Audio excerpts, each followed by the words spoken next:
All right. Hi, everybody. Welcome, everybody. Thanks so much for coming out. Woo! All right, welcome so much to the cyber after party. The cyber pre-after party. Yes, this is the pre-after party. Yeah, we are so excited to be. We're going to be live streaming the event today. We have some men on the ground with cameras, men and women on the ground with some cameras. So we're going to have some live views at the event. We're also going to be live You're talking streaming about the Tesla event. The Tesla event, Yeah. of course. And we are going to be. Oh my goodness, is this? Wow, Look we've at got that. footage from the Tesla event right now. Yeah, so if you're watching at home in the comfort of your office right now with your boss saying, "What are you doing right now?" Just pretend you're working. Yes. And keep watching because we're going to have coverage of everything. We're going to have the Tesla event. We're going to have the live after party. We're going to have all sorts of secrets that we can't tell you about. So it's going to be the place to be today. And we also have some amazing people here, live in person in Austin at the Luster Pearl East. Can we get a big round of applause for yourselves for being here today? Woo! Awesome, awesome. Well, thank you so much for coming, and thank you so much for everyone who's joining us live on the internet right now. We are so excited to have you join us and cover this event and talk all about CYBERTRUCK from now until forever. until the CYBERTRUCK gets here, which will be after the event. So Jesse, I want to get right into it. Okay. So one of the things, you were talking to a YouTuber who did something beyond what Joe Rogan did. Joe Rogan shot an arrow at the CYBERTRUCK, which is badass. Yes. That's awesome. But then he wanted to see what would happen if you to took a regular truck, because it looked great. I mean, let's be honest. When Joe Rogan shot the CYBERTRUCK, it looked really good, and it bounced right off, and it lent a little dent or whatever. But everyone online was saying like, "Oh yeah, my truck would do that. My truck can do that. It's made out of metal." So let's find out firsthand. Yes, right? So I want to welcome to the stage. We got Mountain Man Tesla. Come on up here and tell us, because Mountain Man Tesla did something that I haven't heard too many people do. Here, grab a microphone. He, well, let's have him tell you what he did. Thank you for coming up, Mountain Man. All right. Hey, thanks for having me, guys. Thank you. So what did you do? You got a regular old truck. What kind of truck was it? It was a 1999 Dodge 2500 diesel truck, and we pretty much destroyed it. So what did you, okay, so the first test was what? It was bow and arrow? Yeah, so Rogan used an 80-pound compound bow. We didn't have one because none of us are strong enough to pull an 80-pound compound bow. But we had a 70-pound bow, same manufacturer, and my buddy Tom O'Brien, he came out and he shot some arrows through that. We used the 70-pound bow. We shot it with a 45. But let's go back to the arrow for a second. Okay. So you shoot the door. Mm-hmm. What happens? In the CYBERTRUCK's case, the arrowhead explodes. It just makes a teeny little dent. What did it do to the Dodge? So most of them went clean through the door and into the other side of the truck. We had a safety wall that we built on the driver's side so that no arrows would go all the way through and kill some kid riding a bicycle 10 miles away. So one of them hit the window track and stopped midway through the door. It only came like into the passenger seat enough to like maybe hit this rib. That's fine. Yeah, it's fine. That's fine. And it took the sharp part of the razor blades off, so you're going to get hit by a blunt tipped arrow, which probably is going to feel worse than a regular arrow. We were all not real excited to get hit by a blunt tipped object. But yeah, we make some pretty dumb videos anyways, and this was just kind of right along those lines. So then you graduated from arrow to gun. We went arrow to child's bow. Okay. We had a little bow that I had given my son when he was like 8 years old. It had a 25-pound bow. And we thought there's no way that's going to penetrate the truck. And the first one, it had some aiming issues, and it hit just below the glass, and it punctured the metal, hit the glass, and bounced off.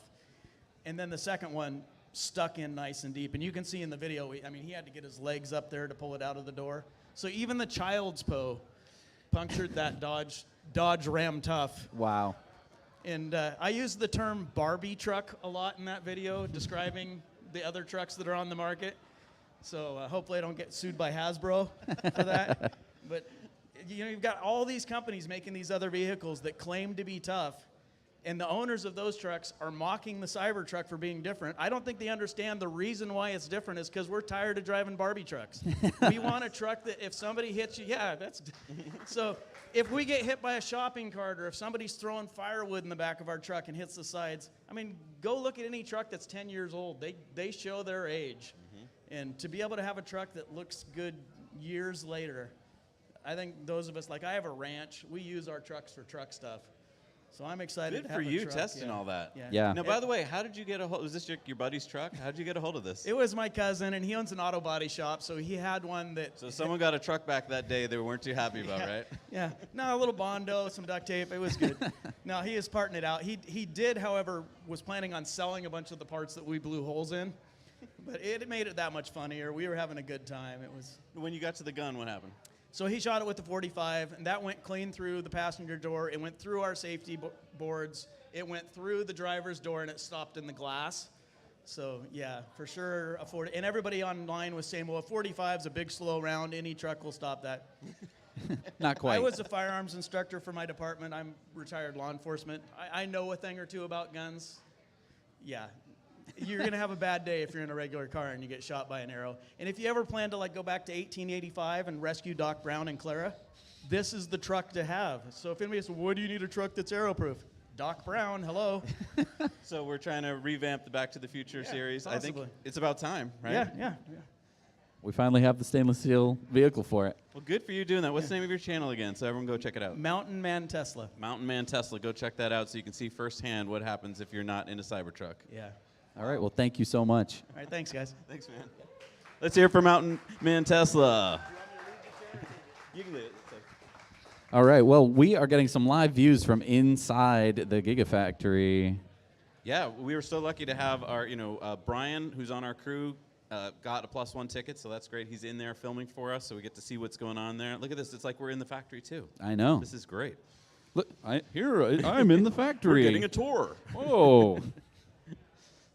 This is so exciting. I'm so pleased to be here with all of you today. And Jesse, what do you think the big news is going to be for the Cybertruck? I guess to preface that, do you think this is even going to be a big event like Elon has been saying? I mean, he said this is going to be the biggest product event of 2023. Do you think that is kind of just hyperbolic, or do you think he's actually going to talk about some stuff that we're not ready for? this is the biggest unveiling in a while, especially for Tesla, and so therefore for the world. And I think that we're going to learn a lot. I think that the first thing that we need to think about is to just set our perspectives correctly. When the Cybertruck was unveiled back in 2019, I don't know if you all remember that, the base model was $39,995. The base model was $39,995. Okay, so what does that cost in today's money? Because back in 2019, do you remember that? That was the before times. We are now in the after times, and things have changed. Our money has changed. Inflation has happened. Quite a bit of inflation. Well, do you know what it's worth? Yes. $39,900? I was looking it up earlier. When they unveiled it back in, I believe it was November or October of 2019, to today, which is November of 2023, a $39,000, $995 is equivalent to $47,771 US.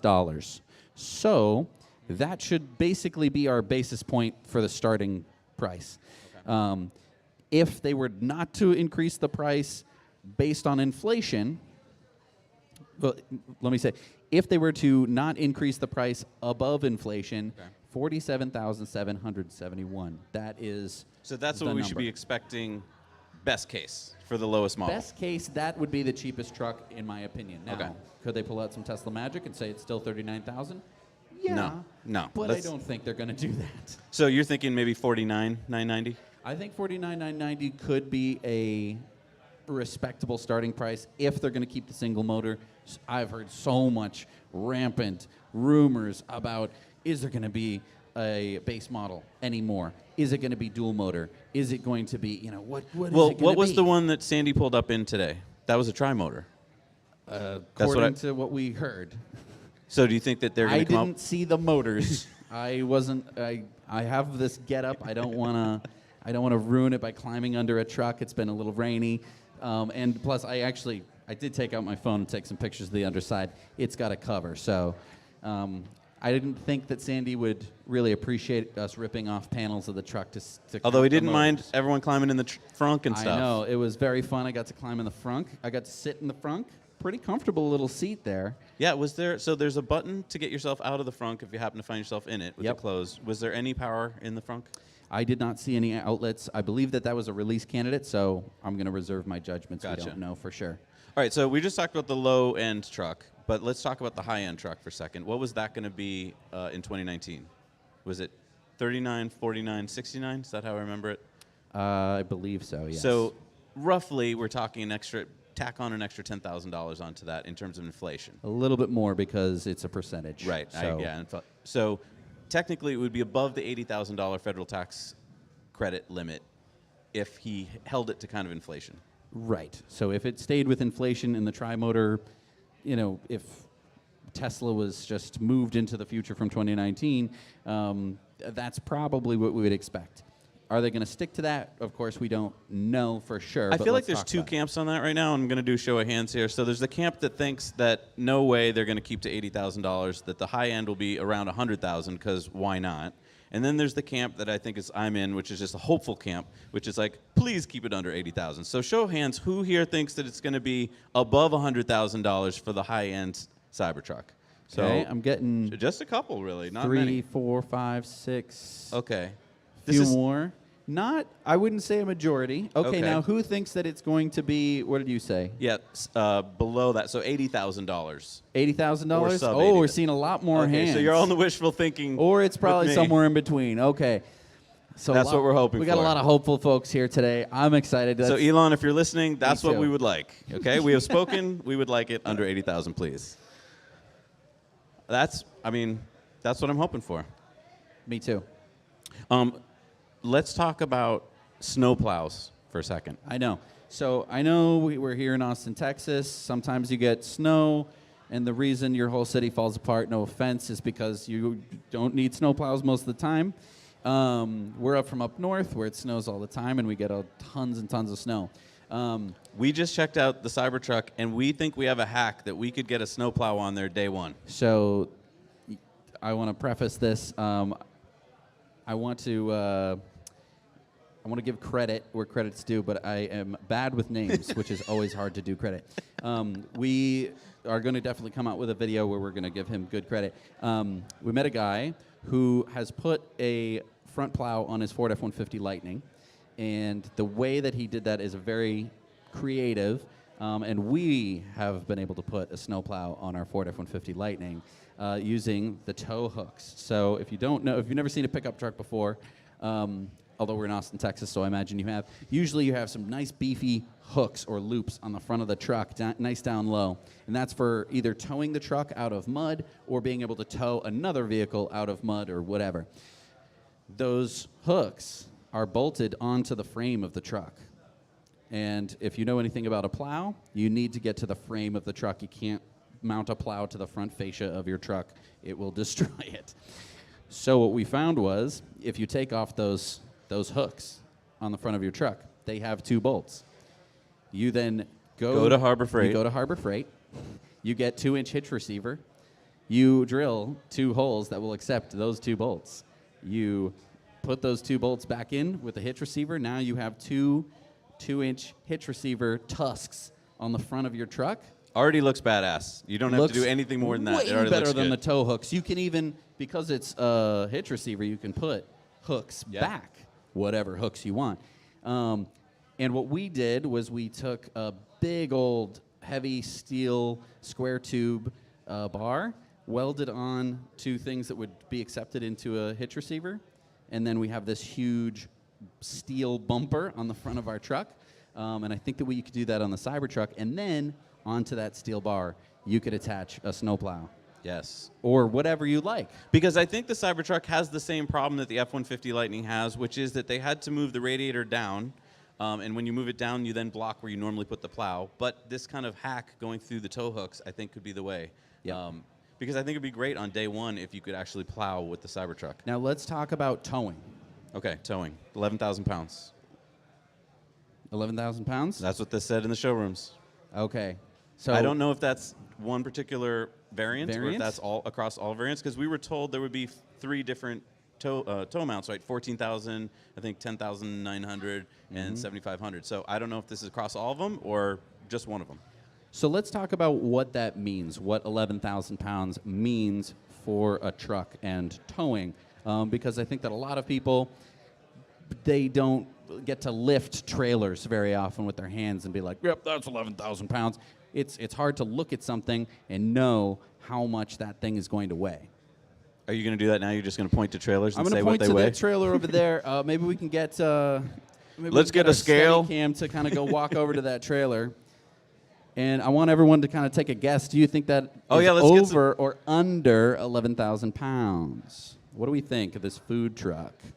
Over or under 11,000 pounds? Okay, we got some unders. I'm getting a lot of unders. We got now, keep in mind there's stuff in the trailer. There's stuff in the trailer. We don't know what's in the trailer. I'm going to think that I'm going to say that I think everyone here is correct. That is going to be under 11,000. I just want to say both the people from Space Campers are saying under, and they know what they're talking about. So I'm going to go with them on this. Yes. So small-ish trailers like that are going to be way under 11,000 pounds. Right. 11,000 pounds is a lot. Well, so to give you some idea, we towed with the Rivian and the Ford. We towed a mini excavator, big diesel mini excavator with a big heavy trailer, and that was 14,000 pounds. Right. So yeah, I think that's way under 11. So in terms of trailers, by the way, are usually full of air because you're supposed to be living in there. And so that air is not typically very heavy. And you don't have to, you can get a pretty decent sized trailer that's going to be under 11,000 pounds. So are you like a Tesla salesman here? You're saying 11,000 is good enough? I think 11,000 is pretty happy? darn good. Once you start getting above that, that's when you start to see like the more beefier trucks, the Ford F-250s and stuff like that are going to be But towing. I do want to push back a little bit here. On the event day in 2019, behind Elon was a screen that showed some stats, and the stat went up to 14,000. It also said the payload would be 3,500. Now we know that the payload, at least on one of the variants, is 2,500. Are you surprised? Is that because they had to add extra batteries, or what? Right. So one possibility is that the extra batteries that they'd have to add to get a range that you'd like would impede with the payload of the truck. That would probably, I mean, it could have to do with the gross vehicle weight. You can't exceed a certain limit without requiring special licensing and stuff like that. So adding more batteries definitely can take away some of that payload, at least legally.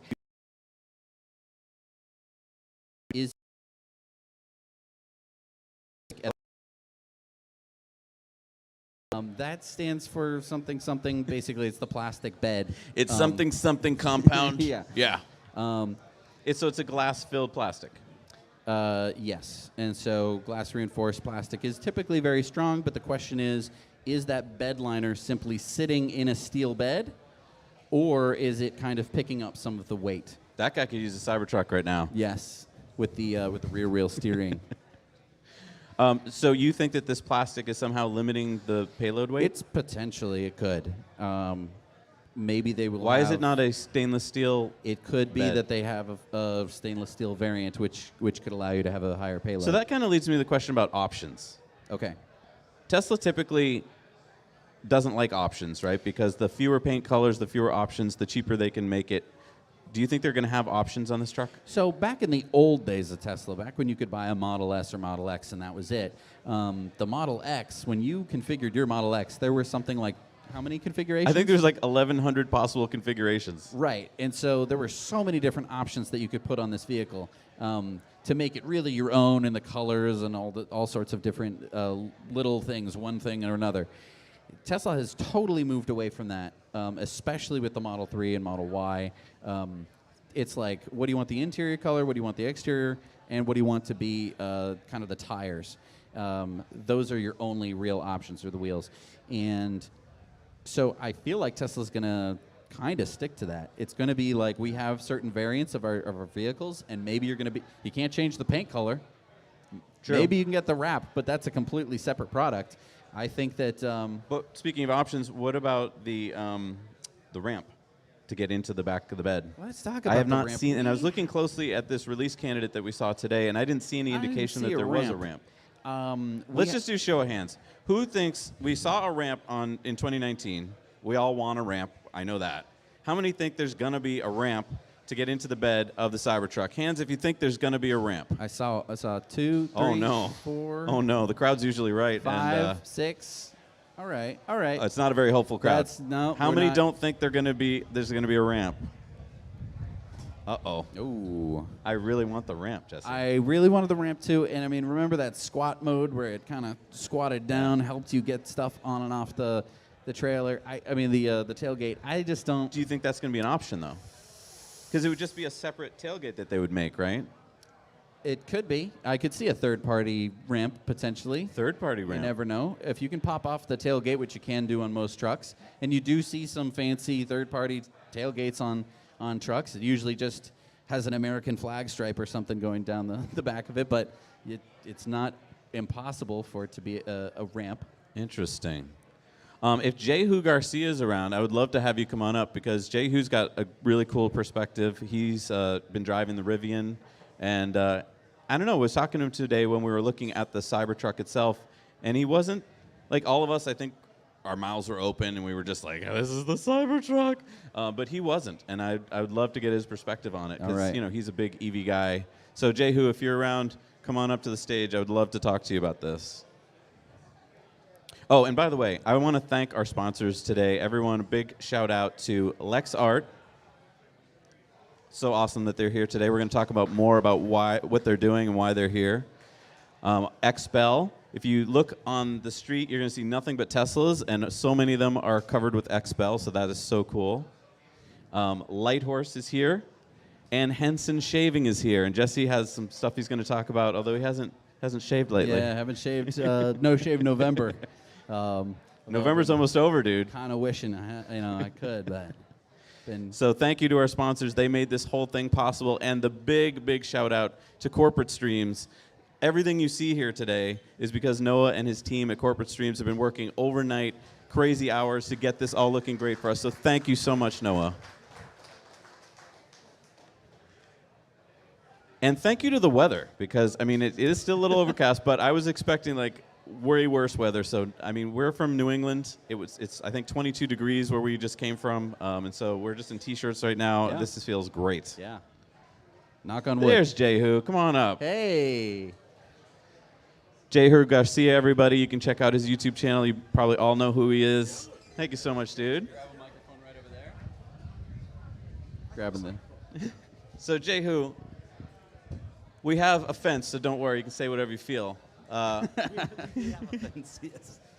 I feel like you're not the biggest Cybertruck fan. Okay, well, aesthetically, I'm not the biggest fan of the Cybertruck. Oh, wait, by the way, I look like a schmuck with this. What, you don't like the sweeping curves and the... Okay, so when I saw it, I wasn't initially a fan, right? I think things grow on people, and so I think pretty soon it's going to be the norm, and people are going to accept it, right? But I'm talking about you, though. Has it grown on you yet? it's taken a while. I still not 100% on board with that. But of course, I haven't seen the production other than the one that was here earlier. And as you saw, I didn't go up close to it and was like looking at it and Okay, stuff. but so to you, is it like the little intricate things that makes you love it or hate it, or is it just the overall aesthetic? I think it was the overall aesthetic. But like as I was talking to you earlier, it's changed. The original Cybertruck was not the same shape as this one, the production, right? It feels like the original was more of a pyramid, like more pointy, Yes, it was a bit grotesque, I would say. right? Use the word grotesque, folks. Sorry, Jehu man. Garcia, everybody. I know. There's a lot of fans here, but that was just my opinion. Yeah.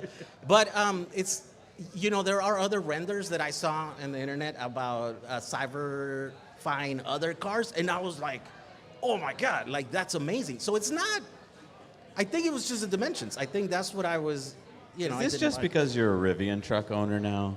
Ooh. And you've fallen in love with that oval No, well, light in the front? Well, The I Baymax. did like the Rivian truck as soon as I saw it. And by the way, I didn't like the Rivian truck. I liked the Rivian SUV. Oh, you like the R1S? Yes, that's what I signed up for. But because they made us buy the truck first, so then we were all got to be the stupid truck, But I'm not really a truck fan, so I think that might be another reason why I'm not a huge fan of the Cybertruck, right? And so, because I have a truck, and then I have the SUV, and like I was telling you before, I'm a bigger fan of the SUV. And I think most people on the street are a fan of the SUV. Well, let me stop you there. So you're not a fan of trucks in general. Like, In you're general. more of a van guy, right? Yes. I can say. Minivan. Classic minivans. Classic That's what I do. minivans. Yeah. When we started driving trucks, I found so much use for them. Did you do the same thing? Did you start throwing stuff in the back that you hadn't thought of before? I want to say traditionally I would. I started in the trades. I'm a carpenter by trade. Nice. You know. Oh, really? Carpenters. Oh, okay, yes. So I'm a carpenter by trade. And so, yeah, for many years in my life and a previous life, and this one, I towed around boxes of tools, and I would throw them in like a mini truck and stuff, you know? And so, yeah, I think now I have a company, and we carry big, heavy stuff, and I have thrown big stuff on there in my fancy truck, you know? Yes. You mean you put it in very carefully? Well, yes. No, I have dented, like I've scratched the thing, you know what I mean? Like, so now it looks like there's stuff that's been back there. Oh, so you've dented up your truck? Not dented it, but scratched the liner, you know what I mean? Which, by the way, is not that very hard. That liner's, you know, the truck's not really for work. No, it's for adventures. It's for adventurous people. It's like it's a fancy car that looks like a truck. That's how I would explain it. Because trucks With a don't very do, small bed. with a very small bed. You know, trucks don't do 0 to 60 in 3 seconds, so it's not really a Yeah, truck. can we talk about bed size for a second? So, Okay. I don't want to get too personal, but but bed size on the Rivian, I think, is what, 54 inches, if I remember correctly? Whereas on the Cybertruck, we just learned it's going to be 72, 72. right? So I feel like, yeah, there's a whole bunch of things I tried to put in the Rivian, and then we were like, oh, this doesn't fit without the tailgate down. Well, I or- want to talk about that for a second. The 72 inches, where is that measured to? Is that the biggest dimension or is that the smallest dimension? Because in the back of the Cybertruck, if you've seen it, right at the bed level, goes all the way back. Then it comes to the cab section. There's no mid-gate, sad face. Comes up, but then it kind of angles in, it looks like. So my question is, is the 72 inches just along the bed, which is helpful because if you're moving flat goods like plywood and stuff like that, that's good. But you know, if I want to store like a bike or something tall, is it going to be able to be 72 inches from the bottom to the top? So what dimension is it? Because maybe the bed's even longer. Maybe the bed at the bottom is even longer than it is towards the top. That would be great. I mean, and by the way, why 72 inches? Because if you're trying to put a sheet of plywood, well, that's not 72 inches. It's more like 84 or something like that. right. I mean, you're going to have to put the tailgate down. Right. Yeah. It's mainly because I think if you go for a full 8-foot bed and the crew cab, you're just talking very hard to park. Yes. Well, let's talk about parking. Rivian's Yeah. pretty easy to park. Okay, well, no, I find that, okay, the camera is a God-given, like it's a godsend, right? Like without that camera, I'm terrible at parking. My wife is a lot better than me parking. Like she's just pulls up in there. And obviously she's driven the Rivians more than me. I got the truck only as a, hand-me-down kind of thing. But I find it hard to park that truck, especially in LA. The parking spots are small everywhere you go. And so I think it's borderline. It's not as big as like a F-250 or something. Like those are really hard to park. So yeah, it's doable, but it's not the easiest thing in the world. Going from a smaller Model 3, that's what we used to drive before the Rivians. It's a difference. Like there's quite a bit of difference. What about the rear steering? So on the Cybertruck, there's going to be rear steering. I don't know if that's going to be in all the variants or not, but rear steering seems like it could be a game changer in terms of not only towing, but just, tight turns and all that. Yeah, I have found it. Closer? Yeah. Oh, sorry. Get that bass in there. I have found on the truck that it doesn't turn very tight, and I have had to do this Austin Powers thing back and forth. So I don't know if it's the same with the R1S. So the R1S is 1 foot shorter, so it does turn a little bit quicker. I think it's gonna be great on the Cybertruck that you have rear steering. I think it's gonna make a huge difference. It's gonna prevent you from having to do All right, so you're one of those people who didn't quite buy into the look right away. That's fine. A lot of people didn't. But what I want to ask you is, how soon do you think it'll be before, or do you think that this will be true, that the kind of world will just start to accept this design and then want more of this design? I think it's going to happen rather quickly. 1, 2, 3. There we go. I think it's going to happen quickly. Like I was explaining to you earlier about the DeLorean, right? Which I think it has a similar aesthetic, similar materials and stuff. And I think had I been alive and an adult in the days when it shipped out in its first, I think I would have thought the same thing. It's kind of a stupid thing. Why is it like so square? Why is it like, where's the paint? You know, like I wanted it in a different Where's the color. paint? Where's the paint? Like, come on. Like I'm paying all this money and you don't even get a paint? Come on. So, but once we saw the movie, Back to the Future. Back to the Future, then we all became a fan of it. And I want to say that big portion of our fandom for that car is the movie. It's what makes us feel. Look, aesthetics are very important in cars. Like I drive what is essentially the world's worst car. It's a 1950s VW bus. This is a terrible car. In like any way you look at it, it's a terrible car. It's it's just terrible. But people love it. But we all love it because it's iconic, because we grew up with it, because aesthetically, it looks like this little round little. Was it in any kind of movies that made that way, or is it just that it's just so all kinds of beautiful movies. looking? It's just in culture. Yeah, in culture. But I want to push back on the DeLorean, because if the DeLorean wasn't in Back to the Future, and let's say it was I don't know, a Corvette that Marty goes Back to the Future in, do you think everyone's going to remember, oh, that's the Back to the Future car? Or was it really smart of the filmmaker to choose the DeLorean? Because the DeLorean really encapsulated what a time machine car should look like. Well, did you know that the filmmakers got approached by Ford and they got offered $75,000 if the time machine was a Mustang? And he said, Dr. What was the character? Doc Brown? Dr. Brown does not drive A Mustang. Ford. So they refused that. So I want to say that because of the aesthetics, that's why we all agree. Because it's weird. It's supposed to be weird. It's supposed to be not a normal car. So do you think if the Cybertruck was in some big movies coming up or something, that would do the trick? Yeah, that would do the trick, I think, for the mass market. Although I don't think it needed. Look, I'm obviously wrong because there's a million reservations. 2.1 million. Oh, two. Now, of course, I will have to say that it's $100. And, I mean, that's how much we spend on a fancy dinner, you know? And so the commitment is... Are you saying that there's people out there who aren't going to want their truck? You're saying that there's people out there who reserved more than one Cybertruck that they might not buy? I mean, for the same amount of money that it took me to reserve my Rivian, I could have reserved 10 Cybertrucks. So, yes, I want to say that there's going to be quite a few people that are... Okay, because there's a lot of things that have changed, right, since then. The price has gone up. We don't know. Oh, we don't know. We don't know. But the price has increased. Because I don't think... Did we have a price way back in the day? Oh, we didn't. No. Okay, so you're just signing up to just a truck without knowing the price. So Well, now that I mean, Elon gave us some prices, but we don't know if they're going to be true. No, we know they're not going to be true, right? Come on. Who are we kidding here? Like, All right, what do you think the prices are going to be? I want to say they're gonna be like similar to Rivian. They're gonna be 80, and then top trims are gonna be 90, 100, Oh, you think starting price 80? 75. Maybe. 75? That's where to I get would in put- under the federal tax credit? Yes. But you think that's the starting, like, rear-wheel drive? Yeah, I would say. Interesting. Is that different than what other people are saying, or I don't know because I don't.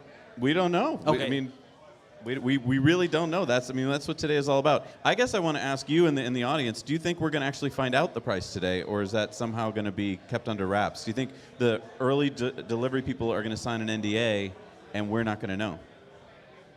No, I thought that's what today is about. I mean, we're hope so. supposed Right, to I mean, find out. what's the point of having the event? It's a Yes. secret truck. Although I am surprised, I thought actual customers were going to get trucks today. I thought you were going to get a truck. I would love that. Yes. If you're watching, Tesla. Come on. But as I'm hearing from people, it's just XX, right? So it's just Tesla people? So this is like We don't know. I mean, we heard there's going to be 10 trucks 10 delivered, trucks. right? But again, this could be a big secret, big surprise from Elon. I don't know. Okay. How many of you out there think it's just going to be 10 trucks delivered today? So show of hands if you think it's just going to be 10 trucks delivered. Okay, I'm seeing some pretty good hands here. Okay, and then how many think it's going to be more than 10 trucks delivered today? Let's do this again and be a little bit more specific. Who thinks that there will be 10 trucks delivered at the event today? It's probably going to be the same number of hands, because how could they deliver, All right, now, who thinks that they're going to deliver more than 10 Cybertrucks not at the event? Oh, So you mean at- just across the country? Let's at just a regular old delivery center somewhere in America. Anybody? Not I see many, a just a couple hopefuls like us. So Okay. just the delivery event. Let's talk about tomorrow. What about tomorrow? How many Cybertrucks do you think that we're going to sell more than 10 tomorrow? Or I'm seeing some hands. Yeah, but what would be the advantage from a press point of view if he does it tomorrow? Because tomorrow, the press has already reported on what happened today. It seems No, like... of course. Yeah, no, I'm saying, like, are they going to start actual deliveries to actual people who don't get to go to the event? That's the question that I want to ask. They do have many around the country in showrooms, right? Yes. Right. Okay, and that just started. I mean, Very last recently, week, yeah. Very something like recently. that. And so people are getting their first-hand sight on a truck. That's going to be very powerful. I want to say the only truck I've ever seen before the one this morning, which I didn't inspect very closely, was the one at the Peterson Museum, and that one's rough. Oh, yeah, so talk about the Peterson Museum. So you were saying that you saw something pretty cool there in terms of the evolution of Tesla. Yeah. So the Peterson Museum is in LA and is this, great museum that has automotive history, right? And so they have the bottom floor, which was reserved for the best, displays. Before, now it's all Tesla, like the entire bottom floor. Isn't it? Yes. The entire bottom floor is Tesla. And it goes all the way from the beginning, from the cars that they started converting they started as gas cars and then, they converted them in-house, all the way now to the latest ones, right? And so you see the whole iteration, you see all the steps. For someone like me who has been a fan of Tesla since the very beginning, it's very powerful because the stuff that was folklore, like stuff that was like, you'd hear the stories of that car. When they built it, they went and bought, power tools to take out the batteries. And like, it's there. Like all those stories, like you're like, oh, this is the thing that for years, now it's a decade, right? That you've been listening. If you were a crazy fan, like some of us are, you get to see them right there. And so they also have the Tesla Cybertruck in there, which was a pre-production, as far as I understand, was just a prototype. No, it wasn't a prototype. What do they call it? Real early model, yeah. And it was kind of rough. You can. You mean rough, like body panels and fitment and stuff like that? Yeah, that, and it was. I think it's bigger than the ones that we have today. The corners weren't like 100% together. It was weird. It looked a little prototypey? Yeah, Okay. prototypey. I would say that's what it. And then these ones look a little bit more refined. They do have kind of like round Oh, I see. So when you're shapes. talking refined, you're meaning in some of the design features, like more of the small things that you have an eye the small for. things and the big things, because also, they, like I say, that rooftop thing was the pitches were different. What do you think about the windshield wiper? We saw that today going pretty fast, and first time I've seen it up close actually working. What were your thoughts? It's And big. keep in mind, you're Southern California, right? So you're only thinking about rain. Hardly ever rains in California. What about snow? Well, We've got some Canadians in the Canadians audience have asking the gotten big excited. questions. Yes.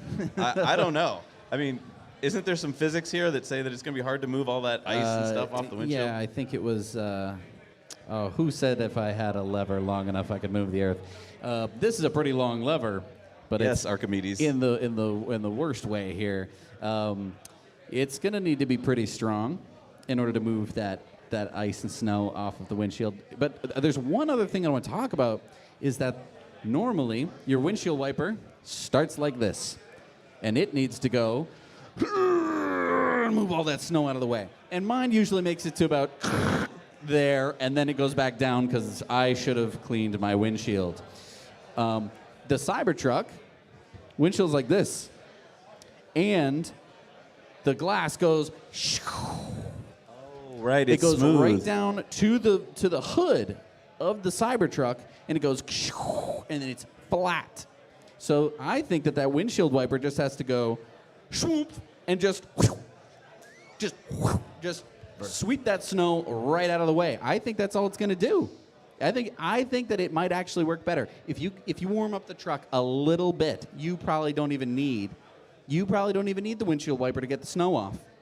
Really? You think it's going to just slide right off? On the Model 3, I have a Model 3.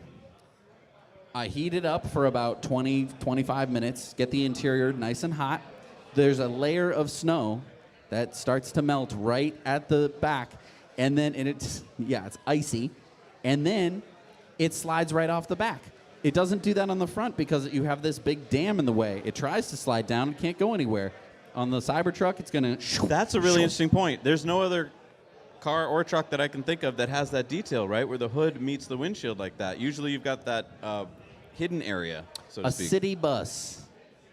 Okay, city bus. It's not in the same orientation at all, but that's the only thing that I can think of where you have the windshield wiper kind of up. It usually, maybe it goes down, maybe it swipes across. And no snow is ever going to accumulate on a city bus, but it's flat between the windshield and the front. It's just in this case, we're tilting it back. Well, and it's going to have to be really strong motor because it's a giant windshield wiper. And it was has moving dual fast. blades, right? We know that it has dual blades. I read that somewhere. It's one blade. Yeah, dual. Oh, it's dual blade in the single track? Yeah. Oh, interesting. Yeah, I don't know. I think I read that online somewhere last week or something. So someone confirmed. I guess they went and picked it up and they're like, oh, this. It would. Did you learn that on the internet? On the internet, yes. Which apparently not everything on the internet is true. I learned the hard way. But yeah, I think it's going to have to be a really strong motor because it's a giant one and it has to cover that whole thing. And I guess, we're from California. We forget that there's actually like cold weather. Look at me. I'm with my jacket over here. You're like in your, come on. Like, So I It's want to 70 take degrees just out. a quick second to take a look behind us, and I think on the live stream we're going to just play this video all by itself. We're getting some live views from inside the Gigafactory. We're seeing a Cybertruck up on a lift, which is pretty cool. Lots of cyber lighting and everything. Couple of them. So what is that telling us? Look at the wheel on that thing. Man, let me get out of the way. Look at the wheel. Look at that distance. Now, of course, this is up on a jack, so there's no suspension. That's the lowest it could be, but damn, that is a lot of room. Look Also, at there's that. more than 10 of them. I know, Is this Doesn't it? like last minute fitment before they deliver them to I customers, mean- or are these just... So this is all the behind the scenes footage that we're getting right now from live inside the Gigafactory. And it's a little choppy because it has to go through the building and then somehow And get through to some us. Cybertrucks. Yeah, and some Cybertrucks probably getting in the way, interfering. That's great. I love getting footage from live at the event. That's really awesome. Yeah, so that's by really the way, exciting. earlier we saw Sandy Monroe show up in one, right? Yeah, Is that Sandy Monroe was here with the Cybertruck. Yep. Which is crazy. And we got to see like a Neo version, like what we have in our Rivians. Yeah, I think it was. I think when you get out, right, it was doing a kneel, wasn't it? Well, no, he got out and it was really high, like really, really high. And then we lowered it. As he jumped in to leave, then it lowered, and it was like, oh. Yep. Of course, I like lower cars. I like the look of lower cars, and so it went, and it was like, oh my God, this is gonna be amazing. Like, That is a really good point. I mean, having the air suspension like we do on the Rivians is just a nice feature because you can put it into so many different modes. Though, on the Rivian? What's wrong with that? I'll tell you what's wrong with it. It goes. it does do that. It does it in steps, and does do that, and yeah. the brakes go. Oh, not mine. Not ours. That might be a thing that. Is that an early model? Uh-oh. I have an model early review. model. I have a less than 1,000, and then I have a 5,000, almost 6,000. Oh, okay, yeah. Yeah. So But yours I doesn't don't. do that, It huh? doesn't go up and down. It looks. It's. it does do that sometimes, and the Cybertruck seemed to be going down straight. Now we've only seen one single instance of that, and I was paying attention. And I I've was seen a couple videos where it's going, like, yeah, which is cool. that's what we want. All I want is also a fog machine under it, so it's like a spaceship landing, which I mean it shouldn't be that hard to hook up, and I really want one. Yeah. You know, and then I get out with my green suit on, and I'm bing, bing, bing. You know. Well, I'm I do a want to alien. mention that Sandy Monroe was here earlier in a Cybertruck, and he will be here later, I believe. Yes. So stay tuned because Sandy should be coming back from the event with the Cybertruck, and we should be able to get a close look at that. And thank you so much to Sandy for joining us tonight. We're gonna have a commercial break pretty soon, so I just want to have everyone aware of that. I'm gonna be able to go get a drink and refresh myself. But it's so lovely to see everybody here. I want to say hi. I've seen a lot of familiar faces. This is a very fun event. And if you are in Austin and you're watching this live stream, we'll see if we can get you in. We're at the Luster Pearl East over here in East Austin. It's already turning into quite the party. I'm so excited to see everyone here. And to all of you online, welcome. Yeah, I was going to say that, mention where it's at. I was in the process of putting that into my live stream when I heard you guys, hey, where's James Garcia? So I was like, oh. But yeah, if you're in Austin, come down. This is going to be a great event, right? Yeah, I mean, we've all been waiting for this for so long, and I feel like it's good for our mental health to all be together on this important day. I think we need to support each other no matter what we find out today. It's better than having the media tell us like Elon Exactly. Musk said something weird at the event and everyone hates him. I think that this is going to be His trucks really are fun. not painted. Yes, and the price was higher than he said 5 years ago. Oh my gosh. Yeah. Yeah, so thank you everybody who's joining us online. We're going to be here all night. We're going to be live streaming Tesla's live stream, so you're not going to miss anything. And we have behind the scenes footage. I mean, we've got people at the event sending us cool stuff that you're probably not going to see on their live stream. So. And if you're wondering, hey, this isn't my YouTuber. What are they doing on my YouTuber's YouTube page live streaming? We are all live streaming together at this big event. So we're going to be kind of emceeing. You will definitely see your YouTuber that you follow and are subscribed to here. So don't worry. We're Zach and Jesse from the Now You Know channel. If you haven't seen us before, and we're going to be covering the whole channel. event. Yeah, so all your favorite YouTubers are going to be here today. Sandy Monroe's going to be here, and a bunch of people we can't even talk about are going to be here. Ooh. Yeah. All right. I've been told I cannot tell anyone that. Ooh. Okay. Okay. Some surprises coming up. Yeah. All right. Well, as soon as I get confirmation that we're going to go to commercial, we're going to go to commercial, and I'm going to get a water. But it is so great to be here and talking about Cybertruck and everything Tesla. Yeah, and you can see I'm wearing boots today. It's the first time I've Whoa. gotten my cowboy boots on. Fancy, fancy. I figured this was if there was ever going to be a time for a Yankee to wear cowboy boots, Yeah. today was the day. I didn't want to do any cultural appropriation, so I went with a more Yankee boot. But I did go for the cowboy hat. Why The not? cowboy hat. When And in while we Rome. were picking this out, Jesse found this hat for me. It says Beast Mode it says on it. beast mode on it. How 'Cause about that? I don't know if you've heard this, but Cybertruck is supposed to have a Beast Mode. I've heard that. Yes. What does that mean, though? Elon said, 0 to 60 in under 3 seconds? For a pickup truck. For a pickup. Yeah. I mean, You're used to now- the Rivian now, right? Yes. I mean, we can go 0 to 60 in 3.2, I believe it is. We have at the moment, we have the fastest production pickup Yeah. trucks, right? Oh, I mean, I want to say I could do it 3 seconds because I have the. Do you guys have the street tires or do you have the? No, we have we've the got the big. off-road. So you can do 3 seconds? Yes. So that does make a difference because because we have both now in the bigger tires, smaller wheels. That's going to be It's one of the not as first things fast. we need to do, right? Is pit a Cybertruck against the Rivian to see which is the fastest production pickup truck. But the Beast Mode should be the one that has 3 motors. No, tri-motor. Well, Tri-motor, yeah. So I mean, track mode is only for plaid, right? Yeah. So are we going and for Model 3 Performance? You can't do it with the dual motor Model 3 or Y. You can only get track mode for special cars. So will beast mode be similar? I don't know. Maybe only on the tri-motor. Although I want to say that if it's a tri-motor, well, but it's a bigger chassis, so that's why. So you were talking about the same thing that's on a, what's top of the line Model S? Plaid, right? Sure. But it's bigger battery, so that means they can push more power, because I think the limiting factor there is the battery, because, you know, you're talking about thousands Oh, that's of amps. interesting. Okay. I mean, I think so, right? I'm not expert in the Plaids, but... You are an expert at batteries, my friend. Well, I do know quite a bit about batteries, but that means that they probably could squeeze more than 1,000 horsepower off of a tri-motor, and so that would mean, but of course, the bigger chassis, so maybe that's why we're getting 3 seconds instead of right, it might be heavier, right. 2.9 or what is whatever the Plaid is. Yeah, He just said sub 3, so I don't know. sub 3. Sub 3 is good. Sub 3 is good. Sub and it 3 is might take good that for a much. truck, for a pickup truck. Yes. So Make let's sure you tie down everything in the back really well before you launch. Yeah. You close the vault. Close the vault. Yes. Yeah, Oh, yeah, speaking of which, did your Rivian tonneau cover break? Not yet. Do you use it a lot? I don't use it a lot. It does tends to get a little bit stuck.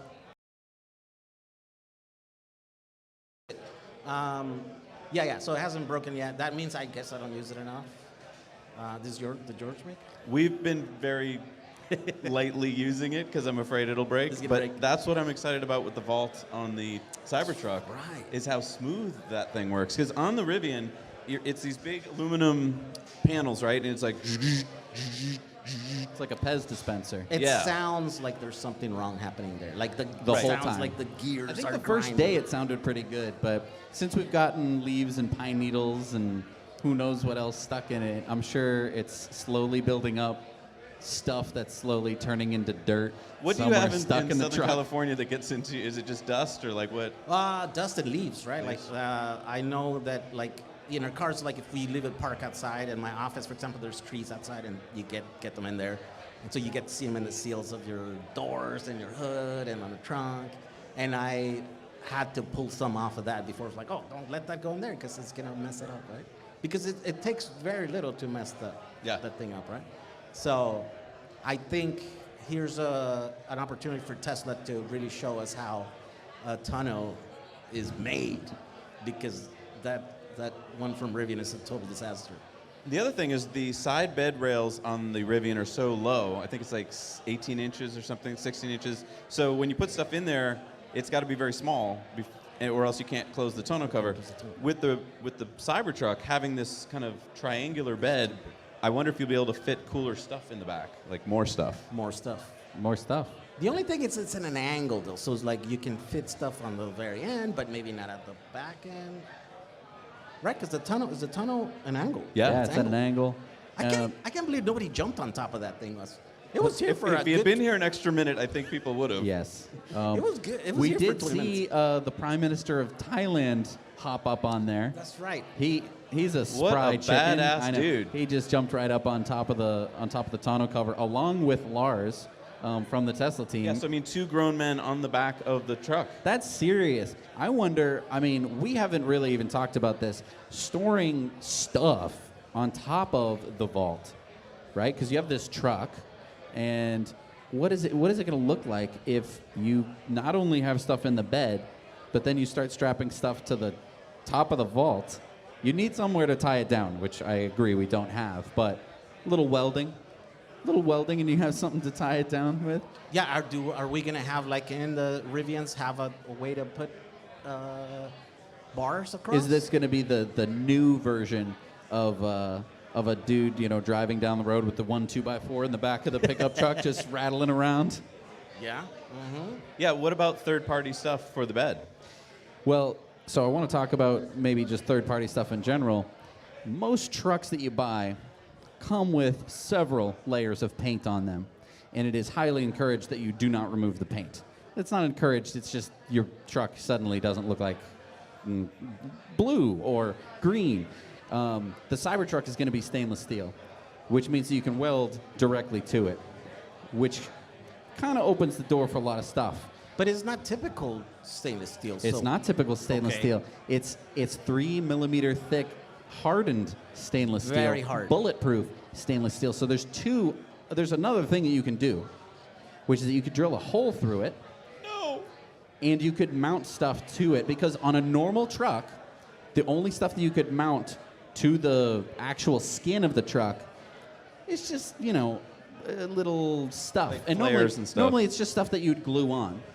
On the CYBERTRUCK, you put a couple of holes, you can mount a plate to it with bolts. Now, I don't know what's behind the skin. Well, you could do rivet nuts. You could So do rivets. Stick it in That's there, true. And then, yeah.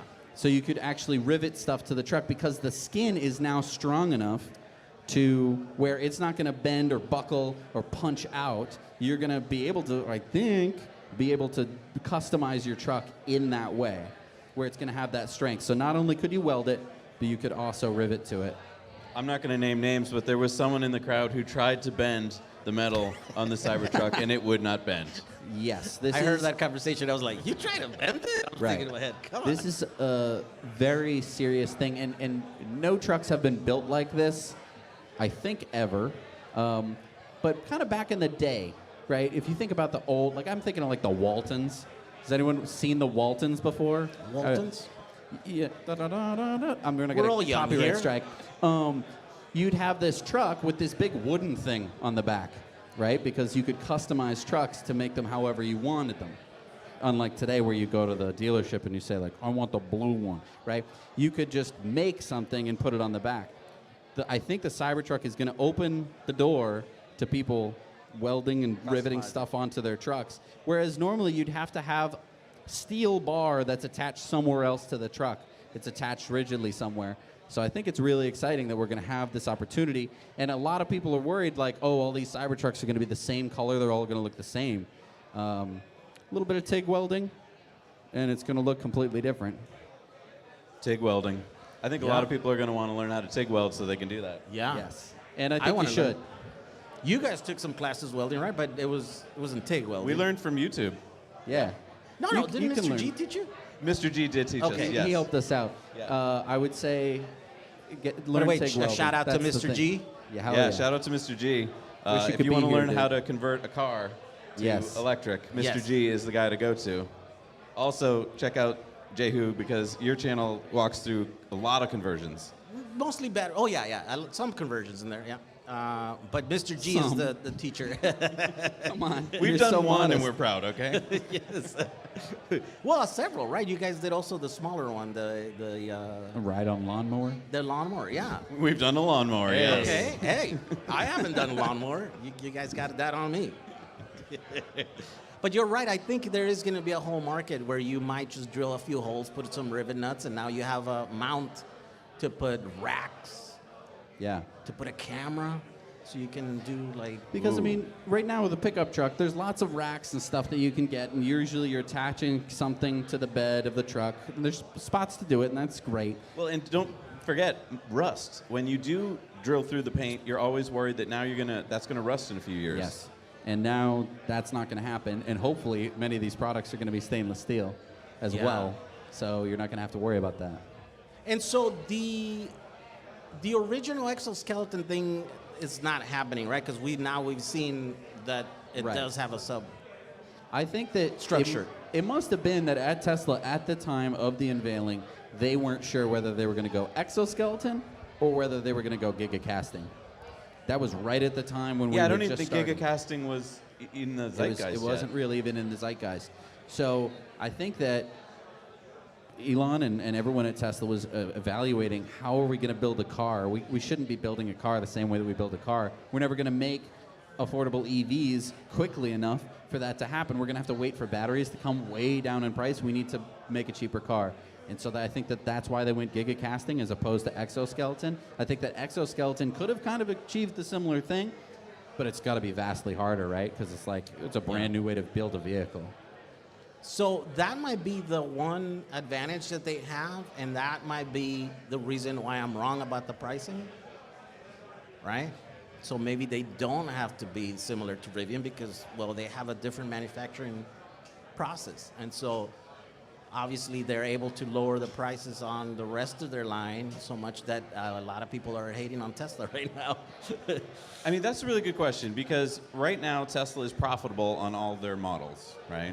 Rivian, as we're talking about, they're actually losing, what is it, $30,500, at least last quarter, for every Rivian they sell. And so that's a lot of negative profit loss that you're having. The big question is, is Tesla going to take advantage of the fact that there's so much pent-up demand for this that they can pretty much charge whatever they want in the beginning, $100,000, let's say, to get some profit going? Or have they already figured out how to be profitable? And so because they're vertically integrated, they're going to be able to come out with this with kind of a built-in profit margin. I think so. I don't think he's going to charge a lot because that doesn't seem to be his motivation, right? Because he could be charging more for Teslas and selling a little bit more. I mean, less, numbers-wise, but he's not going for that. Okay, but hear me out on this theory. It's a strange theory I have. In the beginning, Teslas were just a luxury item, right? Back in the Roadster days, everyone thought that's all they were. And even today, if you talk to someone and you say, hey, I drive a Tesla, many people think, oh, that Model 3 must cost $100,000 because they just heard Tesla luxury. What if Elon's going to keep the price high to start for the Cybertruck so that everyone thinks of it as a luxury truck, and then as he releases the lowest version, the rear-wheel drive version, it shocks everyone how cheap it is. So they think they're getting more. They think they're getting this luxury for less. I'm going to push back. I'm going to say that for this event today, it's getting all the attention. So this is the one time that Tesla has to set the expectation for what their brand is. And up until now, I totally agree. Everyone thinks it's a luxury vehicle. I drive down the street in my $45,000 Model 3, and they're like, oh, that's an $80,000 car. And it's like, that feels very nice. But at the same time, for me, someone who wants everyone to have an electric car, I don't want them to think that it's an $80,000 car that they can't afford and they want to ridicule. I want them to think that that's something that they could actually achieve someday. And so I think that it would behoove Tesla to lower the expectations in terms of pricing. Today, this is hopefully the one of the biggest outreach days that they're going to have. And we are going to cut to commercial pretty soon. All right. I just think they would break the internet if they came out today, to your point, and said the lowest version is, I don't know, 45,000. Like, I think people would go nuts. Because we've seen that from other manufacturers, and they fall flat on their faces. Like, now they can't deliver those trucks, right? The 45,000. True. Absolutely. Ford is one, right? The F-150 was supposed to be a lot less than it actually is now. And so, maybe that's what Elon has up his sleeve today. Yeah, there's just so much we need to know today. And we're going to find out within, an hour? I know. I'm so excited. We're going to have a quick commercial break, and we will be right back. So thank you so much for joining us. And everyone here at the party can still enjoy the party. Woohoo! Woo! And the sun came out.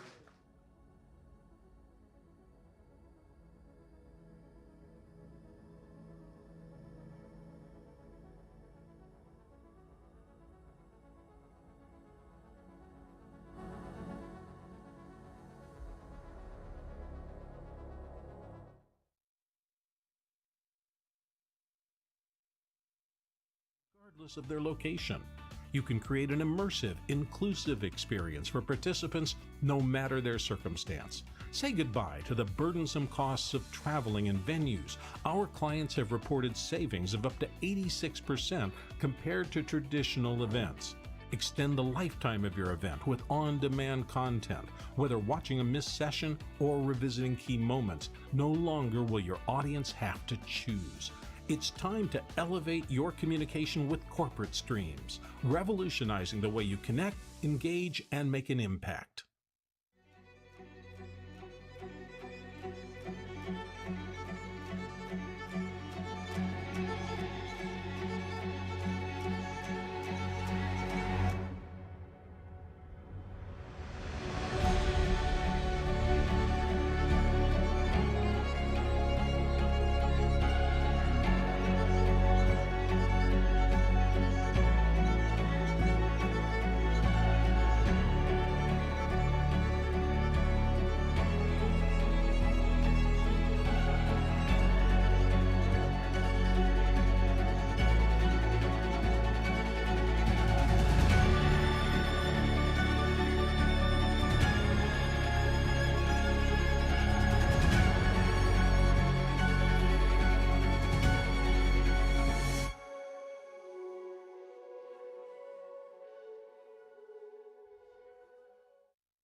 All right, we are back from our commercial break, and we're here with Ryan from Lex.art. I want to Yeah, talk thank a you for little bit. sponsoring today, by the way. Yes. We Yeah, couldn't have no done it worries. without you. So if you're like, wow, this is like a really nice looking live stream, you can thank Lex.art for helping to sponsor this. It's such a great event we have here. It was raining earlier. We have a tent. None of that is free. So I want to give a big hand to Ryan from Lex.art Yeah, thank you very for getting much, this this whole thing, going. It's really nice.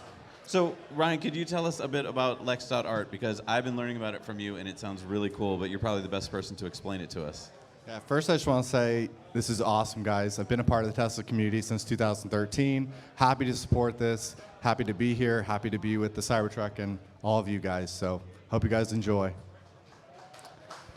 So this is the first time that anyone is seeing anything with Lex.art. So it's www.lex.art.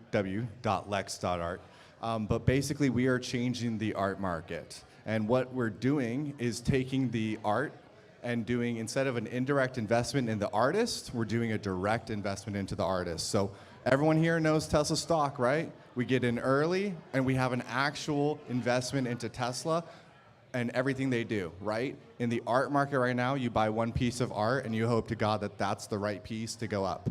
What we're changing is an actual investment into the artist. We're bringing capitalism into the art market because you guys have all heard of starving artists. There's plenty of artists out there who deserve to be a part of the capital markets. They deserve to get investment and to really break through.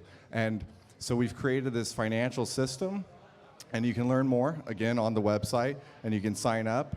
But we are trying to revolutionize the art market to something you more similarly know. So you're buying art, but you're also getting stock in that artist. That pays dividends, right? So if you had Banksy early on, you invest in Banksy and you get one of his paintings very early on, and now he's selling for tens of millions of dollars. If you just have that one piece of painting, that's not necessarily meaning that you're going to get the economic benefit. And then you'd have to sell your piece of art.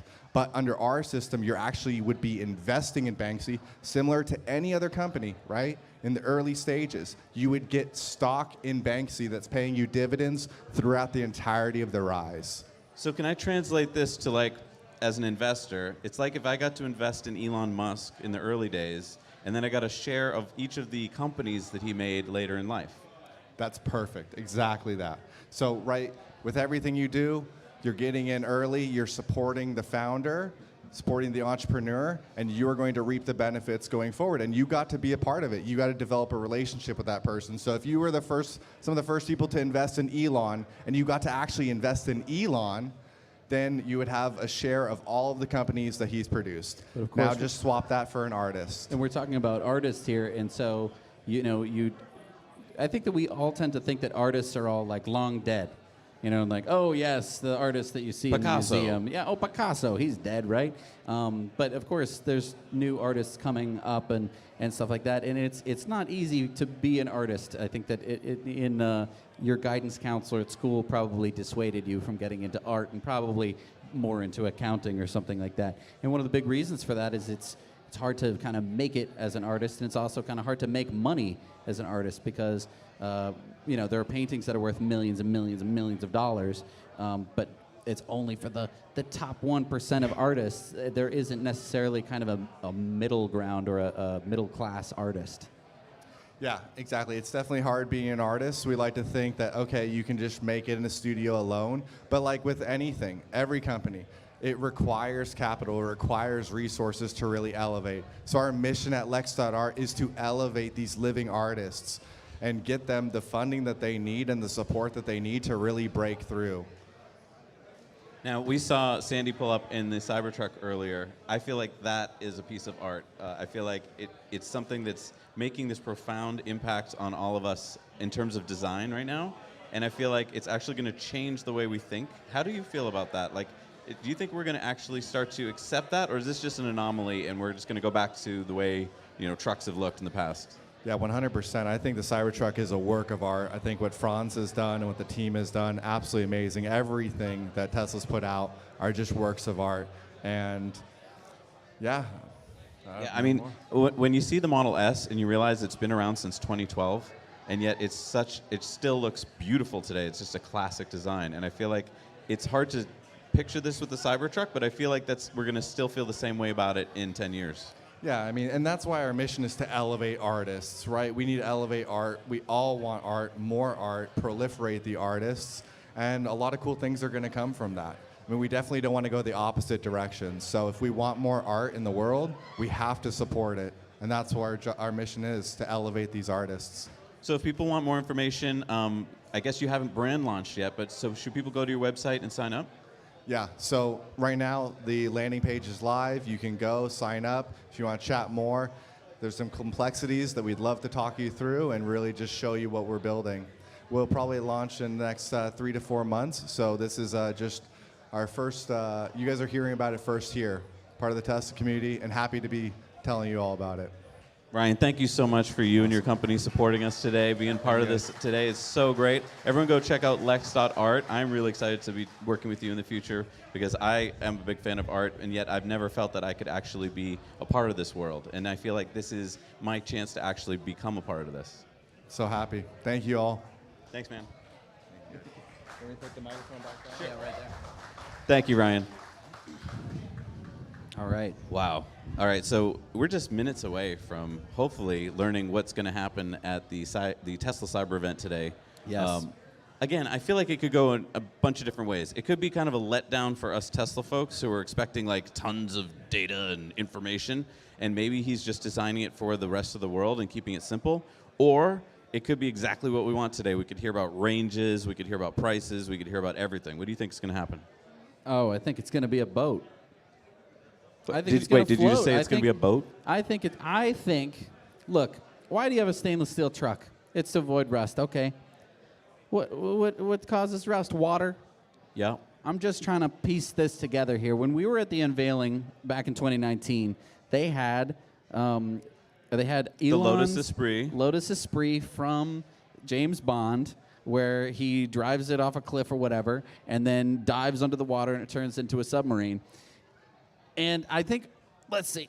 So wait, you think he told Franz during the design meetings, oh, and one more thing, Franz, I'd like it to be a boat. I don't know. Maybe that was the idea from the beginning. All right, let's see a show of hands here. Who agrees with Jesse that the Cybertruck is going to be a boat? And by boat, let's get our definitions right here, folks, okay? I don't mean that it can drive through a puddle. I mean that it can drive into a lake, do a few, 5 minutes in a lake and come back on shore and not be damaged. Okay, so how many people think that's going to happen? Okay. Okay, we're getting some 5 minutes, people. Okay. Okay. All right. And who thinks that Jesse has just had sunstroke? Come on, you won't offend him. It's okay. It's fine. I'm seeing double hands here. They're thinking it's both. I huh? actually think, for those of you watching at home, I think that the crowd agrees with you, Jesse. They think it's going to be a boat. Yeah, wishful thinking. Now, what if it's a boat? I mean, that's going to change everything, isn't it? Yeah. Because we did see the one down in Texas drove out into the ocean a little bit. Right. I don't think it really got up past the wheels. Nope. I feel like someone was frantically on the phone with Elon going, "Are you sure I can do this?" Or they were on the phone and they were going, why are you doing that? Stop doing that. So if it can be a boat, what do you think? What do you think is going to happen? Do you think people are going to lose their minds? Do you think they're going to get it? And we're going to the live stream now.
Welcome. Welcome to the CYBERTRUCK delivery event. So I'm going to do it from the back of the truck here.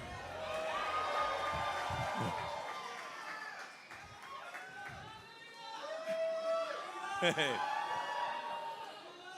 So once in a while, once in a long while, a product comes along that is rare. That is once every 5 to 10 years, something really special, a really unusual product comes along. And we'll remember those special moments when, indeed.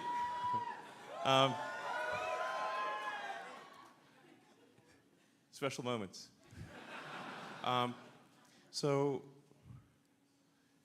But these things are rare. It's very rare that a product comes along that is seemingly impossible, that people said was impossible, that experts said was impossible. And this is one of those times. We have a car here that experts said was impossible, that experts said would never be made, that it really is the most. I think it's our best product. I think it's the most unique thing on the road. And finally, the future will look like the future.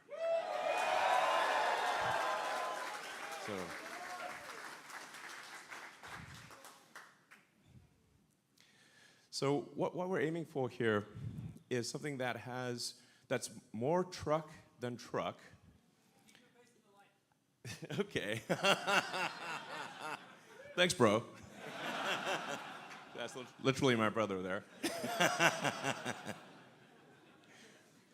So, so what we have here is something that is a better truck than a truck, while also being a better sports car than a sports car, in the same package. So, first of all, let's they talk about how trucks are tough. That's one of the defining characteristics of a truck. So how tough is this truck? Let's find out. So we actually had to come up with a special, ultra-strong, Tesla-designed steel alloy. So this alloy, this metal did not exist before. We needed something that you could actually manufacture, but that would have basically no corrosion, that didn't need paint, but you can still make it in volume. And part of the reason that it has this angular shape is you can't actually stamp these body panels. The body panels would break the stamping machine. So, and I should say also, because of the steel exoskeleton, it actually has more torsional rigidity than a sports car. It has more torsional stiffness than a McLaren P1. So that's a big deal. Now you may remember an incident 4 years ago. Didn't quite go as planned. And Franz, maybe we should try it again.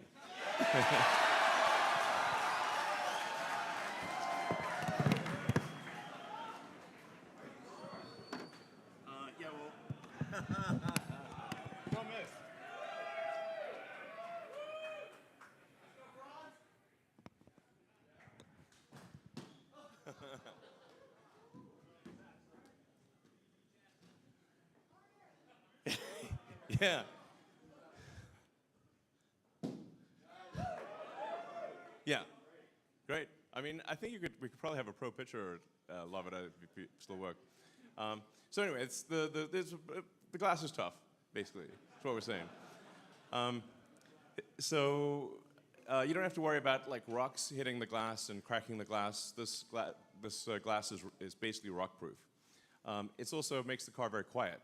So it's the thing that you'll appreciate when you drive the car is how smooth and quiet it is. It doesn't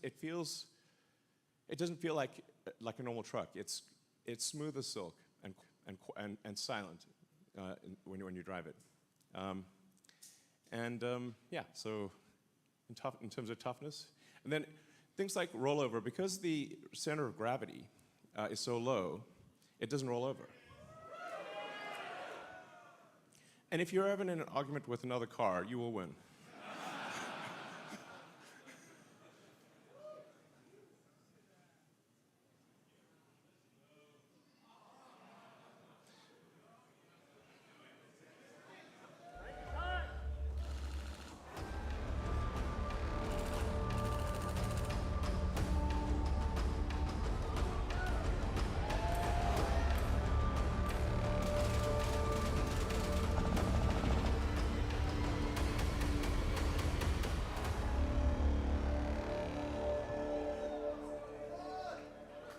Yeah, so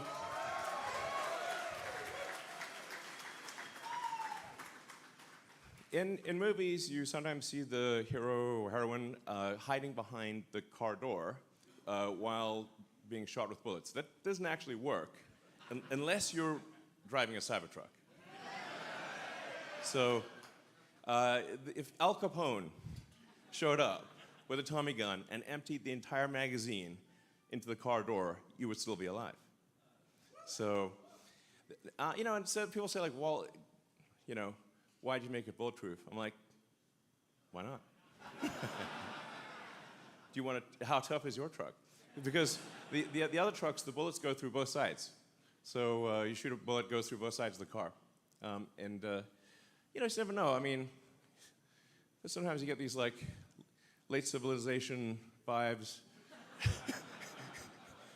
You never know when the apocalypse could come along at any moment. And here at Tesla, we have the finest in apocalypse technology.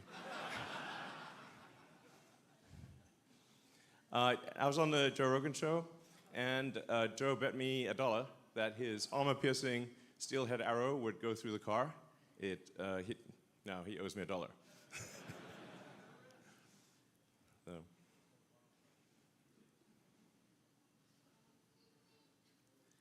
Now, what about utility? So, strength is great, but is this perhaps just a show truck, just a showpiece, or can it do actual work? How does it work as a real everyday truck? Well, here we have the future towing the future.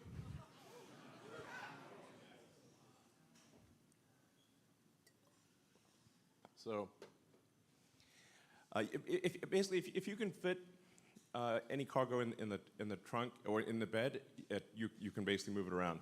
So it's got over a ton of payload capability, but you could really put more than that in it. You can tow over 11,000 pounds, and it's got a super tough composite bed, no liner needed. The bed is 6 foot long, 4 foot wide, and you can fit 4 by 8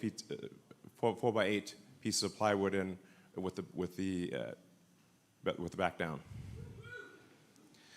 So, for those who are really into the truck world, there's something in the truck world called a truck pull. This is really the key test of how much power does your truck actually have. So you have to pull this 40,000 pound sled. And when we went to the track, we said, well, what's the best that you've seen? I said, well, it'd be the Ford F-350 diesel. It was like, well, let's put our truck up against that. The guy who runs the truck pool said, there's no way. There's no way. It's like, well, let's try it. Let's see what happens.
we actually had to slightly turn the car at the end so it didn't hit the wall. So this, you have here a car that is, bullet tough, like that phrase, TM, and can outpull an F-350 diesel. Has a massive towing capacity, massive bed. It's basically an incredibly useful truck. It's not just some grandstanding showpiece like me. It's actually very useful. Now, what about performance?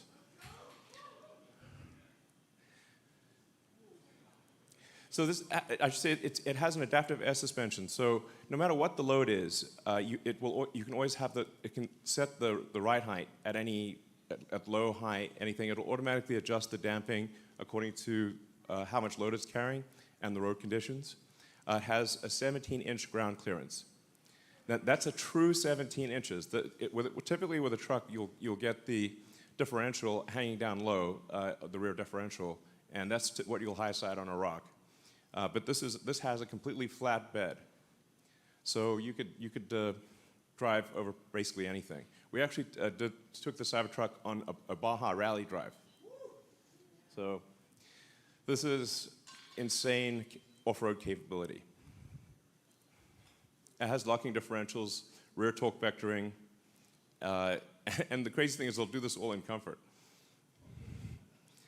It has steer-by-wire, which is it's one of the things where most people don't know what that means, but it's how modern jets are designed.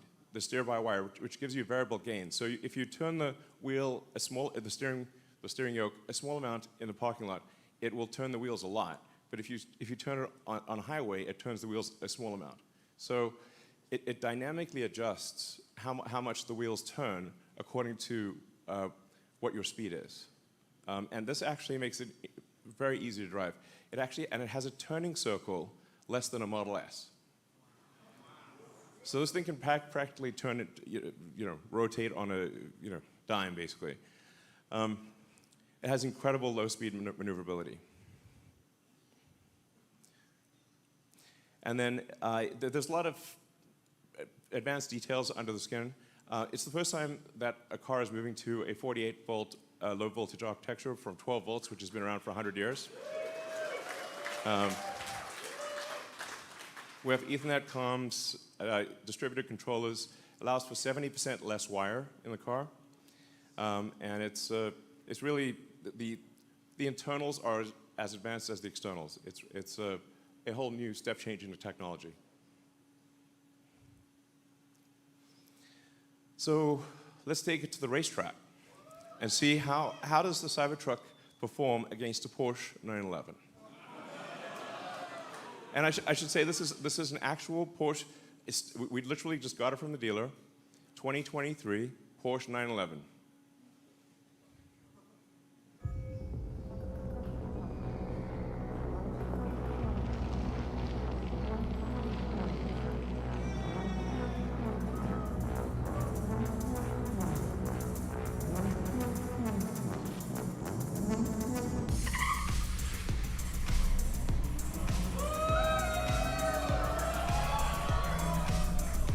But wait, there's more.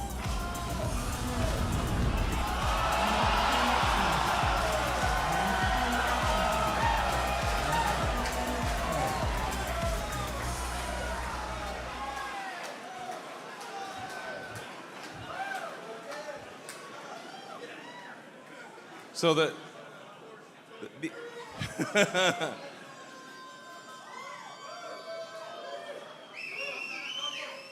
It can tow a Porsche 911 across a quarter mile faster than the Porsche 911 can go by itself.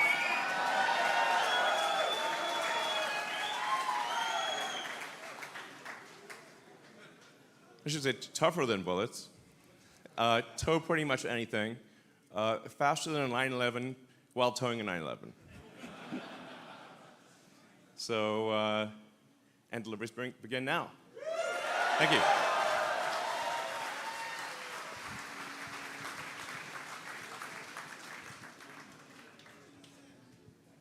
So.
These are the actual owners. We're handing over production Cybertrucks to their actual owners. Thank you for buying Cybertruck.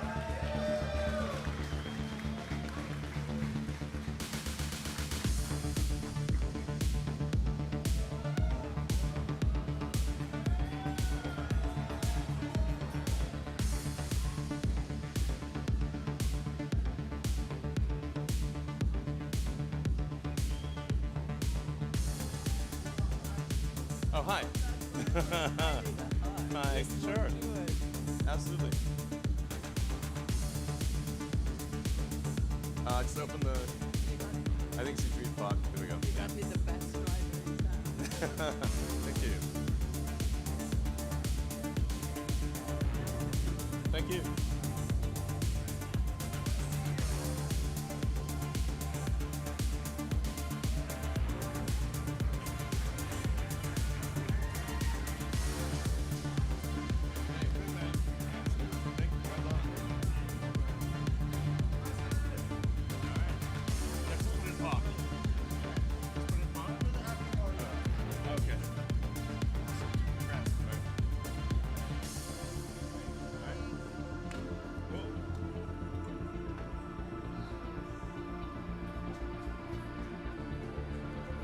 Well, as you can see, we've got quite a few to deliver here. So, hi. Thank you. I haven't slept in 3 days. Oh, wow, okay. Welcome. Hope you enjoy your car. One right here.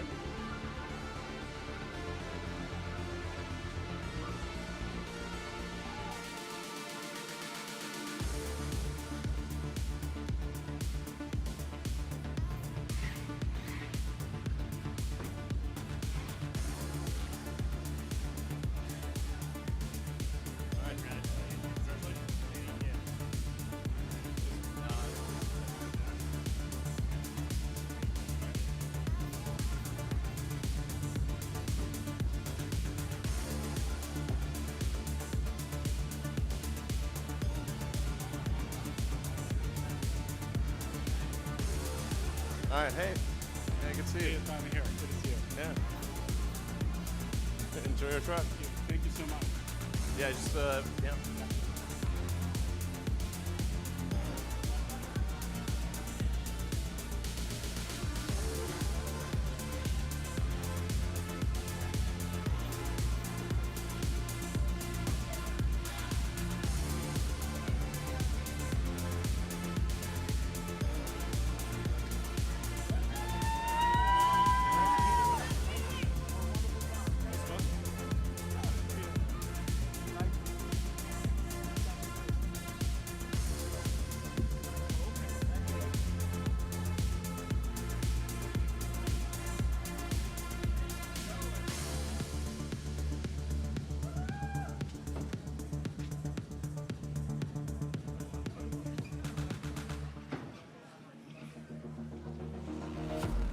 Well, this is a delivery event, you know.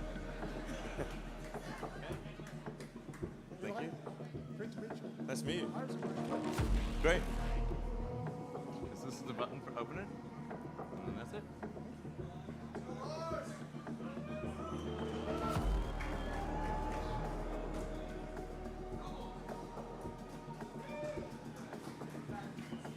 I mean, it's going to be amazing to see all these cars driving around. Okay. Thank you, man. I appreciate you. Most welcome. So I just press this button here. All right. Appreciate you. Welcome.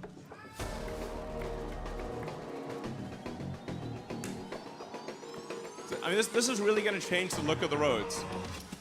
I mean, in a parking lot, one of them does not look like the other.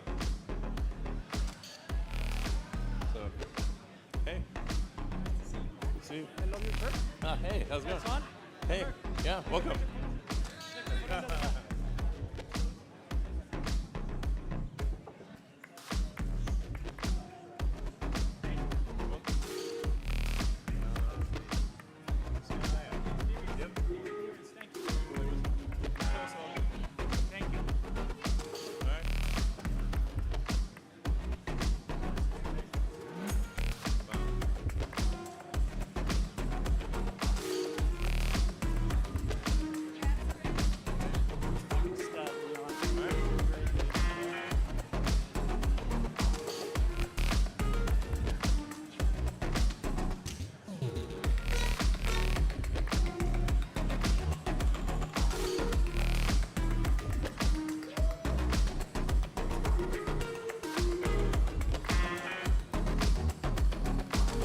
Is that it?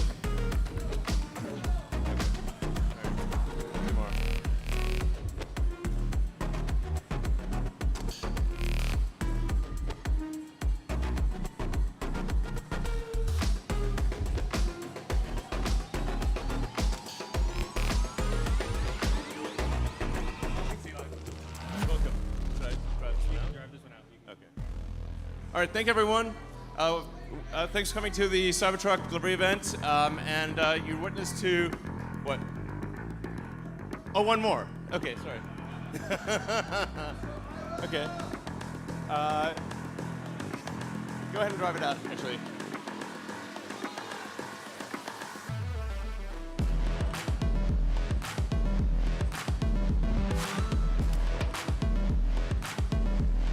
Looks like maybe two more.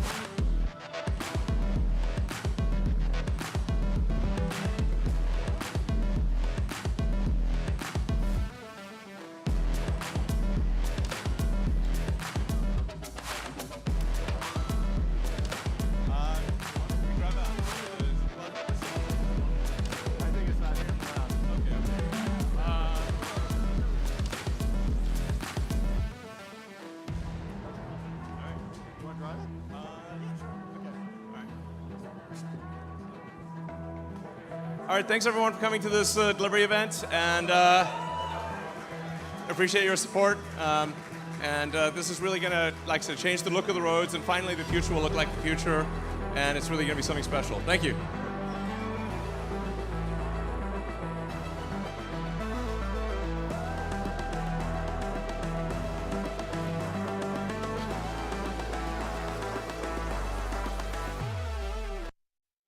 What did Elon not just tell us? We The have price pricing, and the though. range. We have pricing. But we have pricing. Yeah, come on up. Mountain Man Let's see what we Tesla is got. quick to the draw Who's here. ready? He's got the Who's pricing. ready? So everything he didn't tell us is on the website. It all came out on the Tesla. And we're going to tell you it right now. So the rear-wheel drive, so that's The lowest version. maybe a single motor, maybe a dual, I don't know. We don't know. 60,990. 60,990.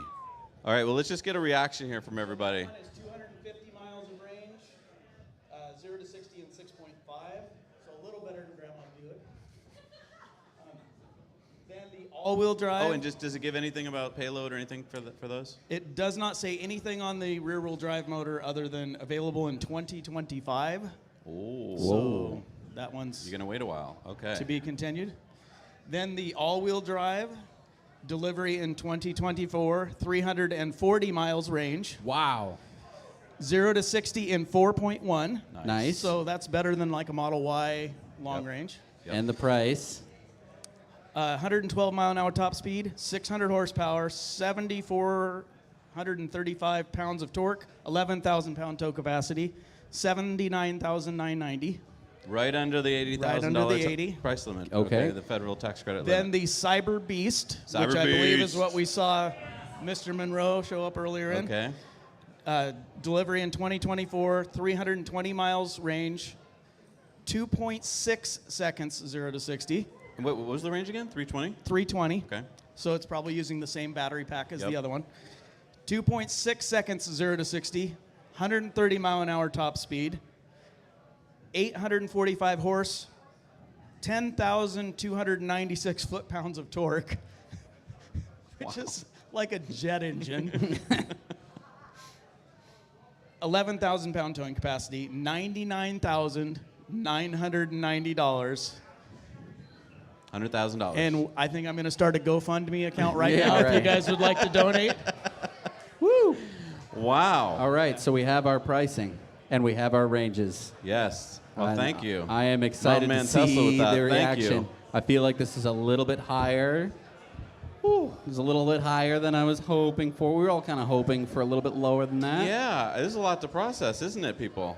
I'm really glad that the mid version, which I think a lot of us are going to get or hope to get, is under 80,000. So let's, factor in hopefully the federal tax credit. And if you guys don't know, starting January 1st, the IRS rules have changed a bit. It's going to make it a lot easier to get that tax credit. You're not going to have to wait and file for it on your taxes. From what I've been reading, you're going to get that off from the dealer. Of course, Teslas don't have dealers, but that means that Tesla's basically, I think, going to just take that off the sticker price. And then the other question is often, well, I don't qualify. Either I earn too much or too little. From what I'm reading, I'm no accountant. Ask your CPAs, but I believe the IRS is going to allow that to come from the dealer, and so they're not going to really means test you. So I think, again, don't hold me to this, but I believe many of us can get that $7,500 tax credit. So that would mean $72,500 for the middle variant of the Cybertruck. This just in, Oh yeah? there is another page that has range extenders. Oh, like bigger batteries? Bigger battery packs, apparently. Okay, what do we got? It says 440 plus miles. Doesn't show a price. And So that is on the Learn More page. So if you don't go to order now, if you go to Learn More, it says 440 miles, which makes a guy like me that needs to tow happy to see ya. Ooh, okay. So a range extender. Now, this is not your typical, electric car range extender, which is usually like a motorcycle engine hooked up to a generator somewhere in the back of the It has the car. This vehicle is going to weight. be batteries because this is, of course, Tesla. yeah, so let's go to the vehicle weight here with the range extender. I don't know if this weight is with or without. Oh, we don't know if Yeah, okay. Okay. Yeah, so what's the vehicle weight? 6,843 pounds. Interesting. It has the cargo space listed at 120.9 cubic feet. So anybody better at math than me that might understand that. So for the weight, that puts it right around the Rivian R1T level, because Yes. Rivian R1T is right at 7,000 pounds. The Ford F-150 Lightning is at 6,015 pounds. Yep. So heavier than a Ford. It has the center display size is 18.5 inches. Ooh, that's big. That's a nice big screen. And I also want to mention that weight puts it into the Hummer tax credit range. So Right, that so you can means depreciate it. That means for businesses, you can buy this truck. You can then deduct the entire cost of the truck in the first year if you were a business because it weighs. Over 6,000 Over pounds. 6,000 Again, we are not pounds. CPAs. Go talk to your tax So advisors. that is an exciting piece of news. I mean, I think we were all kind of expecting it. The Model X qualified for this as well. Right. So thank you, GM, trying to push through your gas guzzlers years ago. It hopefully is going to come back to bite you. This is pretty exciting. But Mountain Man, I'm still not getting, like, if you want to get the range extender, does it have any language on there what this costs? It's just telling you that's going to be an option down the road? I don't know. I mean, if we're starting at 100,000 and then we have to add the range extender, Right. we're Could- talking. Okay, so 320, and then it's 440 with the range extender That's for the Beast truck. for the Beast truck. Okay. It was 340 for the 349. What was the mid-range truck? Oh, the mileage? Yeah. I don't know. I thought they were the same. I thought it was 320 Okay. for mileage. Good. The rear-wheel drive one, I don't think said much. It was Right. pretty vague. All right, so What do we think? 250 is the range. Somberness has kind of fallen on everyone as they realize how much money this truck is going to cost. So 250 is the range for the rear-wheel drive, the lowest version. 340 for the all-wheel drive. And then the Cyber Beast was also 340? Yes. Yeah, also And 340. hopefully they offer that range extender, Elon, if you're listening, to the mid package. Yes. Right. Because most of us that are truck guys that have ranches that need to tow, I don't care if I can tow a Porsche and go 0 to 60. Faster than the Porsche? Yeah. No, I care that I can tow my RV with my Razor in the back and go up to the desert and blow stuff up. Because that's what we rednecks do. Yes. And, you know, if we're going to make a cheesy video, we can't do these videos in the middle of town. You got to get into the middle of nowhere. We need our range. And most of the stuff we do isn't legal in California, so I got to get out.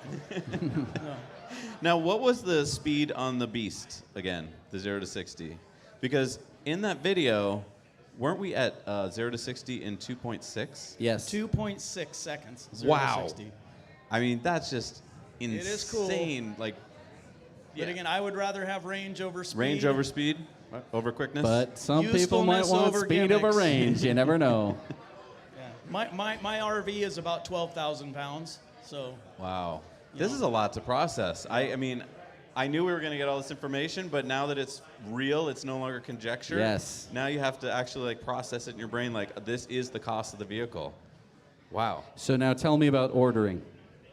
Yeah, so 2024. Are we ordering right now, or what is it just telling us the specs? What are we doing? It says order with card, due today, $250. Okay, so we're going to go to commercial break while we order our truck, and we'll be right back. Are you ready to take your communication to the next level? Introducing Corporate Streams, providing painless solutions for live streaming since 2012. With Corporate Streams, you can transport attendees worldwide with our cutting-edge audio and video. Imagine attendees interacting with speakers and presenters through live chat and Q&A sessions, regardless of their location. You can create an immersive, inclusive experience for participants. Say goodbye to the burdensome costs of traveling in venues. Our clients have reported savings of up to 86% compared to traditional events. Extend the lifetime of your event with on-demand content, whether watching a missed session or revisiting key moments. No longer will your audience have to choose.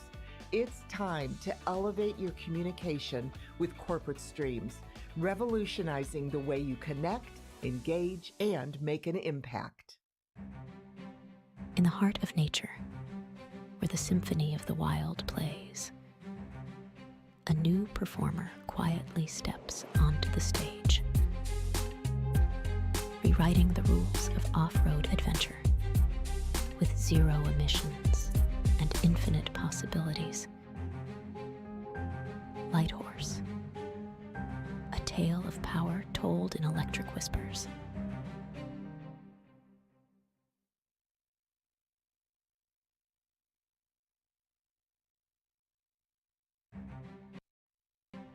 In the heart of nature.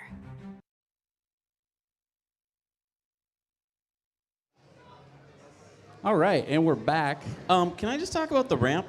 The ramp? There is no ramp. I didn't see a ramp in the video. Right? So there's no ramp? How am I going to get my cyber quad in there? Where's the cyber quad? Yeah. Where's my cyber quad, Elon? I don't know, the ramp I thought was going to be a feature or an option. Yeah. Okay, let's talk about bidirectional charging. Bidirectional charging, why are you talking about that? Is this another thing that you want that they don't have? Yes, it is something I'd like. I don't know, I thought it might be one of the things that was revealed today. Did we find anything out about it? I think that it might have bidirectional charging. I need to find out more about bidirectional charging. It does. So, there's more? All right, let's... Sorry, Come on up, we got more come stuff. on up, yeah. Mountain Man Tesla's on the beat here for us. So if you swipe over from the screen we were on, Yep. it gives you the range extender on the all-wheel drive with all of its data. It makes it faster, 3.90 to 60 on the dual motor. Nice. Which is very respectable. And it gives it a 470 plus mile range. Yes. Now we're 400 talking. Now we we're in the can right tow range. With 470.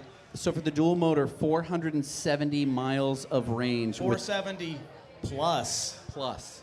I think that's based on my personal body weight. Like I'm going to go a mile further than maybe you. Yeah. But still no price. On the range extender. Okay. So how much of the value is in the battery pack is going to be the question. Right. I mean, that's going to require a third larger battery probably. Yeah.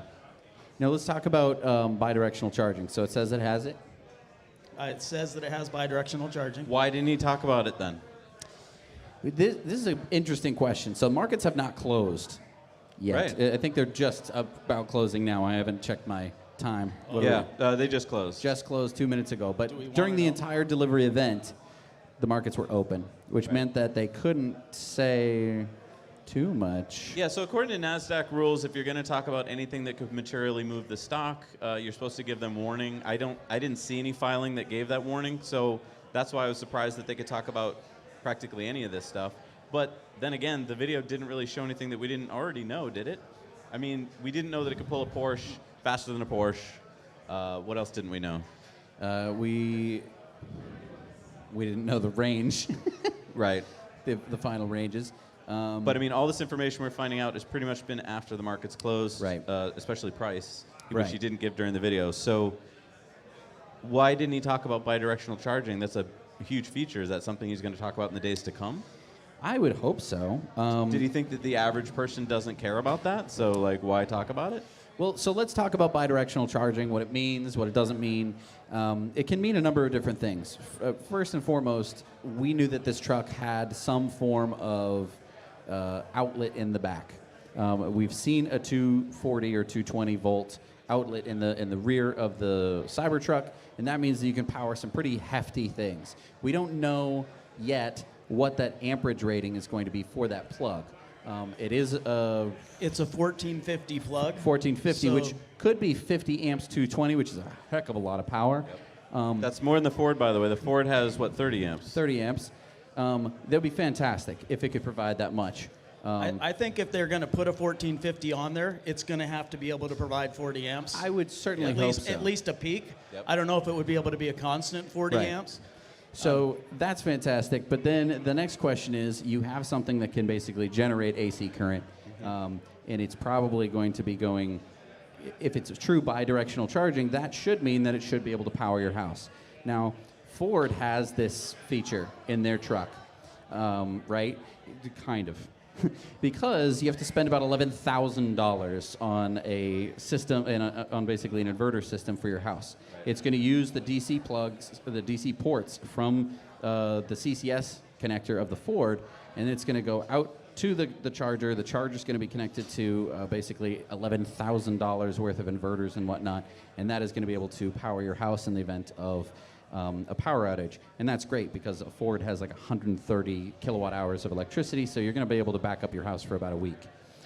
So if Tesla's going to be able to do this and do it in the same way that Ford does, they're probably either going to rely on an inverter that is in the truck, which could be very interesting, or you're going to have It to has to be buy external. an external system that's going to live in your house and power your house. Or could it plug into the power walls somehow? Right. Could it be because the power walls have inverters built into them? Because essentially all they are is a battery, Right. an inverter, and a way to basically turn on and off the power between the two, charge it up, and do I the mean, opposite. wouldn't this have been the perfect event to show that, like Ford did, where they showed, a blackout, Ford pulls into the driveway, plugs in, and the house lights up? Like, Well, that and would have been... Many of us that live in the sticks, we already have generator backups, so we have a plug hanging right out of our box that's a 1450. Right. So we can just plug it right into the back of the truck. And we wouldn't want to run our wells and air conditioners and stuff, probably, depending upon the size motor on your well. But, like, for me, it would run everything but my air conditioner. I was just really surprised that he didn't really play up. He talked about how this is such a utility truck, right? But then he didn't really go into the power aspect of plugging it in for tools and, like you said, your house and so forth. And I feel like that's what most of the country needs to be taught about, because most trucks can't do that. I'm hoping he was just in a hurry to get here and party with us. That could be That's a it. good And point. That could be he's it. just like, hey, let's wrap this up. There's a He- party going on at he the heard Lester us Pearl. calling him, and he was like, okay, I got to get going, guys. How many? By the way, how many trucks did you count him delivering? I thought it was 10. Is that Looked like 10 to me. So he's kept to his word about delivering 10 today, and I got the feeling those were kind of normal people. Did you guys get that sense? Like, I didn't feel like they were just the upper crust, like. Yeah, I didn't see Joe Rogan there. I was expecting Jay Leno. Right. So, I mean, I think that was cool that he got kind of regular people getting their trucks. I was a little concerned that it looked like people weren't going to abuse it. It was a Right. lot of like suburban-looking moms with their kids. I want to see some guy walk on stage wearing plaid and carrying a chainsaw. I assume security didn't let that happen, but okay. True. Sure. Yeah. So but- are you going to order your truck? Can we do that now? well, I mean, I already ordered my truck. Well, but you might have to order it now. I have to order it again? I thought you were doing that during the Should commercial we see break. what happens? Yeah, let's do it. Order now. Let's see. We got to get to the right thing. Vehicles, Cybertruck. Ooh, sorry, your credit card has been denied. I know, right? That's not good.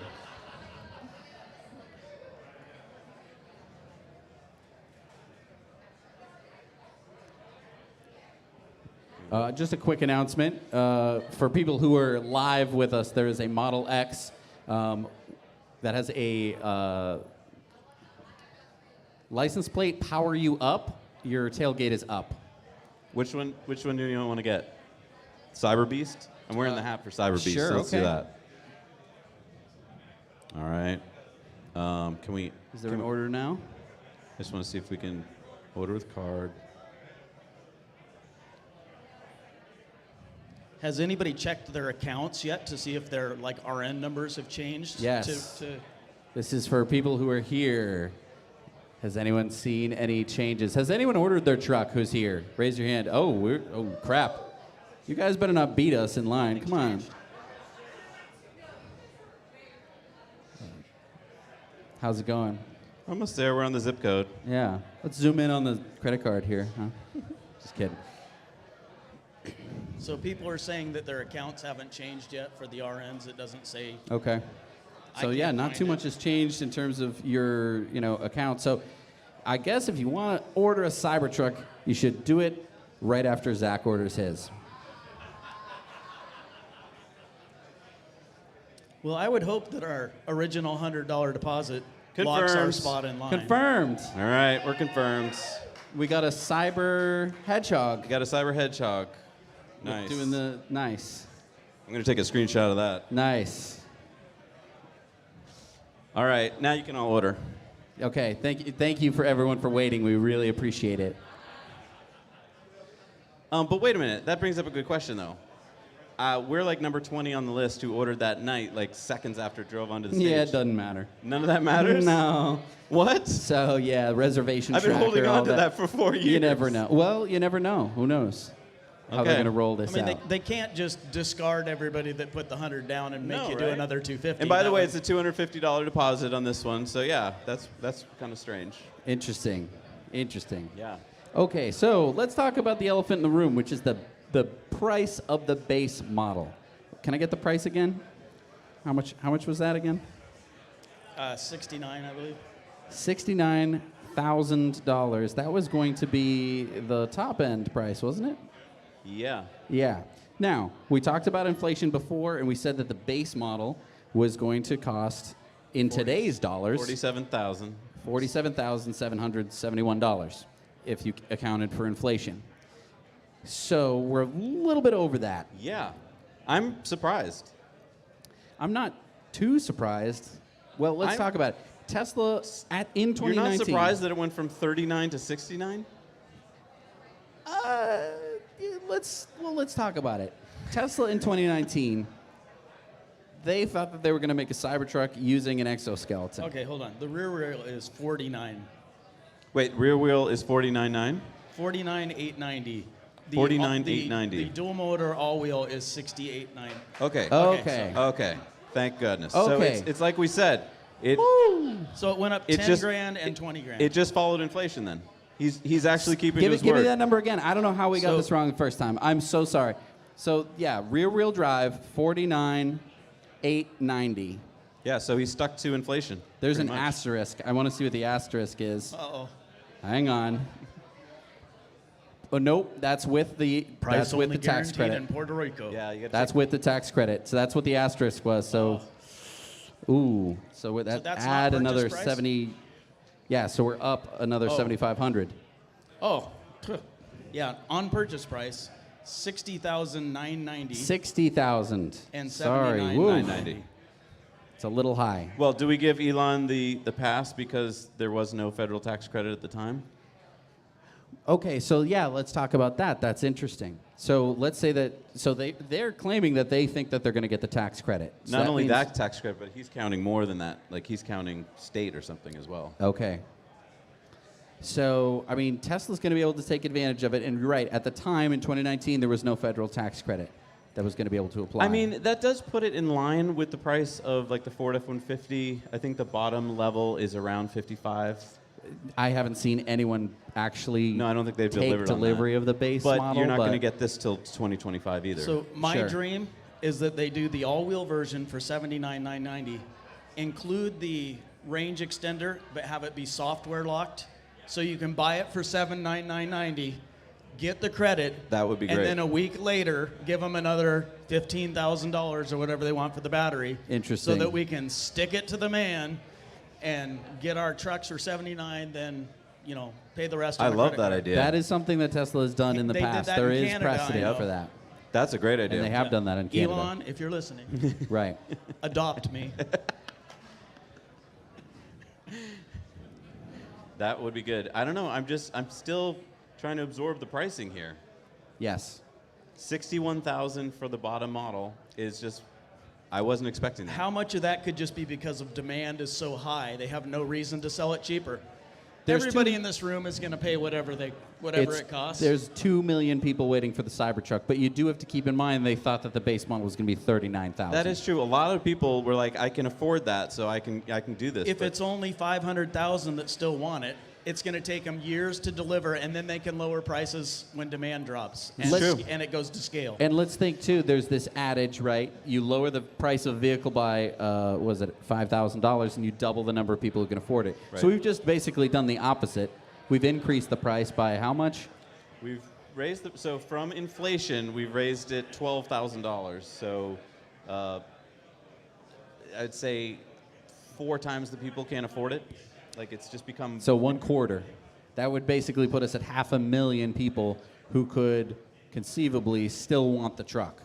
Now, But I mean, to your point, if by this were 20 just your average vehicle, like I'm not saying that I know that for sure. That's just like if we're to follow this adage of whatever the heck that is, the $5,000 and twice the number of people, we've basically reduced by 1/4. So now 500,000 people are thinking of ordering the Cybertruck. It's still pretty damn good. You know what I'm going to do? You guys stay on stage. I'm going to go out to the crowd. I want to find out what people are thinking, and then I'm going to have you cut to me, and so we can get what people out there are thinking, because I want to know what's on your minds right now about what Yes. you just saw. I mean, it's all good for us to talk about stuff, but I feel like you guys you're honing in on things that are important to you. So All I'm going right. to be out there in the crowd. Get out there. All right. All right. Whew. All right, I'm going to scooch over here. So, I mean, I know that this isn't what everyone was hoping for. Watching it when he didn't say the range, I was discouraged. When I saw the range extender, it was like a sigh of relief for me. So let's talk about the range extender. Rivian has the Max battery, which is currently not available, which you can't get. They are going to be rolling it out, and it shouldn't get at you quite so far. I think it would get you probably about 350 miles. I'm sure that I'm off on that. And I'm looking to go back to that page again. Sure. It But doesn't essentially, say when the range extender will be available. right? Would that be an add-on? Are they gonna basically open up your truck and put a range extended battery in it? I would imagine when you order it. I would imagine so too. I think they're smart if they do it as a software locked option. I mean, that gets a lot more people into the market that are counting on that federal rebate. Yes.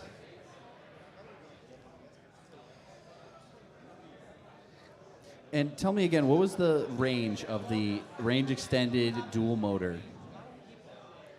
It says 470 plus. 470 plus miles with the range extender. And then it drops the 0 to 60 to 3.9 seconds. So he slows it down a little bit. No, speeds it up. yeah. I'm sorry. The dual, I believe, was 4.2. Okay, so you're going faster with a bigger battery in there. And let's talk about towing for a little bit. Towing with electric vehicles has been the thing that everyone goes, well, see, you can't do that because the towing, you can't tow it.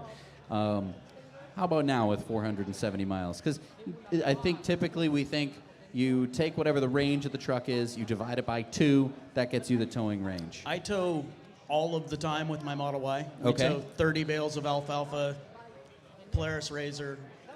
We use it typically for mostly local stuff. When we're doing our big trips to the Nevada desert towing our RV, we just rent a truck. It's just easier than paying the maintenance on owning one. Sure. So when I'm on local roads, 45, 50 miles an hour, I get about 60% of my range towing the hay. Yep. The Razor's a little better because it's not like a big square object. Yep. So 30 bales of alfalfa weighs about 3,000 pounds. My trailer's 7,000, so I think I just voided my warranty publicly by saying that. So we're about 3,700 pounds. It's an estimation. Yeah. So about 3,700 pounds of hay, and I get about 55% around town probably. All right, so now, for those of us who aren't good at math, I'm going to break out the calculator, make sure I don't get my numbers wrong. Do the mental math here on stage. It's not so great. Here we go. Calculator app, 470 divided by, let's just call it 2. That would be 235 miles of towing range, kind of worst case.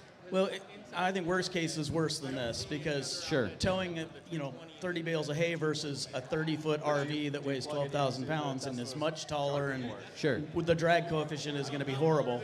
But I think that we're in a really interesting spot because I think that basically we're in the 200 plus ish miles of towing range with the supercharger network.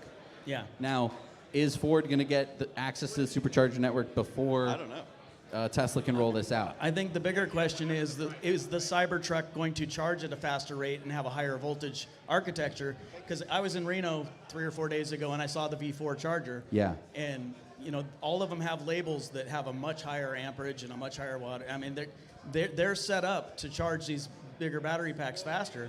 So if we can pull in with a larger battery pack and leave in the same amount of time as a Model Y, Yes. it's not going to be inconvenient. But if I pull in and I have to spend an hour and a half to charge up that larger battery pack, it's going to be a deal breaker. It's a good point. And we have Zach out in the crowd talking to the people who are here at the Cyber After Party.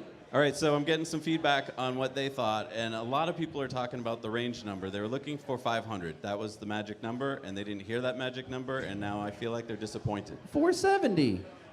Well, except we're hearing 470 with this magical range extender, and our question is, what does that mean? Is that more batteries in the battery pack, or is that something that sits in the bed of the truck and like plugs into the port? We don't know what the range I'm guessing extender. double A's that go in the glove box.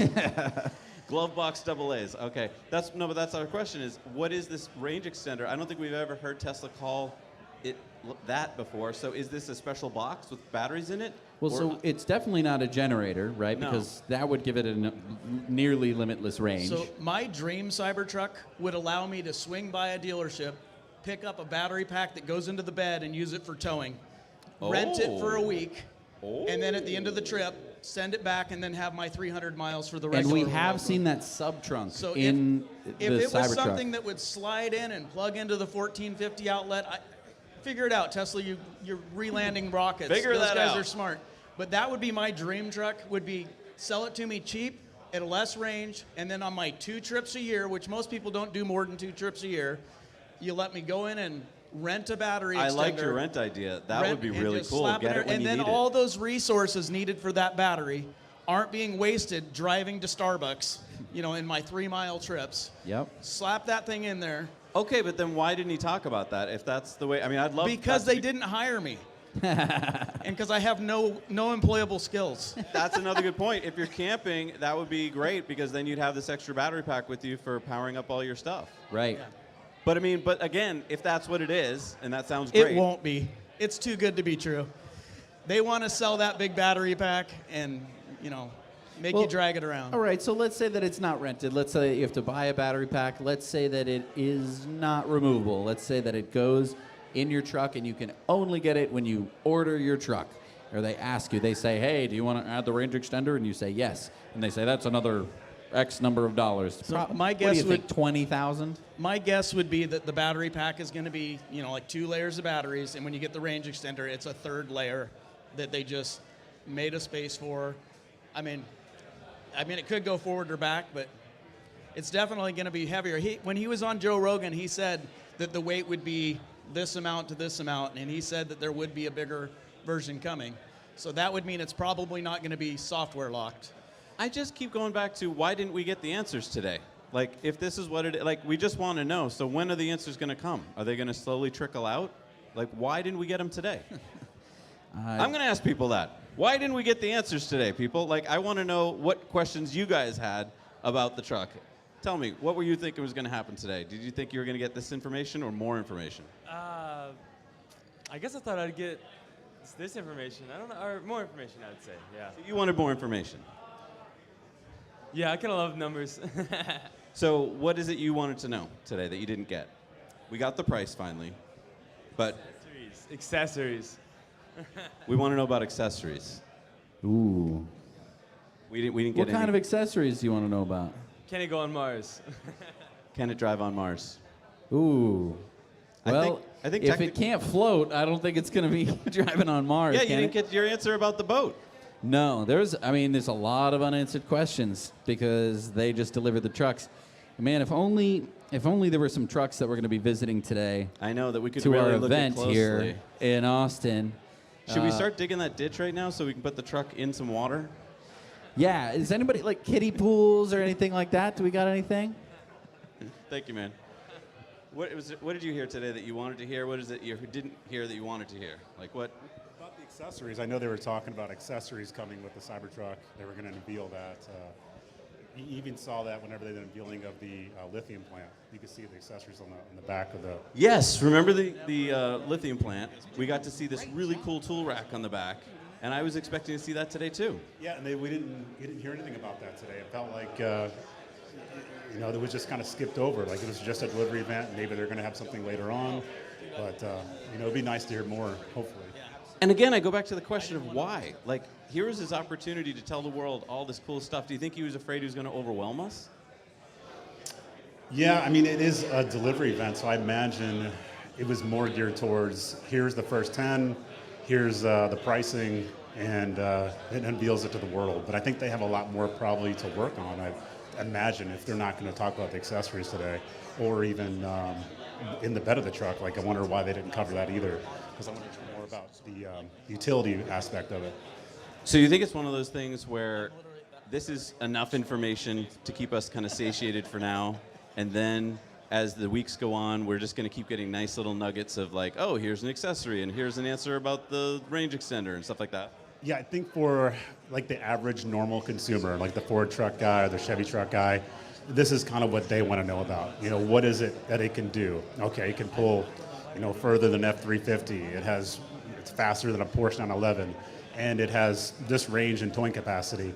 And that's probably what your average consumer needs to know. But people like us that are fans, we want to know everything about it because we've been focused on this for the last 4 years.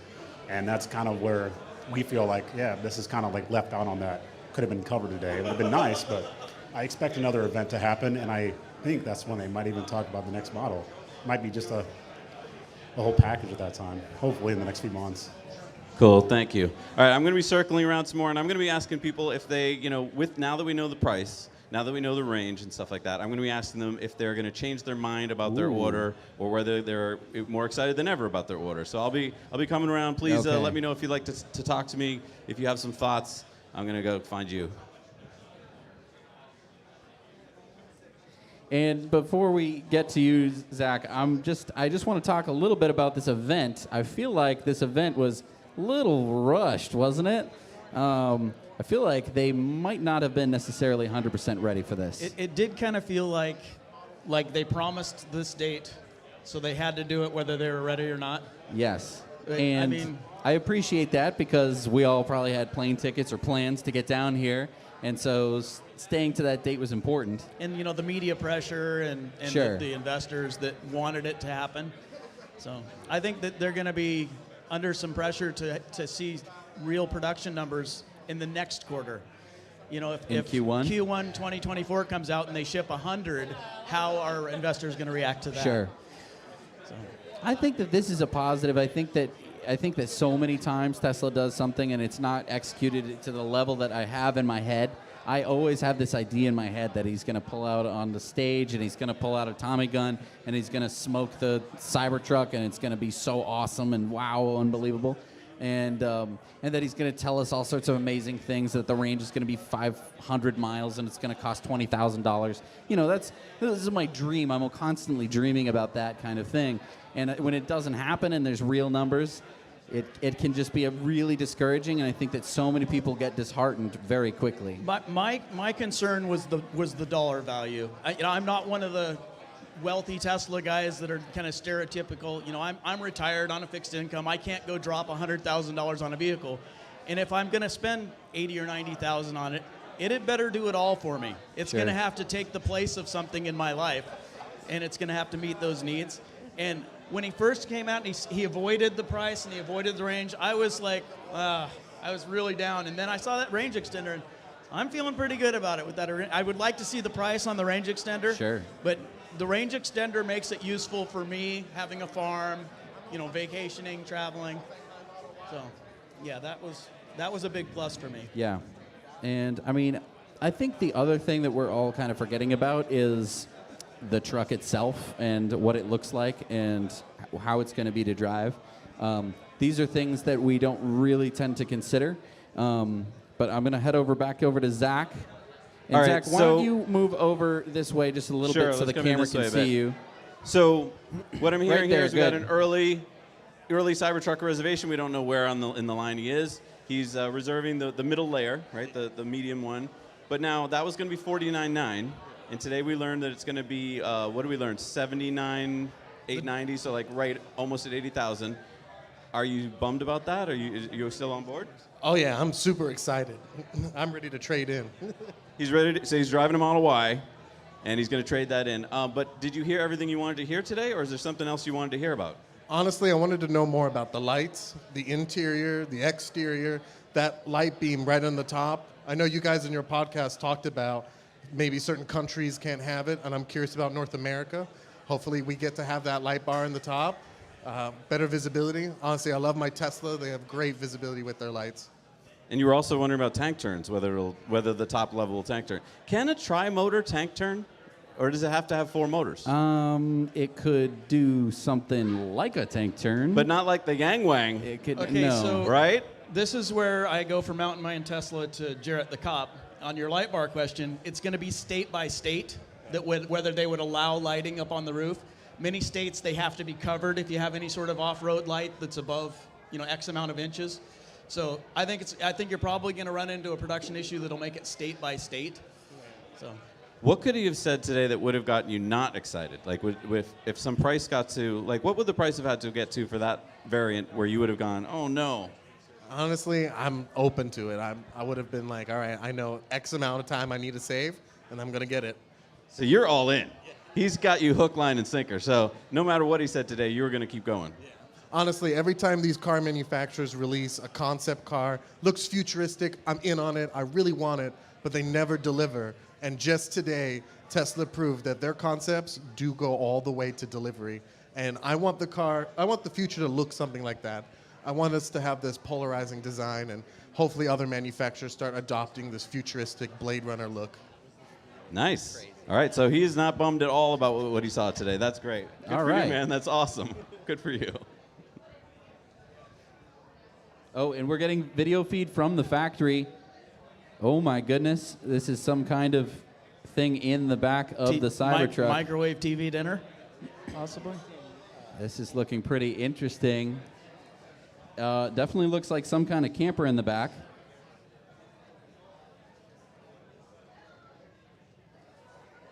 Now, do we think that this is a Tesla camper, or is this somebody else's? Because how would they have access to a Cybertruck unless they're Tesla? Unless they got a hold of some people that were getting them and said, hey, hook me up with one of those and I'll let you show it off in the parking lot. I know quite a few people who would be interested in having earlier access to the Cybertruck.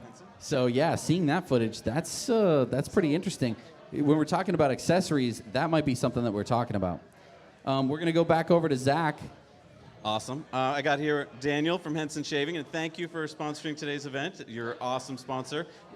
You know this already, but you are Jesse's favorite shaver, his only shaver now, that he will not stop talking about. And I know he's not well shaven now, but that's just because he's a no shave November. I think in a day he's going to be clean shaven, Jesse. But anyway, you had some interesting points, Daniel. Talk to me about what you were talking about with Tesla had a kind of an opportunity here. They kind of blew it. I don't think they blew it. I just think that there was an opportunity here for them to flex their manufacturing prowess. Tesla is really high on cash right now, and most of inflation is due to interest rates, I've heard on my TikTok feed. So what I'm looking at here is they had a real opportunity to show that the raw cost of goods sold here didn't go up relative to the amount that they increased the price, depending on where that lands. So their last 2 years have been about manufacturing things well at scale. And I think they really missed a finish him capability move here where they could have said to all the other manufacturers, well, they're all raising their prices because of inflation, really, which is just debt pressure on their books for interest costs, which are driving prices up. Tesla's got clean books, and they could have held the line on their manufacturing and made this at a reasonable cost because they don't need the cash back right now. They've got nowhere to put it. And they could have taken a really long ROI period here and taken a thin margin at scale, which is our model. And the idea was they could have pulled off a model that nobody else could have competed with. If you go down the feature road, you're kind of cool until someone else matches you for features, and you're kind of playing the feature game. If they were to play the manufacturing cost keeping down game and raw quality material game, they could have been alone. Not to say there's anyone who's even close to them, but they could have been in their own right all alone. It could have been a game changer. I think they had a huge opportunity to keep their costs below inflationary pressures, and they missed it. Thank you, Daniel. So I want to cut over to some more factory footage that we're getting, which is up behind me. We've got the Cybertruck with the graffiti on it, which is pretty cool. And this looks like it's right out front of the Gigafactory. I wouldn't know I was thrown out when I tried to get in. And looks like there's also the matte black one over there. So, yeah, that's the Baja truck. It drove 1,280 miles all the way across the Baja Peninsula. So that's part of the, I think it's Baja 1000. And there's that light bar on the roof. So there definitely exists in the world one light bar at least. Well, probably two. Another big reason why I want the range is because I have a lot of friends who race the Baja, and we've already got a race team together to enter a Cybertruck in the Baja 500. All right. So we need, it's 500 kilometers, but we figure in off-road conditions, we're going to need close to 500 miles of range to complete that course on one charge. So we want to enter the Baja. We've got, race team, and we're going to get sponsorships together and stuff. So when we eventually get it, we're going to enter in the Baja. Nice. So that'll be coming to my YouTube channel. That's exciting. Zach, do we have somebody else? We do. We have really cool, in-depth thoughts here. I'm not going to even right. try and reproduce them. So, Jeremy, tell me what you were just talking about. Okay, so it seems to me that Tesla has done a very tactful thing by making the price a little bit high, okay? Now, personally, I'd like to just make a big shout out to Richard Dawkins. I think you're insanely awesome, and I want to build on your work. But here it is. So the memetics of this, the optics of this, are extremely important, okay? If you put a truck out that's too cheap, you create a memetic concept in the mind of the consumer that would have a zipper effect. It would destroy the economy, and that is contrary to Tesla's mission. You cannot succeed by creating a truck so low that no one else can create or compete, because that would be basically causing your own failure. The mission is not Tesla. The mission is adoption.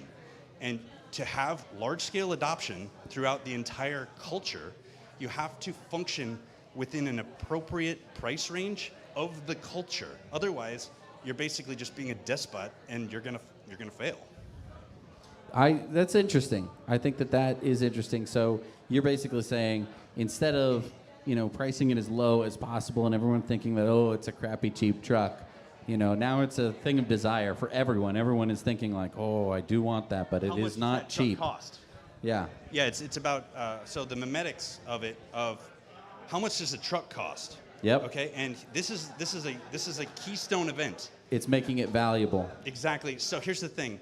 Yes, it's making it valuable, but it's also recognizing the struggles of economic change. Okay, so if you think about memetics in terms of biological change, so think of a meme like an animal. If you've got a stable economy, a stable ecosystem, and you bring in a feral idea, a feral meme into that ecosystem, what you're going to do is cause disruption to the ecosystem. A good example is the cane toad in Australia. They're like, we'll solve this problem. This will take care of that problem right away. But the truth is they destroyed their ecological balance. The same thing goes for economies, and the same thing goes for memetics. So what I'm suggesting is that although there is a demand, there's a lot of interest in having the truck be affordable, because that's within our American bubble or our individual bubble. It doesn't always behoove the company to do the thing that the individual or the small group or whatever wants. You have to think large scale, and that's sort of the first principles angle. So does this mean that basically if they did this, they undercut Ford and Rivian and GM, that basically they would be wiping them off the map, and they don't want to do that yet? And you have to have compassion for your competition.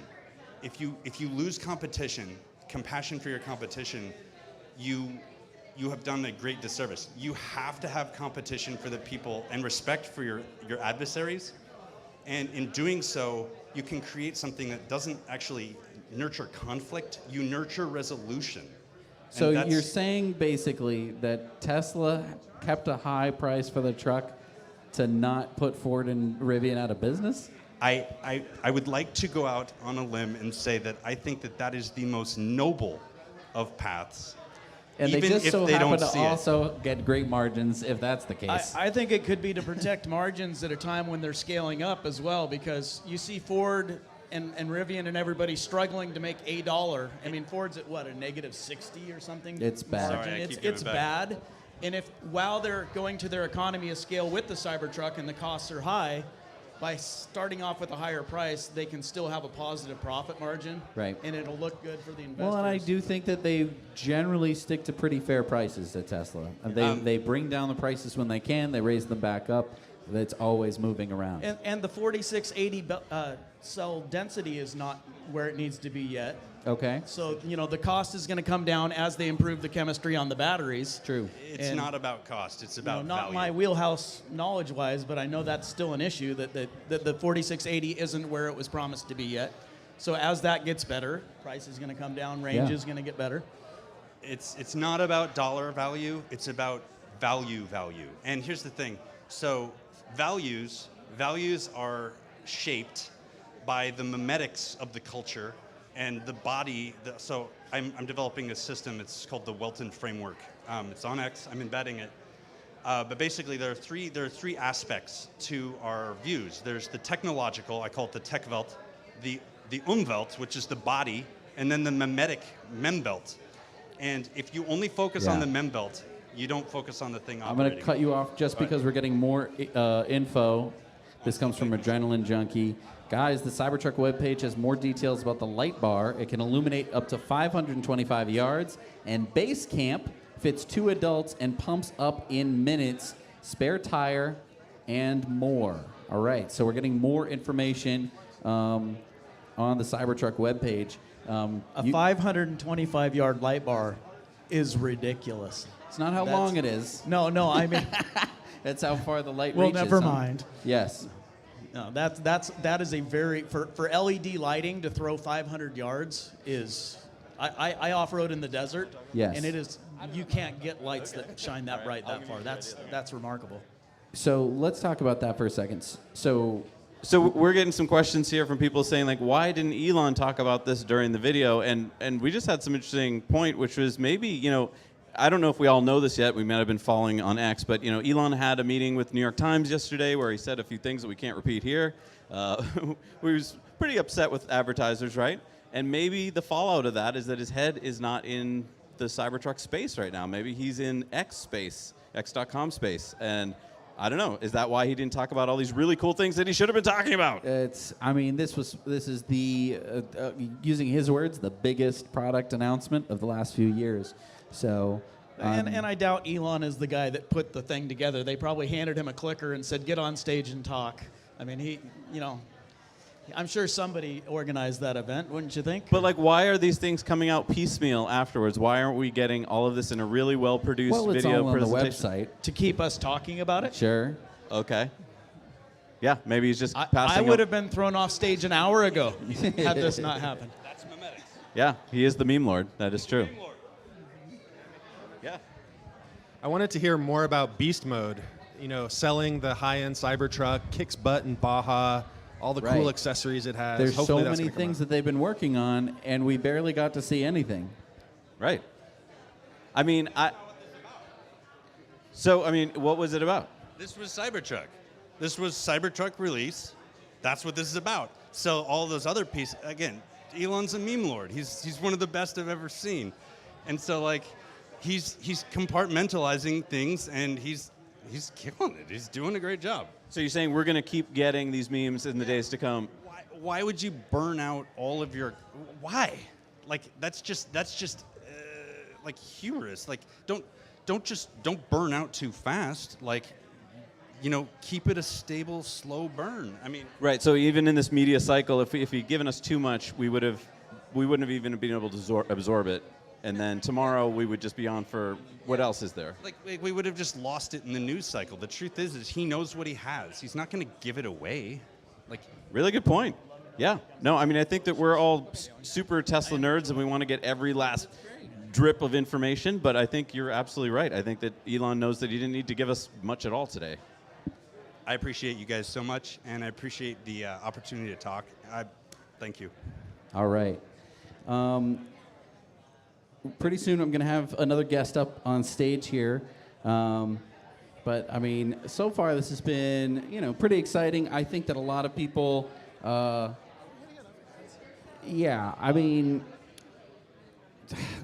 gonna take some comments here in just a second. Down on, I'm going to be reading off. So, all-wheel drive with an estimated 340-mile range, 0 to 60 in 3.9 seconds. Jim Curtis. Hey, how you doing, Jim? I mean, that's not bad. I think that, again, everyone's expecting the $39,000 price. We already talked about how that was going to be unrealistic with inflation. So, and the original all-wheel drive was a 300-mile estimate, so we did blow that out of the water. We blew that right out of the freaking water, which is great. And, I mean, what was the 0 to 60? What was it? 3.9. 3.6, yeah. pretty good. Yeah.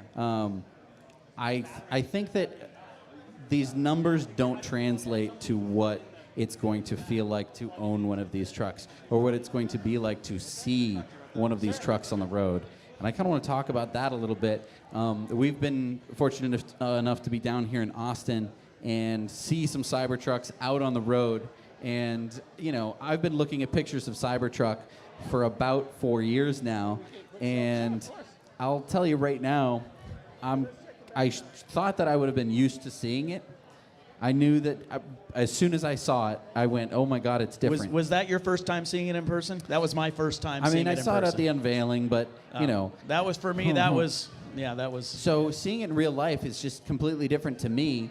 With my own two eyes, and it's true of the Model 3 as well. When the Model 3 was coming out, I was going nuts. I had Model 3 wallpaper on my computer, and on my phone, and on my work computer, and on I had a calendar, all sorts of things of the promo pictures of the Model 3. They didn't change the design, but when I saw it in real life for the first time, I said, this looks different to me.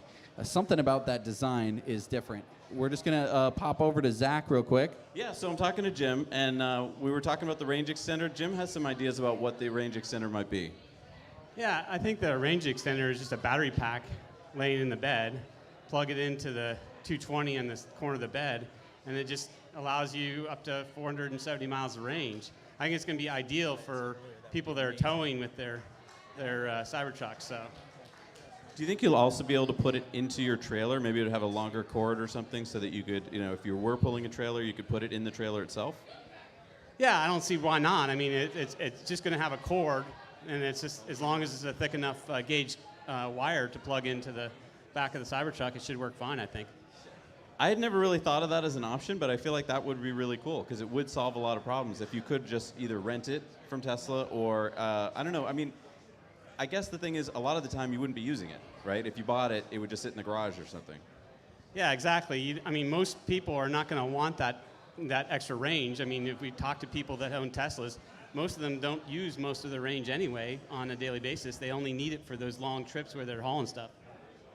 All right, so if that's what it is, I'm pretty excited about it. Awesome. All right, well, we're going to go to commercial, but before we do, I want to shout out Mountain Man Tesla here with the quick draw on all of the website facts. I would still be fumbling with my phone if it weren't for him. And I need to thank my wife for driving 2,000 miles to come here with me and sleeping in the back of the car with me. It was a miserable trip, so she suffered to let me come. All right, we're going to have a short break. We'll see you real soon.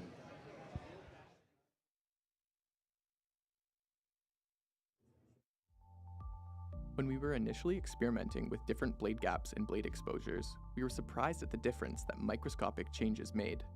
For context, a piece of paper is about 4/1000th of an inch thick. Turns out, that's enormous compared to the scale of shaving. Currently, our blade is extended past the shave plane by about 1/3 of the thickness of a piece of paper. We realized this amount of blade support was necessary to minimize skin irritation and discomfort for most people. At Henson, we build our razors to aerospace standards, holding microscopic tolerances. Why? Because as it turns out, it makes all the difference.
In the heart of nature, where the symphony of the wild plays, a new performer quietly steps onto the stage,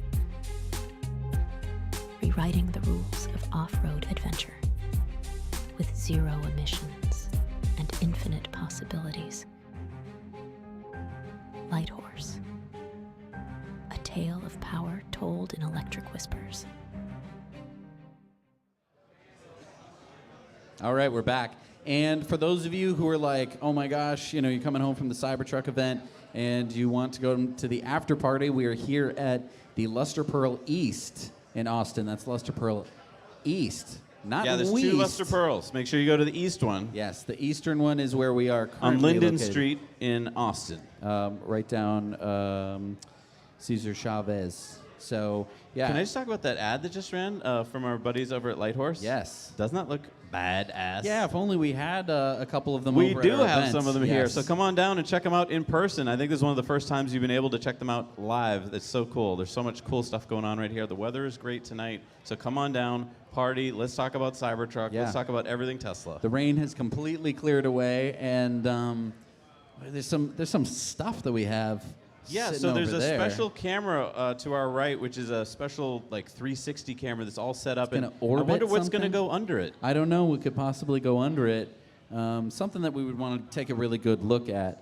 Yeah, there's so many things I want to take a closer look at now. Yeah, so I don't know. I don't know what could possibly. And also, there's people I want to talk to who might have been over at the cyber event who would know this stuff. People like Sandy Monroe. I would like to talk to him. Be good to get these people on the stage and start talking to them. But of course, they have to come from the Gigafactory. So we're just waiting. We're just waiting for stuff to be coming. You know, so this happens to me a lot with Tesla events where you get this just rush and excitement. You got to hear Elon speak. You get to kind of feel like we all have felt for so long that this has actually just been said by him in real life, so it's now real. It's not just living in my head. And so then, I don't know, there's a little bit of a letdown from it where you're like, right? And now I think it is a really good point that Elon didn't really have to do much today at all. He just needed 10 Cybertrucks. He needed to deliver them, show the world that they're real, get real people in real trucks. And again, the Tesla nerd in me wanted more, right? I wanted to see every last bit of footage, but he doesn't have to do that today. He just has to trickle out the information to keep this news for the rest of time. Sure. And I guess it just leaves us all sitting here wondering and conjecturing, is this Cybertruck, release going to be the same as the Model 3, where it felt like no Model 3s were coming out and there was such production issues? And are there going to be those same production issues for the Cybertruck? I don't think so. I mean, I've been watching Joe Tegmeyer, and by the way, I think Joe's going to be here tonight as well. Nice. I think he was over at the event, and he's coming back, so I Can't can't wait wait to to see him. talk to Yep. him. Joe has an amazing channel, by the way. Go check out Joe Tegmeyer on YouTube, where you get to see drone footage of Giga Texas practically, twice a week. And so one of the things you get to see is not only the construction. I think a lot of people think, okay, well, this is just construction, so I'm not interested. What you get to see is things that are outside of the building, even sometimes things that are inside the building. And one of the things I got to see the other day with you, my first trip to Giga Texas in person. Yes. We got to see a lot of the castings. Yeah. So there were Cybertruck castings stacked up high. Yep. If you're only making 5 of these, you don't need stacked up high hundreds of Giga castings. That would, in fact, just get in your way. The fact that they had that many, I think, is a really good sign. Interesting. So you really think that these stacks are going to basically be turned into trucks that people are going to be driving around very soon? I think so. I mean, I think that Elon and Tesla have learned so much from each iteration, each car that's come out. There's so much institutional learning that took place when the Model 3 came out that we didn't see happen with the Model Y, right? We never really heard about a huge Model Y ramp problem. Sure. Because they figured so much out. Now, I know that Cybertruck's different, it's made differently and stuff, but I feel like they've learned so much about what not to do and what to do. And the fact that we're seeing so many of these beautiful looking trucks now, like without any issues, without any gap issues, that I feel like they figured it out. I'm not saying they can make them at a super fast rate, but I feel like they aren't going to have the same problem of ramping that we've seen before. Another point is the release candidates. I think that a lot of people draw the line at release candidates and then the final production units, and they want to say that the release candidates don't really tell us anything about the final production units. Well, I totally agree in terms of the features and what it's going to look like and the fit and finish and all that kind of stuff. That doesn't tell us very much because it might change in the production unit. I think that the production speed of the pre-production units is kind of indicative of where we're going to be right now. Right. If not, we're probably a little bit ahead of where that's going to be. But by which I mean they're probably going to be able to pump out way more than the number of release candidates that we've seen. We've seen a lot of release candidates for this truck. We saw way more than I think we ever did for the Model 3. Nobody knew what the Model 3 was going to look like until basically the delivery event. We had no clue what it was going to look like. How could that possibly have been? Because they kept it a secret. Right. And they probably actually didn't make all that many. we've seen a lot of release candidates out on the roads driving around. So I think that tells you something about their production. It could be a lot better than everyone's kind of making it out to be. I got some questions from the crowd, which were about crash testing. And the cool thing is at Giga Texas, they have a crash testing facility right there. Yep. So I'm pretty sure they've crash tested these. In fact, we've seen some discarded, models that look like they've been crash tested. I can't wait to see what the safety rating is. Again, to that point of that Elon doesn't need to give us all the information today. He can meme out at any point on X that like, hey, maybe he's got the safest truck. Like, that would be amazing. Sure. And so I feel like, we're going to just keep getting really cool bits of information that come out, and he really just didn't want to give us too much today. Right. No, I think that you're probably right.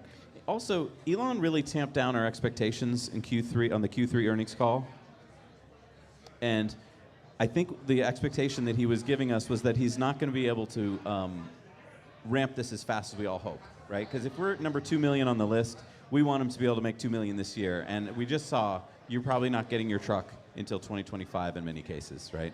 Oh, by the way, if you guys are getting hungry, there are food trucks. They are right around the corner over to our right here, to your left. So go check them out. Plenty of food for everybody. And it's right over by the interesting camera rig that we have. Yeah, go set check up out the for interesting no 360 camera. particular reason at all. Who knows why we set up that big orbiting camera rig?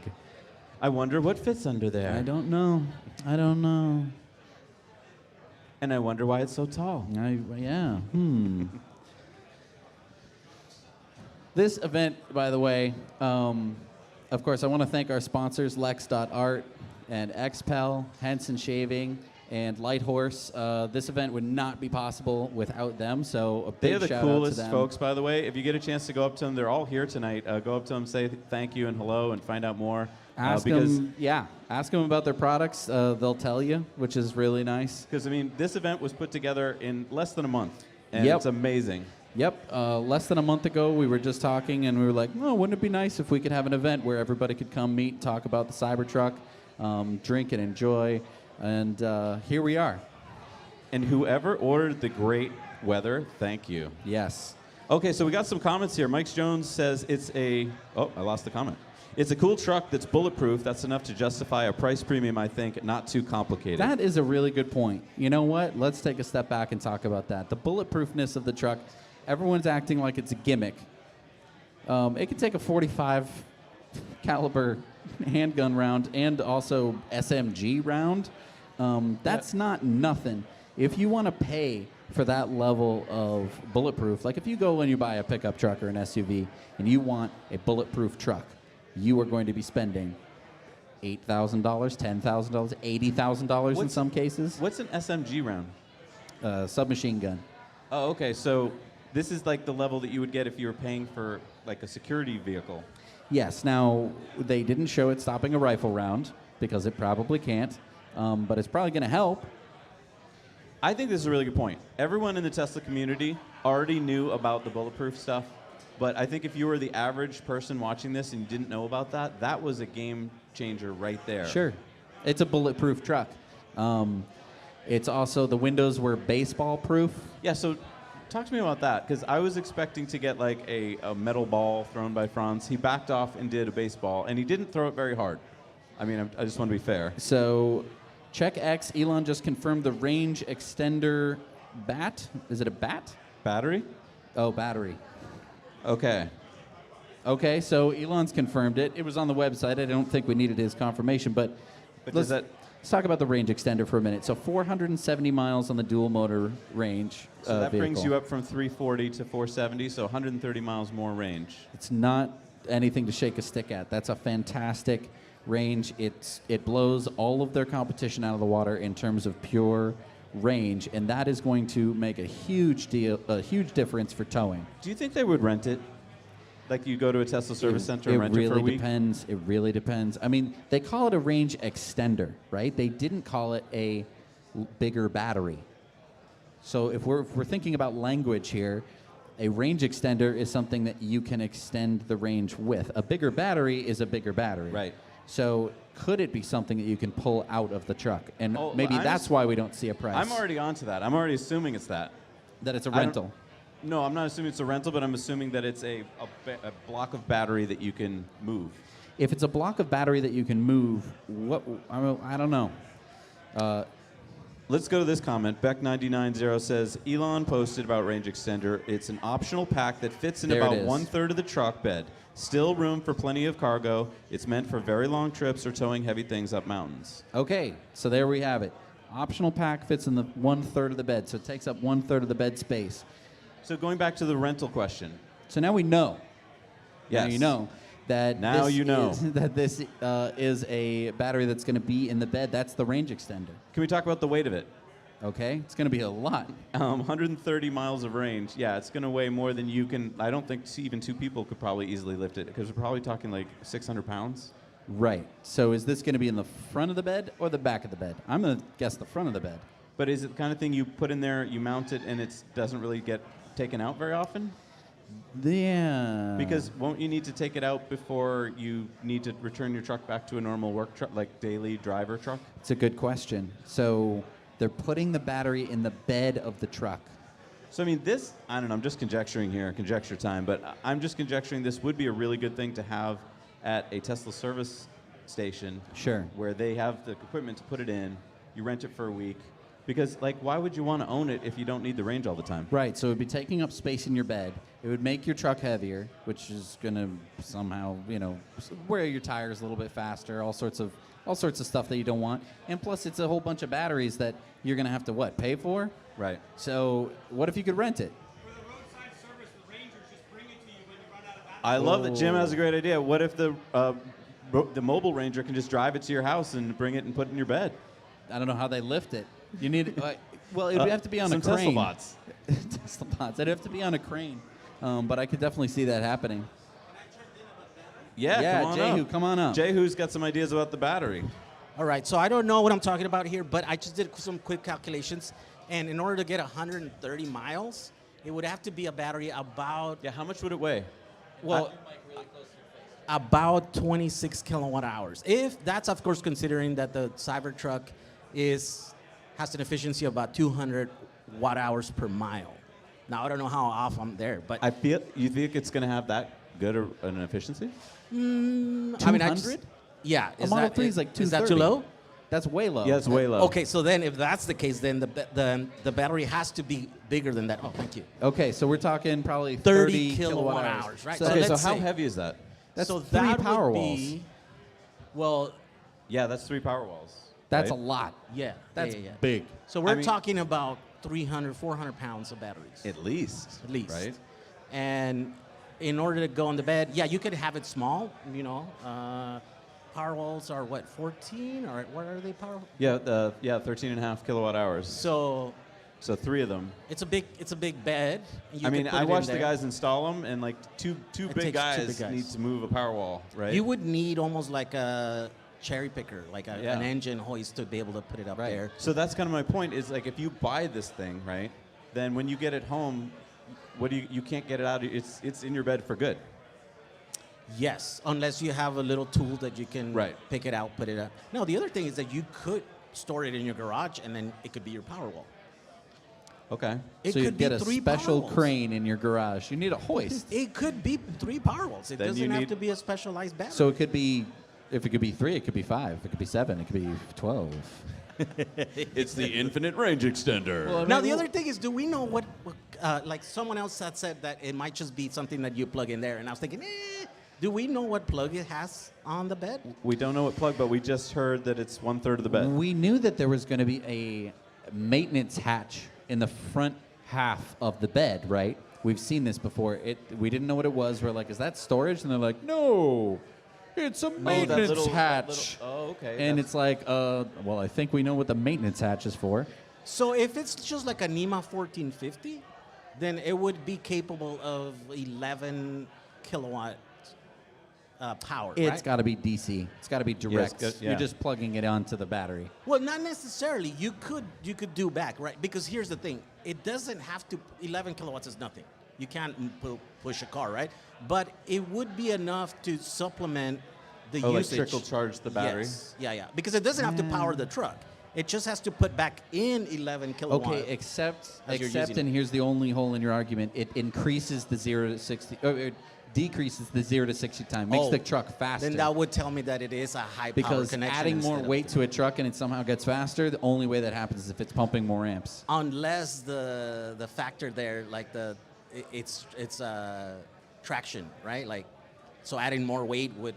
Adding more traction? I don't 'Cause know maybe if it's not that's how power. physics works. Well, we don't know what's the limiting factor there. It might not be power. It might be traction. You think it's just the track? It's too light. All right, maybe. But I think that there's enough factors. There's the maintenance hatch, which I think is going to be the range extender battery hatch, where you're going to stick the range extender on, and then the fact that it gets faster. Those two things to me sound like you're going to take it to Tesla service. They're going to have a hoist. They're going to lower this battery in. Some guy's going to plug it in with some Anderson connector, some beefy DC connection to the battery pack, and it's just going to be parallel. Can I just conjecture something that popped into my head? Okay. What if certain superchargers have the extender available, and it's some kind of robot thing that lowers it into the bed of your truck? So it's kind of like the original idea of Tesla, of swapping batteries. where they would do the battery swap. Yeah, it's almost like a Neo battery swap, but it's a more limited battery swap. And it's a little bit. Do you think that it's easier if you're taking something out of the bed of a truck as opposed to having to take the battery pack out of the bottom of a car? Yeah, especially if it's like 2,000 It's got to be, pounds. right? Yeah, 'cause you don't have to now dig underground, drive the car over something and align stuff. You're like, I mean, it could just be two dudes with a hoist and like some bolts, you know? Yeah. Well, and by the way, I'm sorry to say this, but like again, he did this already, right? Like where they engineered a replaceable battery. Yes. They even had a station that would do it. And then it just wasn't a battery extender. That was the only difference. But it never made it to market, right? True. I mean, every single Tesla Model S had the technology. Yes. It was never refined. They didn't need it was never because used. the supercharger and it network. was deployed. So this could be one of those things. Yes. And right? it does answer the question for towing that a lot of people have, which is, how am I supposed to tow with this truck? Now, that would get you, so we were saying maybe a range of like 230 miles. Towing.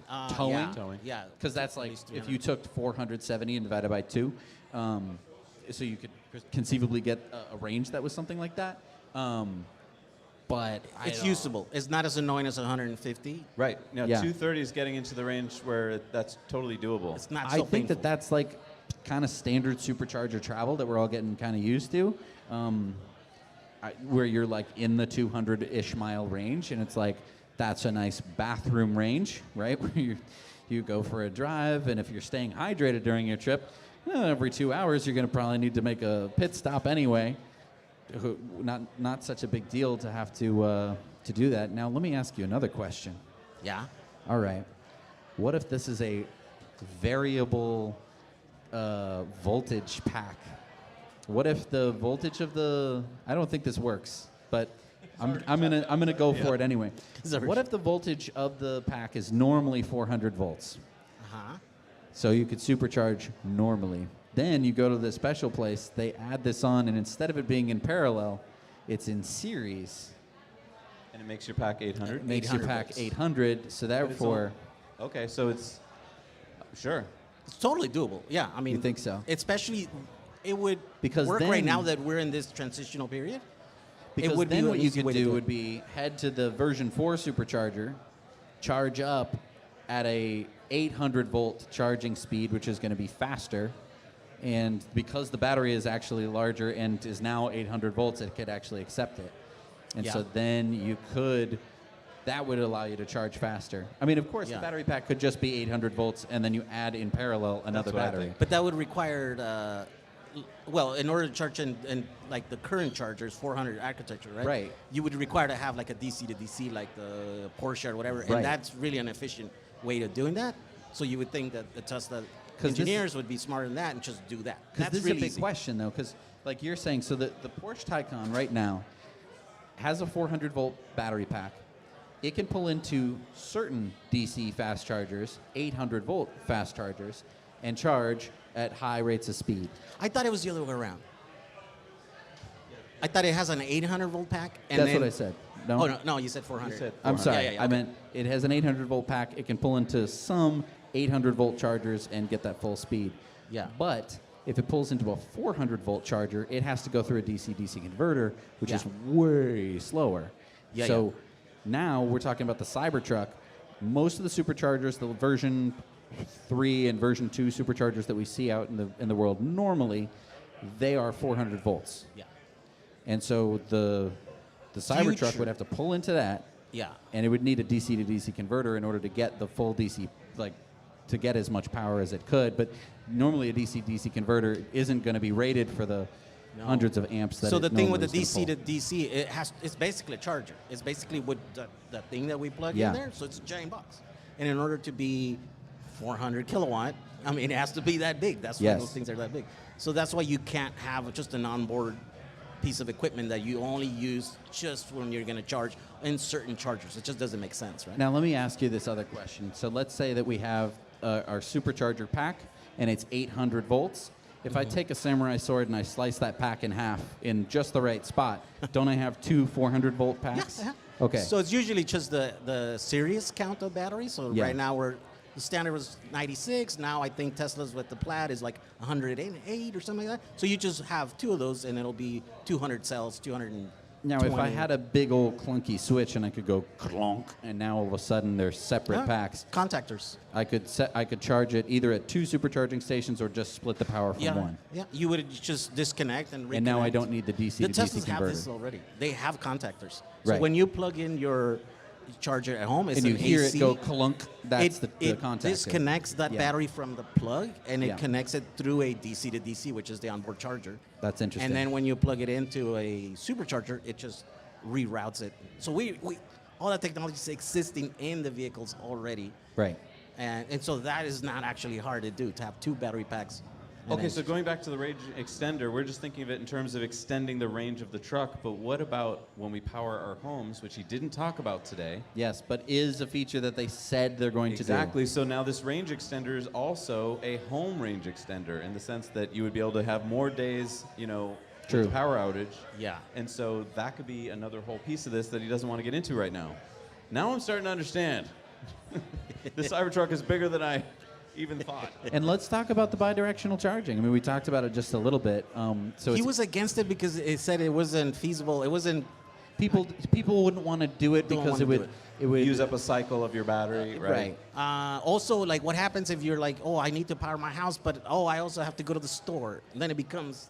Well, let me ask you this. So we've got 3 versions of the Cybertruck, right? If I want the beast mode, I probably have to have a lot of nickel in those batteries, right? It's probably a different architecture than if I want the lowest variant. Maybe those are LFP, and if those are LFP, I can cycle them more, right?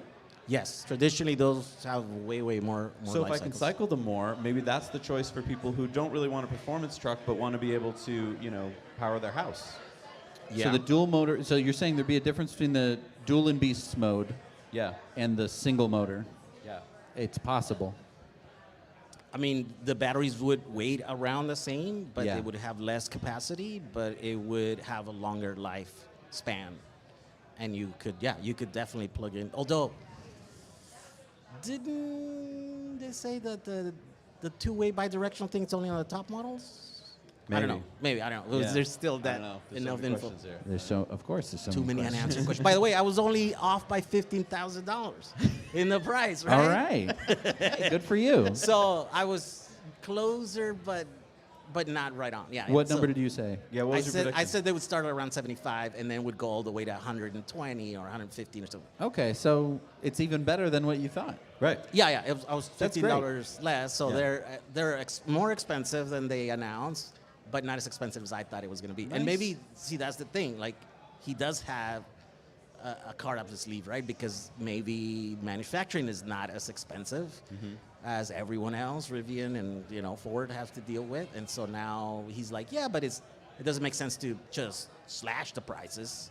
We'll leave that as we can create more. Yeah. It doesn't help that tell all these people that you can buy a truck when we can deliver, right? It's also, I mean, you don't want to piss off a bunch of people because they can't get it. I mean, you've been waiting how long for that truck? I know, 4 years. Yeah. 4 years. Yeah. And that's a long time to wait. That's a long time to wait. That's a long time to wait. Ask her. She waited 4 years for her I know. car. It gets to the point where you almost don't want to think about it, because like it's not fun to wait that long. Yeah. Yes. Yeah. And also, yeah. Well, thank you, Jehu. This Okay. is great. So Thank I you. just wanted to We'll probably have you up here again when the next battery question comes up. Thank you so much, Jehu Garcia, everybody. Thank you. So I hear that XPEL is here Yep. in the house. I'd love to talk to them. Yes. Yeah. So wherever XPEL is, come on up. We'd love to talk to you. They're one of the sponsors for tonight. And if you want to see an XPEL car and you're here tonight, they are out front on Tesla Row, as I'm calling it. All of those beautiful cars, many of them are wrapped by XPEL. So while we're waiting for XPEL, I want to get back to your ideas about the bidirectional and about the range extender. Because I do think that the range extender was only available on the upper models. So maybe that puts my idea about the LFP batteries. Yeah, well. Or maybe they haven't even worked all this out yet. Like maybe this is just kind of in the works. It does sort of feel that way. It sort of feels like, you know, there are a lot of questions, and maybe Tesla didn't necessarily know all the answers. You know, they probably picked the date and time before they necessarily ironed out all those details. All right. Good to see you, Marco. Grab a, oh, sorry. Yes, I come with this. Oh, thank you. Thank you very much. Be sure to grab a mic over there. Yes. Any one of them? Got my XPEL Should I do it hat like on. this? That's pretty cool. Are we good? What do you guys think? Thank you, It Marco, looks for great. I coming. didn't get the cowboy edition. Well, That's next all right. time. And thank you for being our sponsors today. It's great to be here. So tell me about this. I saw some beautiful cars out front that are wrapped by you guys, and I've heard nothing but good things about you guys. Tell me about what you guys do. Yeah, so we operate a corporately owned XPEL shop. So we do window tinting, paint protection film, pretty much anything automotive-wise, ceramic coating.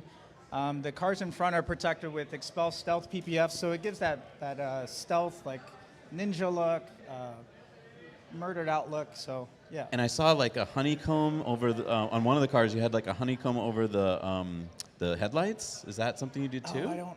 Is that on? That I don't know. Okay. I didn't take a look at that at all. Okay. But so, how long does it take to do stuff like this to cars? Is it like So drop it off for a day or week? So a complete PPF wrap takes, I would say, 4 to 5 days. Okay. Because some of the jobs require dismantling of different panels because you want to have every edge wrapped and you want every panel completely covered. So it definitely takes time.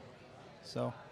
That's cool. This is the kind of thing where like I've seen the YouTubers like, you can do it yourself, and I'm like, I don't want to. I don't want I mean, to. you most definitely can, but it's not ideal. You want to get ideally you want to work in a dust-free environment where the contaminants and airborne stuff is not like in an open air environment. So you want it controlled so that your dirt and anything sounds like that you're is calling out minimized. our garage. What's that? It sounds like you're calling out our garage with the table saw and the welder in it. Oh my God, that is the worst thing. That is the worst condition to do any type of window tint or paint protection film because it's just once it's in the film, good luck trying to get it out. You just got little crap Yes. everywhere. Yep. And what about out in my driveway? Say it again. How about out in my driveway? You know? Oh no, no. Oh no, I love it. He's like, no. Oh, okay. You would So have to it's pray not- to the PPF gods that it's not windy or raining when you're doing that There's outdoors not for any sure. dust or Yeah. debris that's You need gonna a get controlled caught on environment. You definitely Okay. need a controlled environment. 75 degrees is probably the ideal for PPF. All right. And- Here's the big question though. Yes. Cybertruck. Yes. Are we gonna be able to no. wrap this thing? Okay, so it's stainless steel, correct? Yes. So I have experience with putting PPF on my appliances, so my fridge and my washer and dryer, which is stainless steel, but we haven't tested it on a Cybertruck, so if anyone... So when Sandy pulls up, Let's- we'll distract him, and you just get to work, and we'll see if it holds up. Oh my God, I need to call Angel and have her send me some PPF so I can do it real quick. But do you think that's going to be a big thing? Do you think people are going to want to? Because right now you can get different colored cars. Right. You can kind of stand out that way. Cybertrucks, it's like, hey, there's my Cyber. No, that's my Cybertruck. What's your license plate? Yeah. Exactly. So that's a good question. I can't speak to that because I don't know how the longevity is of PPF sticking to stainless steel. So I know that on my washer and dryer and fridge that it's fine, but my washer and dryer and fridge are not on the road, Right. like getting vibrations from the Wind and all from that, yeah. Good to know. road. So I don't know. This would be cool to find out. Yes, Yeah. definitely. And then we also have black PPF too. So I I can't answer. I don't know. So, I mean, we saw a black matte Yes. Cybertruck. What do you think that was? Do you think it was painted? Like, do you have any idea? Did Elon show that? Yeah. Oh, I must have missed it. We saw, I think Franz was driving around Malibu with a blacked out Cybertruck. It definitely looked like it was a wrap to me. Then it was either PPF or vinyl. Okay. For sure. But there is a difference between PPF and vinyl. Vinyl is anywhere from 2 to 4 mil thick versus PPF is 8 to 10 mil. Oh, so wow. it's a lot. So it's a significant amount thicker, so that it can take more abuse from the road. That's versus interesting. vinyl. If it were to get a good rock damage, you definitely have to replace it. Interesting. And vinyl doesn't have self-healing properties like PPF does. That's interesting because, I mean, with the Cybertruck, I think a lot of people are like, I'm not going to wrap it. I'm just going to let whatever happens to it happen to it. But the rest of our cars, they need protection. I mean, yeah, if you take a look outside, there's a lot of Teslas that are wrapped with different colors and obviously PPF as well. So it's definitely a need for the Cybertruck, different customization options for sure, versus clear or just, like you said, as it stands, they're all going to be the same color.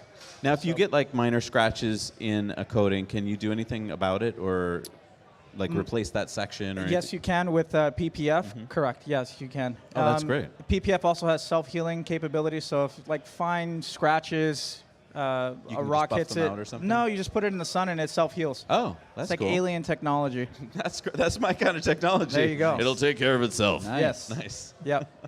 For sure. That's great. Well, thank you so much for telling me about it. Thank you so much for sponsoring It's us good seeing today. you guys. We couldn't have done it without you. Thanks, man. Thank you, Expel. Thank you. I got a hat for someone else that wants it.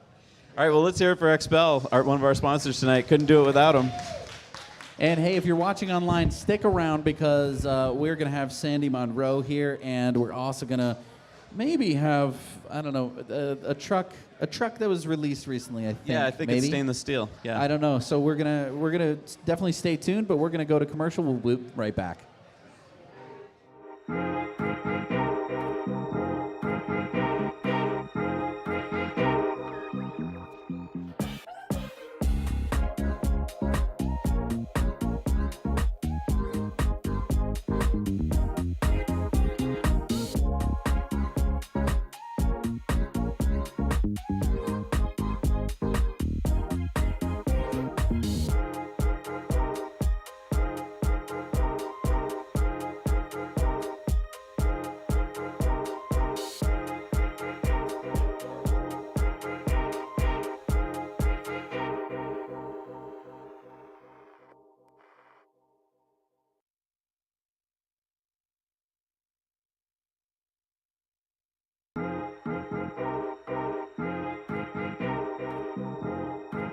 A good shave is a precise shave. But just how small is the scale of this precision? When we were initially experimenting with different blade gaps and blade exposures, we were surprised at the difference that microscopic changes made. For context, a piece of paper is about 4/1000th of an inch thick. Turns out, that's enormous compared to the scale of shaving. Currently, our blade is extended past the shave plane by about 1/3 of the thickness of a piece of paper. We realized this amount of blade support was necessary to minimize skin irritation and discomfort for most people. At Henson, we build our razors to aerospace standards, holding microscopic tolerances. Why? Because as it turns out, it makes all the difference.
Are you ready to take your communication to the next level?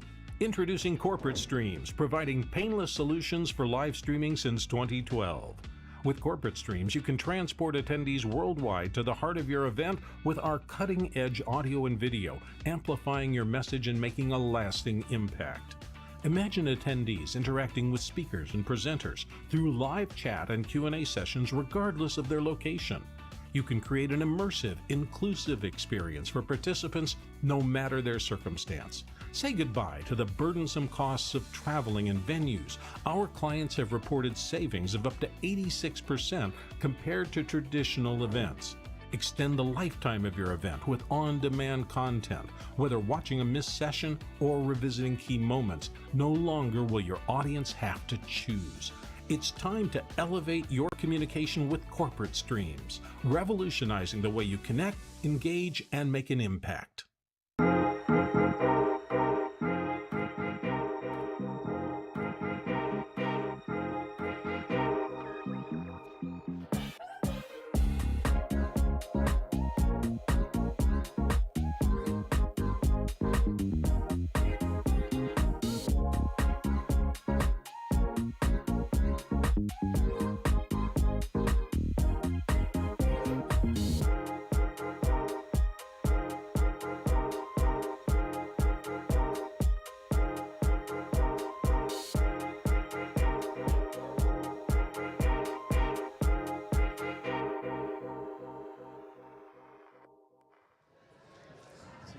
Awesome, All right, and we're back, and we're joined by Joe Barletta from Smart Charge America. I hope it's on. Everybody hear me? Yeah. It's good to see you guys. Good to have you, man. Thanks for having me. Yeah, so Joe, why don't you tell everybody what you do, because it's pretty darn interesting.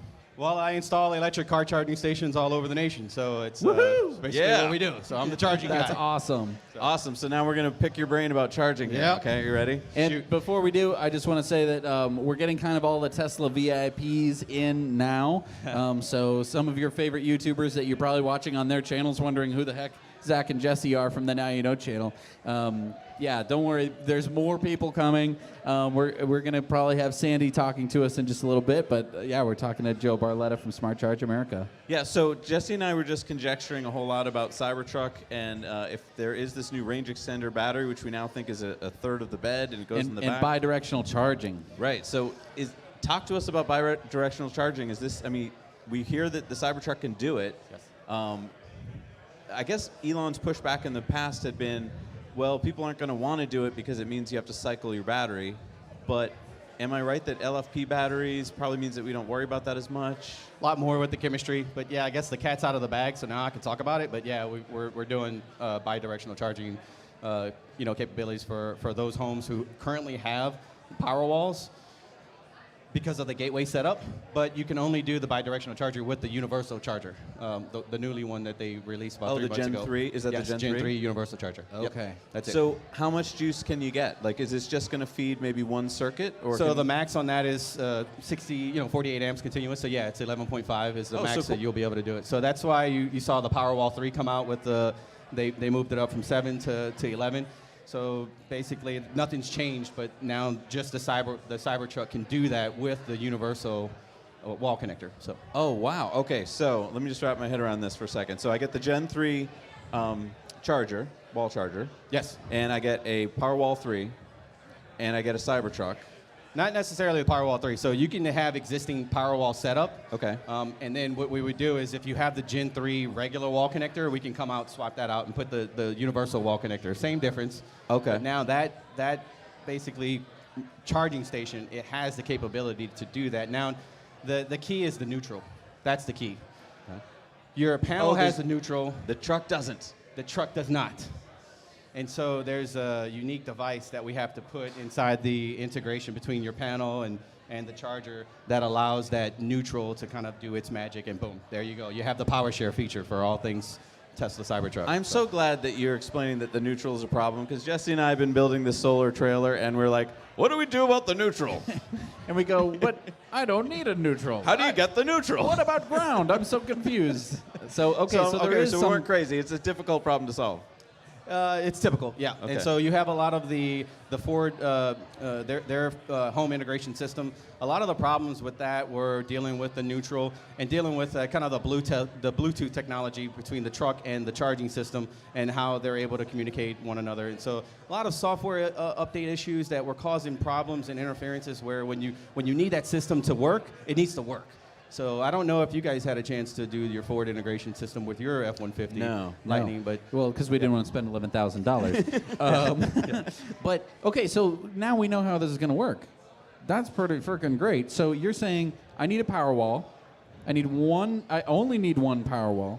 Because here's the cool part: you have one Powerwall, right? And you're like, okay, this will keep my home on for maybe a day, or it depends on how much you use, of course. But now I can plug in my big old truck and maybe charge up my one Powerwall. So this question that Elon posed, he's solved the answer to. He said, well, I want to run my house, but I also have to go get groceries to feed my family during this power outage. Now I can leave the house for several hours, charge up. I can go somewhere where there is power, charge my car, bring it home, charge the Powerwall back up, even if I didn't have solar. I could be doing this, even if it's pitch black out, even if Mount Vesuvius has just erupted again and there's no sunlight, I could still be charging my house back up using my truck. That's huge, because now there's no longer this question of like, no, don't unplug the truck. That's powering the whole house. You can unplug it, and the Powerwall is going to be like, don't worry, I got you. That's right. That's right. Wow. Damn. You heard it here first, folks. Wow. So, and this is the kind of thing your company can do. Yep. Yeah. We're currently in some pilot programs with Tesla, but those will soon come to play, and then we'll be able to work out and make sure. But they figured it all out, so it's really special. Wow. And Zach, I have to give you credit. You've been saying this for years now. What have I been saying? Use the Powerwall's He doesn't inverter. give me credit very often. So wait, hang on. Use the Powerwall's inverter to take battery power out of your truck, which of course has a DC voltage. It's not giving you AC, and invert it into the AC current that you need to run your house. Right. Yeah, so from what we know, we see that Cybertruck, it does have the bidirectional inverter on it. Really? It's actually on it, yeah. So we don't even need the Powerwall? No, basically the reason why Tesla wants you to do it with the Powerwall is because the gateway, that brain is there. And because that gateway is there, that's what it uses. And the gateway is going to disconnect you from the grid. That's so correct. it's all of these steps that when you have to kind of start from scratch, like as a DIYer, we were looking into doing this, and it was like, okay, so then not only do we need an inverter to take the power from a battery pack and convert it, into something that I could use in a typical house, I have to not backfeed the grid, because that's super dangerous for anyone working on the lines. They think the power is out, and they're like cutting wires, and all of a sudden, my truck is going to zap them from hundreds, maybe even like 50 miles away. Yeah, we don't want that. You don't want that. So that's that's why you have the gateway in there. That's right. That's really cool.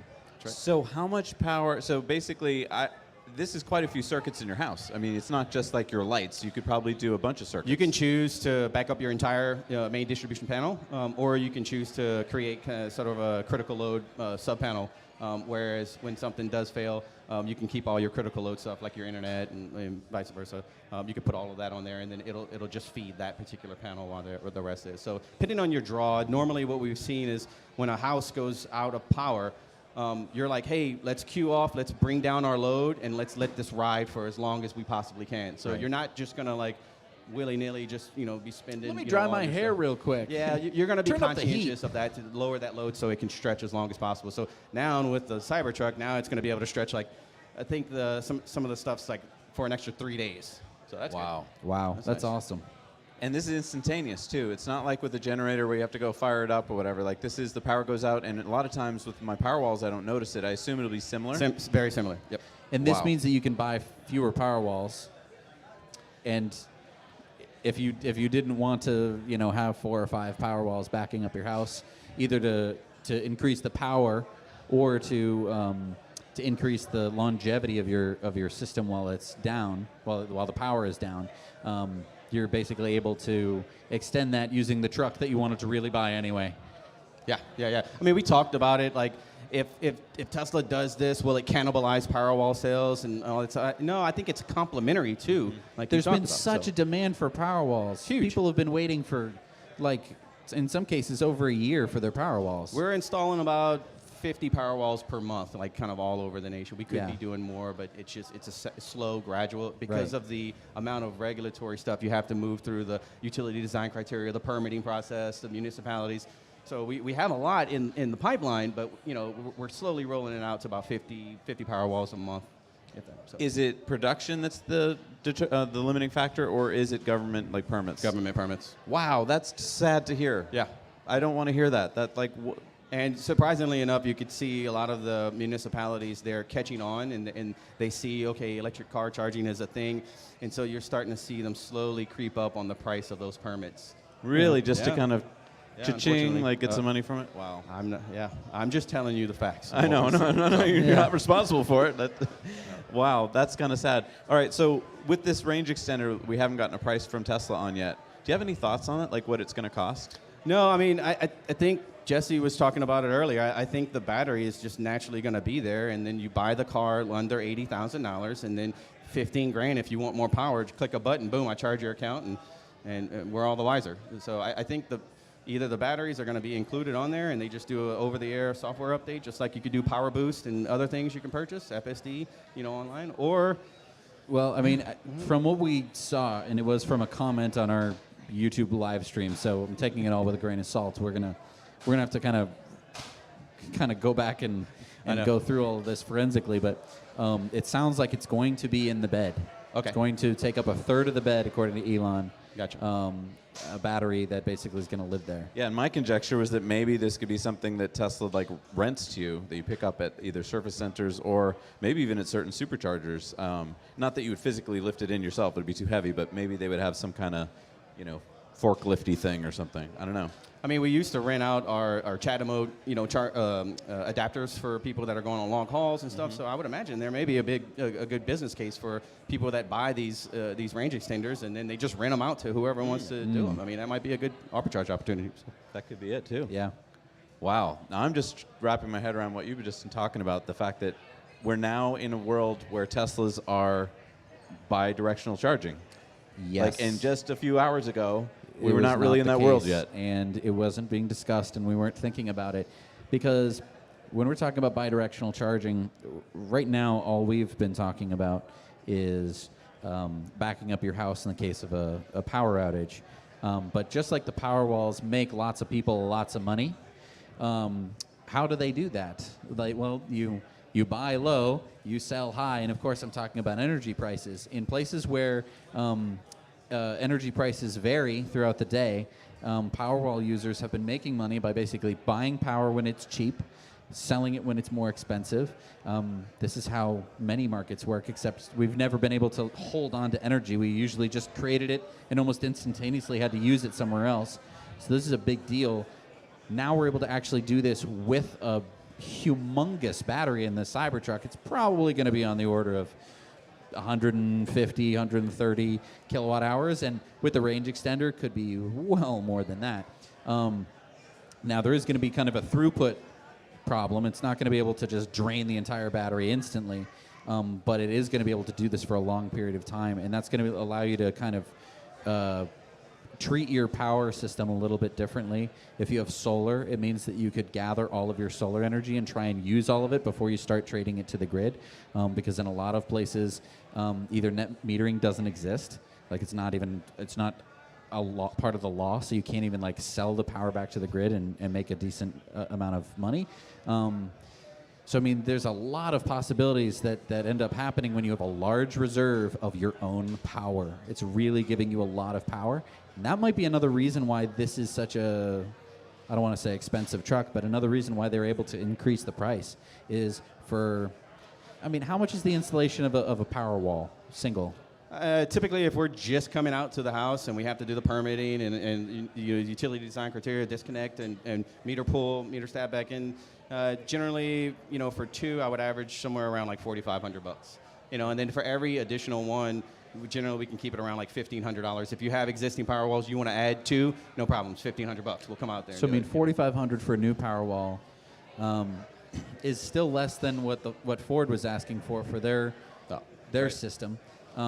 So you're adding a whole bunch of functionality and probably a whole bunch of smarts that Tesla can start turning on, where you're going to be able to play with your power.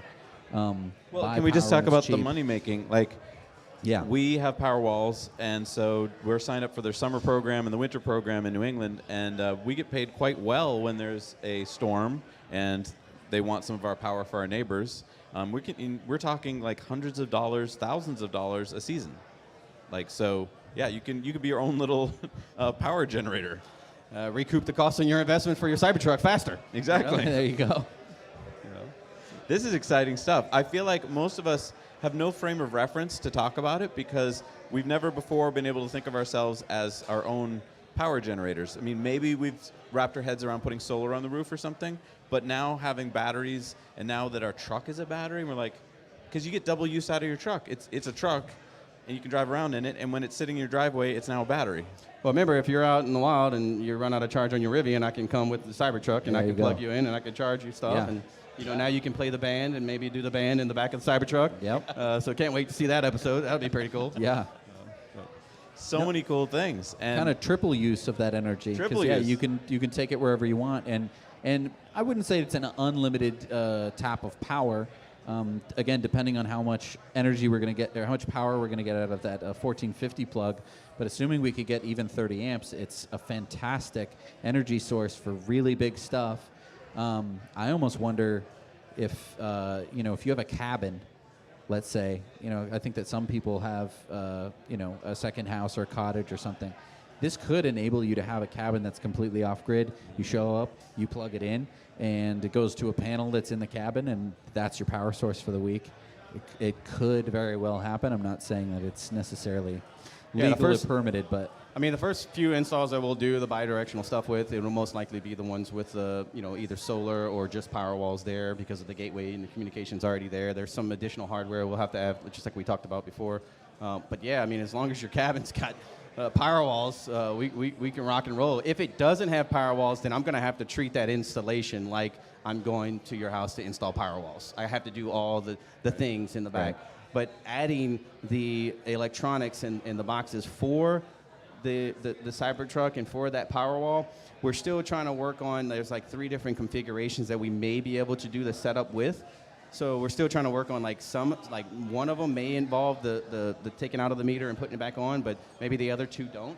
And so we're really trying to focus on okay, which one is the better, but every house is wired different, every house is built different. So each scenario that we go into, we're going to have to take, hey, look, this is the best way we have to go about this, just to bring down the cost of being able to get this technology out into customers' hands. Like that's a whole purpose. Like, let's make it happen. You've been working with Tesla for a long time. Yeah, since 2012, so over a decade now. So, yep. If anyone's interested, you have a YouTube channel. Can you tell us about that? Yeah, YouTube channel. I mean, you guys inspired it. I mean, seeing you guys doing what you do. We have a podcast called Charge Life, and so it's basically where we geek out and we talk about all things EV charging. That's it. Electrify America, Tesla charging, EVgo, like anything that surrounds that charging community, we want to be the first to be able to put that in. So you can imagine that I got a pretty good episode coming up tomorrow when we talk about all this stuff. But we'll go into a lot more detail in it. It's just a space where we can go and just geek out on stuff. But yeah, I mean, the company Smart Charge America is sponsored. They are the main sponsor for the Charge Life podcast. But I felt like it was essential for me to just kind of get everything that's up here, just get it out to you guys as much as we possibly can. Because I think it's important. What we've seen when we do the installations for people that buy these electric cars, we see they don't speak volts and amps and kilowatts. They understand range per hour. But when you start talking and you start introducing them slowly but surely, there's this light bulb, no pun intended, that lights up, and they start to understand, oh, no, I get it. No, it makes sense. And that right there, that's what we're hoping to bring with our Charge Life podcast. So definitely appreciate the plug. So much good information on there. Yeah, if you guys are geeking out over this stuff, definitely go over there. Yeah, smartchargeamerica.com. I mean, you guys can find us anywhere. We're online. We're in 30 cities across the U.S. right now. We're hoping to be in the top 50 EV-friendly cities by this time next year. So that's awesome. And as you get your Cybertruck and you need to hook it up to your house, this is the guy to do it. Joe, thank you so much. A lot of work to do. Thank you, guys. Appreciate it. Jesse, Zach, you're going to be always very a pleasure, busy. All right, so I hear that we have some comments. More Yeah, we got some from people. comments. Let's see. All right, so we got Paradigm Shift 7. It says, I can understand that most people are not going to be going on 300-plus mile trips on the daily. That's a really good point. I want to talk about my car. I bought a mid-range Model 3 way back in 2018, and it currently has a range of about 230 miles of range, which is... Oh, no. Oh, no. It's fine. It is not a big deal. I think that it is... It doesn't make you feel super great in terms of range anxiety, but the supercharger network, and I've been saying this forever, and you're so sick of me saying this, but the supercharger network is so great, I could probably have a range of about 100 miles and still be able to do a lot of what I need to do. Okay, but let me ask you this, though, because a lot of these folks are not going to get their Cybertrucks until 2025. Yep. 2025 is this magical year that we've heard from almost every other manufacturer when they're going to start delivering NACS, which is the North American Charging Standard, or the Tesla plug, to their vehicles. Yep. So is 2025 going to be the kind of equalizing year where basically the Tesla plug is everywhere? We can all use superchargers, even if you're a Ford F-150 Lightning, even if you're a Rivian, even if you're a Silverado EV. So is it going to matter anymore that Tesla has supercharging, since all these brands are going to have supercharging? I think it's a really good question, but it does... No, it is a very good question. It depends on how the integration is going to work, and we do not know how that integration is going to work. We did hear from Ford that basically they were trying very hard to make sure that you did not need to download a special Tesla app in order to use the Ford. Right, they wanted to keep you on the Ford Pass app. Because obviously, as soon as you download the Tesla app on your phone to have to supercharge your Ford, that is just a gateway for Tesla to basically advertise directly to you and be like, you'd have charged faster if you used a Tesla. So I think that that's... I don't know. I think that Tesla can do a lot of things to kind of disincentivize non-Teslas from charging at the chargers. But I think from that comment, what we're hearing is like, who cares if it's 300 miles? I don't need 300 miles most of the time. Breaking news, if you look at the source code of the website, Configure Tool, the price of the extended battery is in code, but simply hidden for now. It states it's estimated at $16,000. So the extended range battery, or the extended battery, excuse me, would be $16,000. This is from the source code, and this is and from it's estimated at. Okay, so Estimated that's at. great. It gives us kind of a number that we can wrap our heads So around. the most expensive Cybertruck that you could buy would be $116,000. Interesting. I guess Some people thought that that's what the top end was going to cost. This is so interesting because now that I have that price in my head, and now that I know that if it does indeed sit in the back of the truck, and if I don't need it most of the time, yeah, could I rent it to you? Like, could I be like, hey, Jesse, you want to rent my extender for 2 weeks? And, you know, like, become a little small business. It could be. It also could be that Tesla has to install it for you, and that, you know, maybe they'll uninstall it for you too. It's an interesting question. I think that there are going to be some... Look, let's just be honest. There are some people who need to tow a lot, okay? There are lots and lots of businesses that rely on towing. Car haulers that, you know, are driving between, you know, New York and Florida every, you know, twice a year, driving, you know, grandma's car up and down. And I think that it's not out of the question that those people especially need the extended range. Right. I think that for towing for the average person, if you're going on a long trip, yes, the range extender is going to be a very nice to have. But I think that if you get, say, the dual motor, and it has a range of 340 miles, you have that, you're down to about 200. A little bit less, but I think that that is completely doable. I think that that is completely doable with the supercharger network. Now, there are definitely exceptions to that, but I think that for a lot of people, if you're going to some campsite that is not in the middle of nowhere, it's going to be doable. I think the other thing is, a lot of these superchargers are going to have to get better at trailers. A lot of them right now you can't. You have to dehook a trailer, very time consuming. And we've experienced this multiple times. Right. Even with simple trailers, which are easy and quick to do, it still adds a lot of time to your trip. Right. If Tesla were to add more easy towable trailer pull-ins, Yes. it would make a huge difference, because then you just pull in, you charge, you get your drink, and you go. Right. Yeah, I definitely agree. So, Ellie. So in just a minute here, we're going to have Ellie in Space join us on stage. Woohoo! So I'm excited to talk to her. I'm excited to... I think I see her coming up. And she was so lucky to get to go to the event, so I can't wait to pick her brain and find out what happened at the event. So, yeah, we're all set. All right, good. Yeah, this is so great. So coming to the stage right now, a big warm welcome, everybody, for Ellie in Space.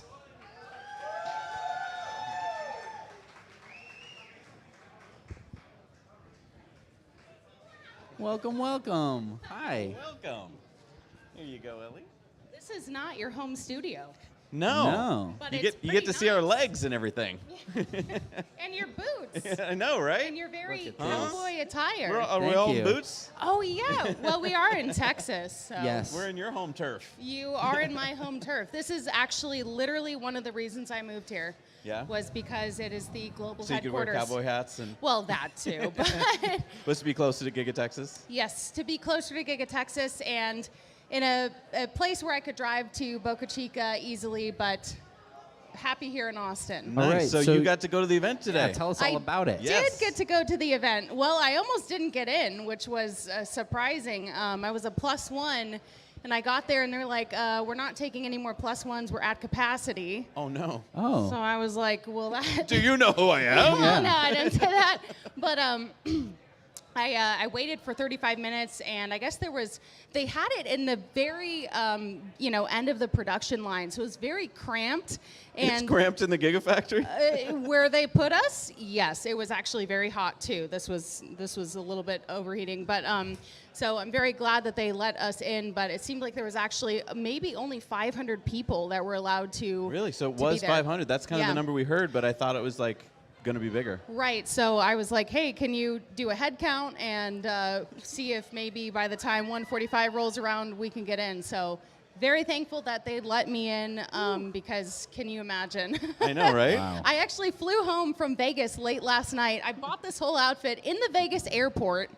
Wouldn't expect that. Wow, I didn't know you could get such an outfit.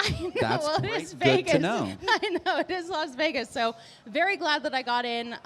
It's just awesome to be a part of so many of the Tesla events. I was at Cyber Rodeo, many of the shareholder meetings, and I wish it would have lasted a little longer, but Yeah, it flew by for us. it flew by. Yeah, it did, and it was a little delayed too. It's like, when is this thing starting? A lot of people were sweating in there, but it was really cool to see people take delivery live and drive away. So it was awesome. Did it feel like those were regular folks, or did it feel like they were like investors or somebody who were getting the trucks?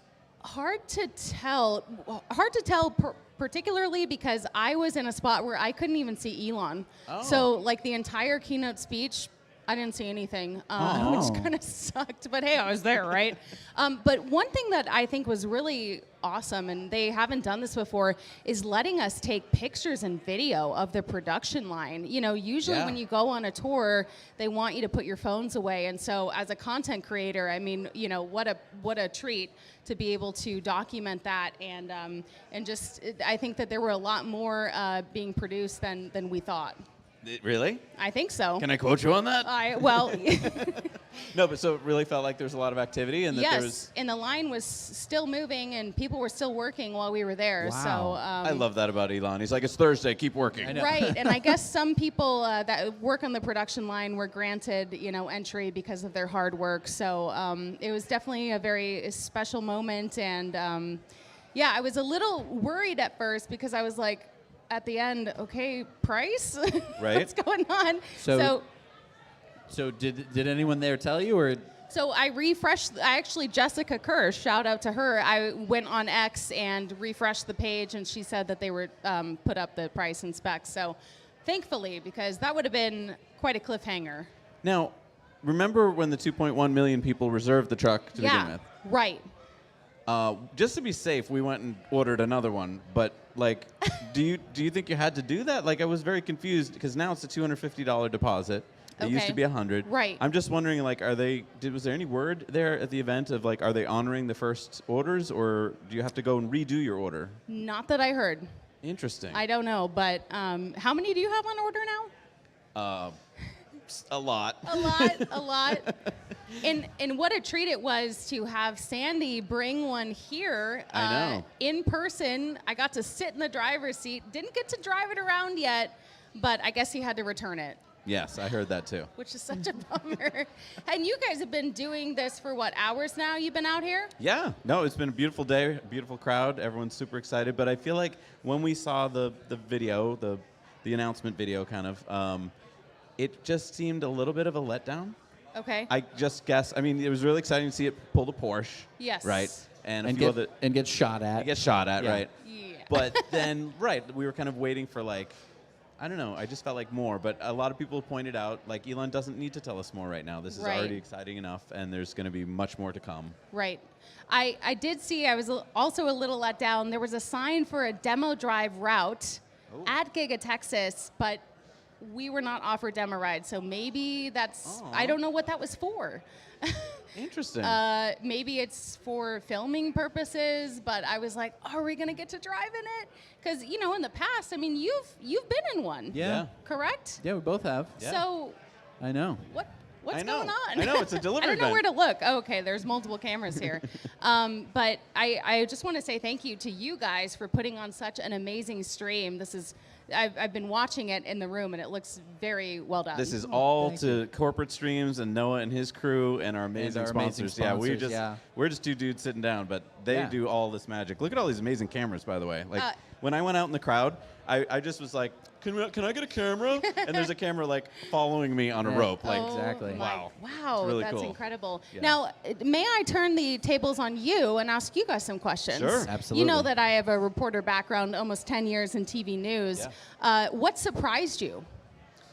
I was surprised by how short the event was. Like, I really thought, here's his moment to shine, right? He's talked about this being the biggest event of the year, the biggest product event, and it just felt a little underwhelming, I guess. I mean, maybe because I already know so much about the Cybertruck, and I know it's bulletproof, and I know it's fast, but so maybe this was just geared at the average person who doesn't know much about it. But to me, I was just like, I don't know, I want to know about bidirectional charging, and I want to know about the frunk, and I want to know Right. about the power cords and the This tailgate. And the, extended range thing. right, what What's is that? going on? Like, we're only learning it basically Right. piecemeal now online. Right, right. How about you, Jess? What about you? Yeah, I mean, I think the brevity of it, and also, I mean, I think that they really didn't want to do too many live demonstrations. I think that in 2019 at the unveiling, they were like, let's do everything, you know, and they did everything besides shoot it at that event. Well, they did do the baseballs live, right? Well, yes, they Yeah, did. but it's not a steel it's a ball. Baseball. It's a baseball. What was that? I mean, I'm sorry, but what's going on? I mean, so and that it surprised wasn't a people. home run hit. Sorry, Franz.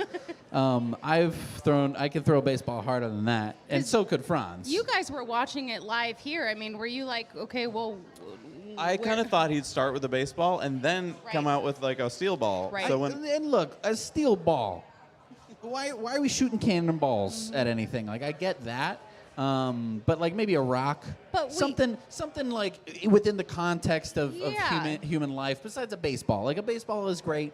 Everyone knows what a baseball is. A steel ball, is ridiculous. Not a lot of people hold ball bearings that size, you know, cannonballs. So I totally see why you don't have to go that route, but a baseball is just a little bit wimpy, a little bit soft. I feel like a rock, you know. well, and it would have been a great redemption moment. Let's have a redo. Let's yeah, have a but take two. I feel like it's regular window glass. Yeah. Don't you think? Yeah. It was a joke. It was a joke. A joke. We're hearing from the crowd. Maybe it was a joke. A joke? Well, I don't know. I think you're probably right. yeah. But it is kind of. It would. No. I guess. So after seeing all of the, you know, videos that they showed us, so what was your favorite about I mean, the crowd appeal was the Porsche. Right. You know, seeing it cross the finish line with a Yes. Porsche attached to it was Well, pretty awesome. Because I mean, last time we saw Tesla do this, it wasn't even Tesla, right? It was a different entity. It was Car Wow or something. They did it with the Model X and an Alfa Romeo. And an Alfa Romeo is fast, but it's no Porsche 911. And so yeah, seeing a Porsche 911 be faster in a trailer being towed by a Cybertruck is 2.6 seconds. Wow. Like, Yeah, that's just gonna- insane fast. It's yeah, incredible. Especially for a bulletproof truck. I wonder how many bank robbers right now are going like, So that Cyber Beast, you know, you need almost 100K, maybe more if you want to get that extension. Right. Yeah. What do you think? I mean, it's expensive, but It's expensive, but talk about margins, baby. Yeah. Look, I mean, they have one of the most desirable things on the planet right now. Right. As I've been driving around Austin and I see them, I can't take my eyes off of them. The only time I can is when I'm putting my phone on it. And then I'm like looking between my phone and the real thing, and I'm going like, my phone isn't capturing the... No. I've stopped taking pictures of it because my phone doesn't really capture what it looks like in real life. It elicits such a reaction from people, such a visceral reaction when you see it in person. You just kind of demand to know, like, you demand to see reality's manager. You're just like, excuse me, how is this existing in real life in front of my eyes right now? Yeah. It doesn't make any sense. It doesn't look like it should exist. Yeah.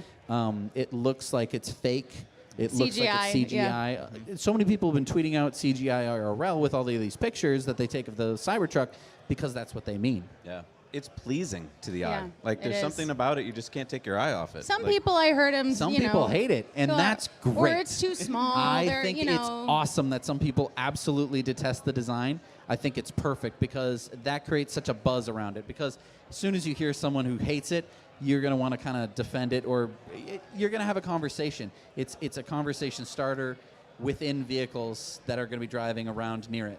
Well, and I have to say, I saw the black wrap in person, Yeah. and I might go for that. I Oh. love that, you know, they are providing that option, and just in 5 years from now, how common do you think this will really be? Yeah, that's going to be the only, I don't want to say sad part, but I mean, I remember, you know, the first few weeks with my Model 3, and it was back in 2018, there were Model 3s around, but, you know, you definitely get a lot more looks than you do now, where it's like, oh, another Model 3, or, oh, another white Model Y. Especially here in Austin, Yes, there's of course.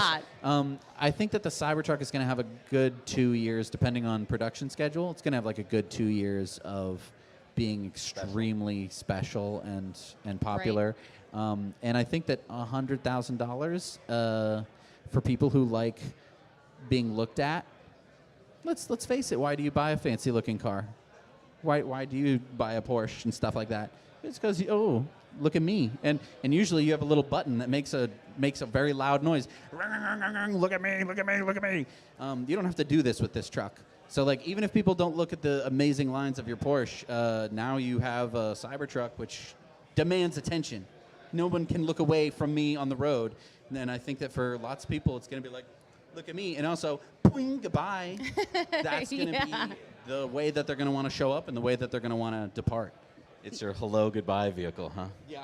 Now, if one of those first deliveries were to try and resell it, how much do you think that if they could? I was thinking about Tonight, right now? Right now. Ooh. Well, because remember there was that auction. Comment and let us know what your predictions would be. We have $13. $13. $13. 14, 14, 14, we got 14, we got 15. 20.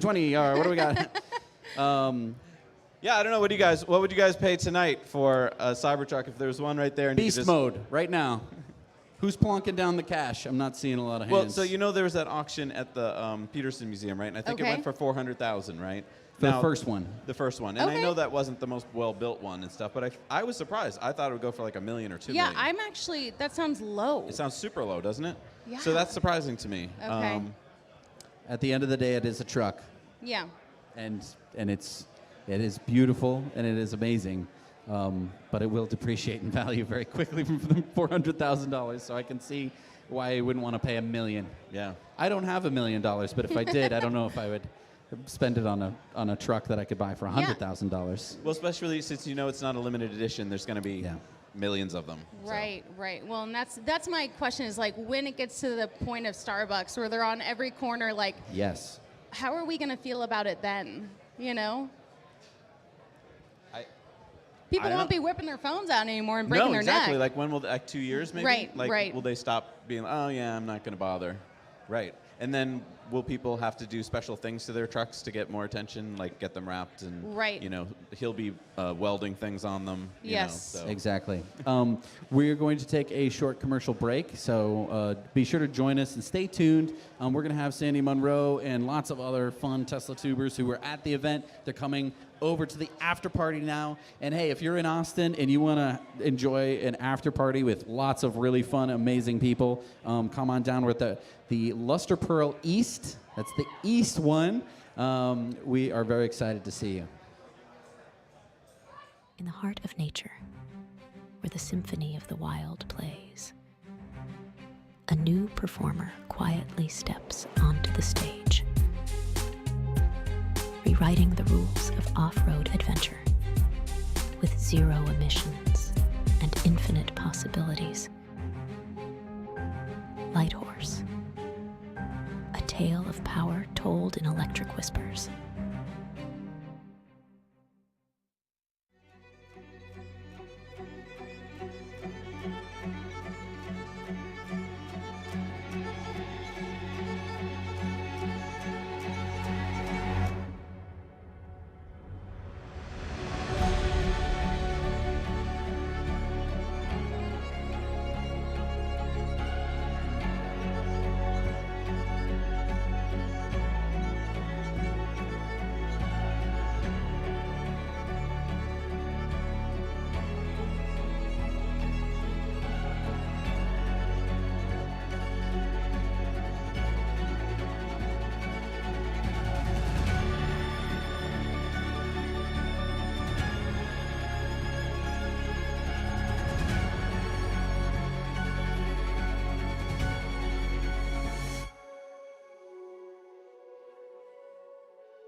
A good shave is a precise shave, but just how small is the scale of this precision? When we were initially experimenting with different blade gaps and blade exposures, we were surprised at the difference that microscopic changes made. For context, a piece of paper is about 4/1000th of an inch thick. Turns out, that's enormous compared to the scale of shaving. Currently, our blade is extended past the shave plane by about 1/3 of the thickness of a piece of paper. We realized this amount of blade support was necessary to minimize skin irritation and discomfort for most people. At Henson, we build our razors to aerospace standards, holding microscopic tolerances. Why? Because as it turns out, it makes all the difference.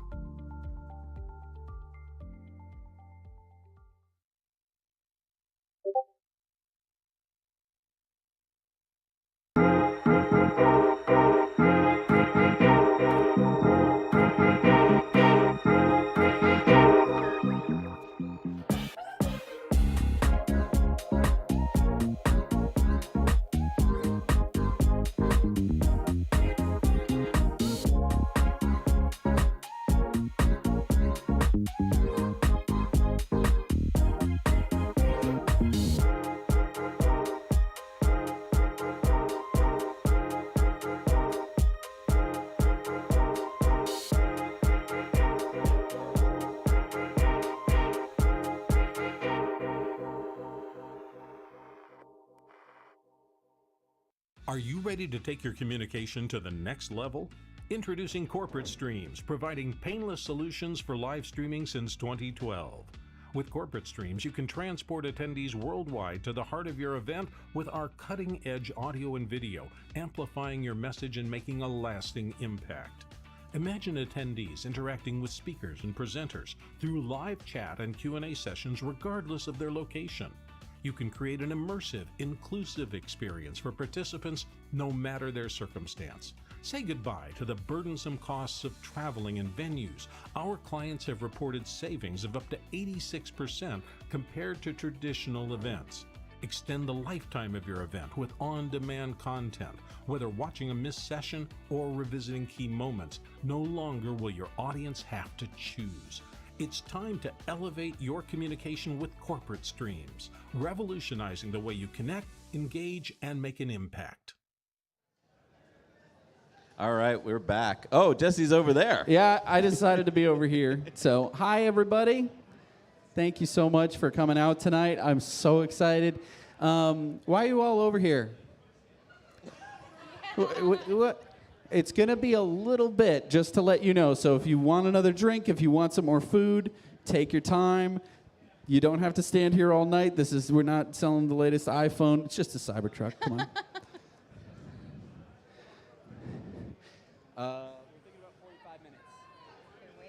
Yeah, we're thinking about maybe 45 minutes until something comes. I don't know. Do you think people are excited about Cybertruck? Is that why? I don't know. Maybe after kind of the initial sticker shock, maybe we're coming back to thinking about, hey, I want to see a Cybertruck in my driveway, huh? No? I mean, there was one here earlier, so. Yeah, and I guess there's that space over there for another one to come. Yeah, this is quite a nice space over here. I guess the big question is who who would be in that next Cybertruck? I don't know. I might know. Oh. I might know. Ellie might know who's coming in the Cybertruck. Interesting. Zip. If we pull enough of these off of you, will you tell us? They are fun. I'm so sorry. I'm littering your stage.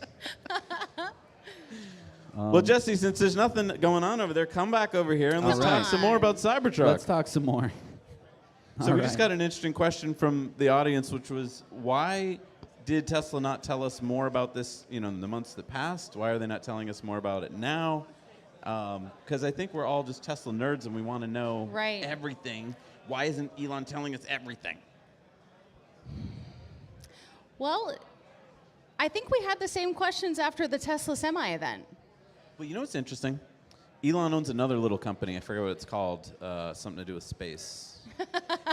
You would know because you cover them. SpaceX. And on SpaceX, they seem to give us more information than you can possibly hold in your head. It seems like all the time, if there's new information about a rocket engine, how much thrust, we get it, right? And it's so much information. Like you're telling us all the time about stuff that I'm like, I can't even fathom all of this information. Why is it different, do you think, between SpaceX and Tesla, where Tesla, it's like mum's the word? I know. Okay. I can't buy a rocket. I can't buy a rocket. I'm too poor. I can't buy a rocket. So I think that's why, right? Like, no big deal. I mean, who's buying the rockets, or at least the rides on the rockets? Right. They already know all this stuff, right? So me, the average consumer, doesn't matter. Doesn't matter if I know about the rockets, right? What do you think? I think you might be right. I honestly don't know the answer. I think I was worried that they weren't going to give us the price today, so I'm glad that we got that. But it's hard to know. It's hard to know what's going on behind the scenes. Unlike SpaceX, we see a lot of what they're doing because it's publicly accessible pretty much. And so what's going on behind closed doors at Giga Texas, we don't really know. Well, and another thing is, SpaceX is a privately owned company. Right. So you'd think, you'd know less because it's a private company, but it's like, no, in fact, you get to know more because it's not public. When a company is public, they have to make sure that they go through all the right steps to share information. And so Elon has to be very careful when he's tweeting to make sure that he doesn't share too much information. Otherwise, you end up with a funding secured tweet and the SEC breathing But we down also his get neck. this interesting thing where we feel like we're getting information, right? Because Joe Tegmeyer and others are covering the drones, and you get to see, a Cybertruck just pulled out of the factory. What does that mean? And so we're all trying to ask these deep questions, but in fact, we're not really getting to know much at all. Right. Speaking of Cybertrucks in front of the factory, when I got there today, they had pulled them inside because of the weather. Then, when I was leaving, they had 4 of them on display. The matte black one of them. Have you guys seen it already? The one with The Baja. the Baja, and then the camping one. Yeah, the camper one. You've seen it? Yeah, we had some cameras on the ground, and we got to see the camper. Oh, good. I was going to say, I can show it to you. So there's a camper and a light bar. Right. Both of which I think are going to be accessories that Tesla's going to sell. Right. And they talked about that. I actually interviewed Drew Baglino back at the Tesla lithium refinery groundbreaking, and he said that they would be making accessories, didn't specify what.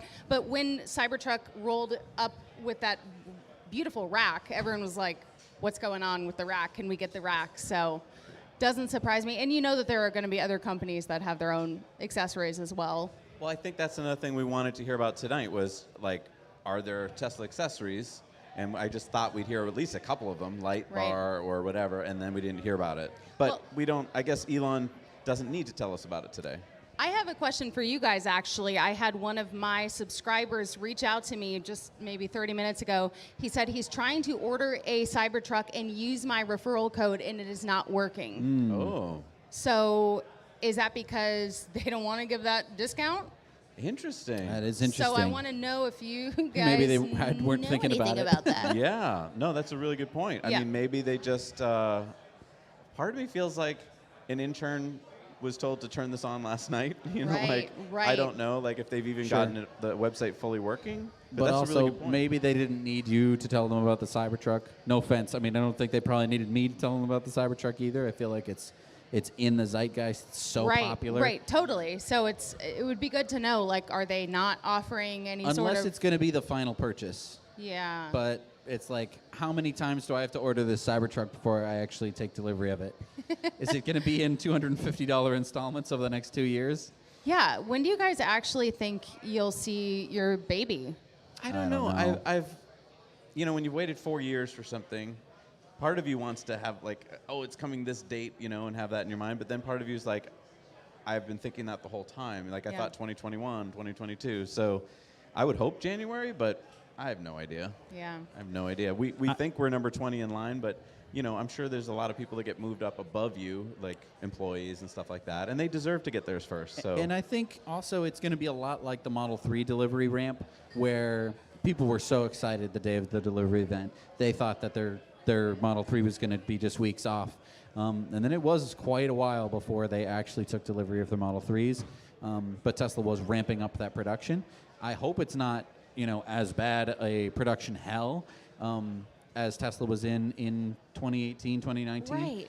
2017. But, you know, it very well could be. This is a brand new style truck. Totally. Well, and it just makes me wonder, you know, we heard that, we saw that comment of we dug our own grave with this, right? That, you know, kind of made a lot of headlines. And it just makes you wonder what's actually going on behind closed doors. Like, is it as put together and, you know, like, how, what is the production hell currently? Sure. I'd love to know. And also, where's my Cyber Quad? Well, yeah. It's great that I can get the one for my child, but, you know, where's the, I want this big boy Cyber Quad. Did you see or hear anything about the ramp that comes off the back of the truck? Remember when we first saw it in 2019, we saw this metal ramp that goes... To get my Cyber Quad onto my truck. I didn't see that.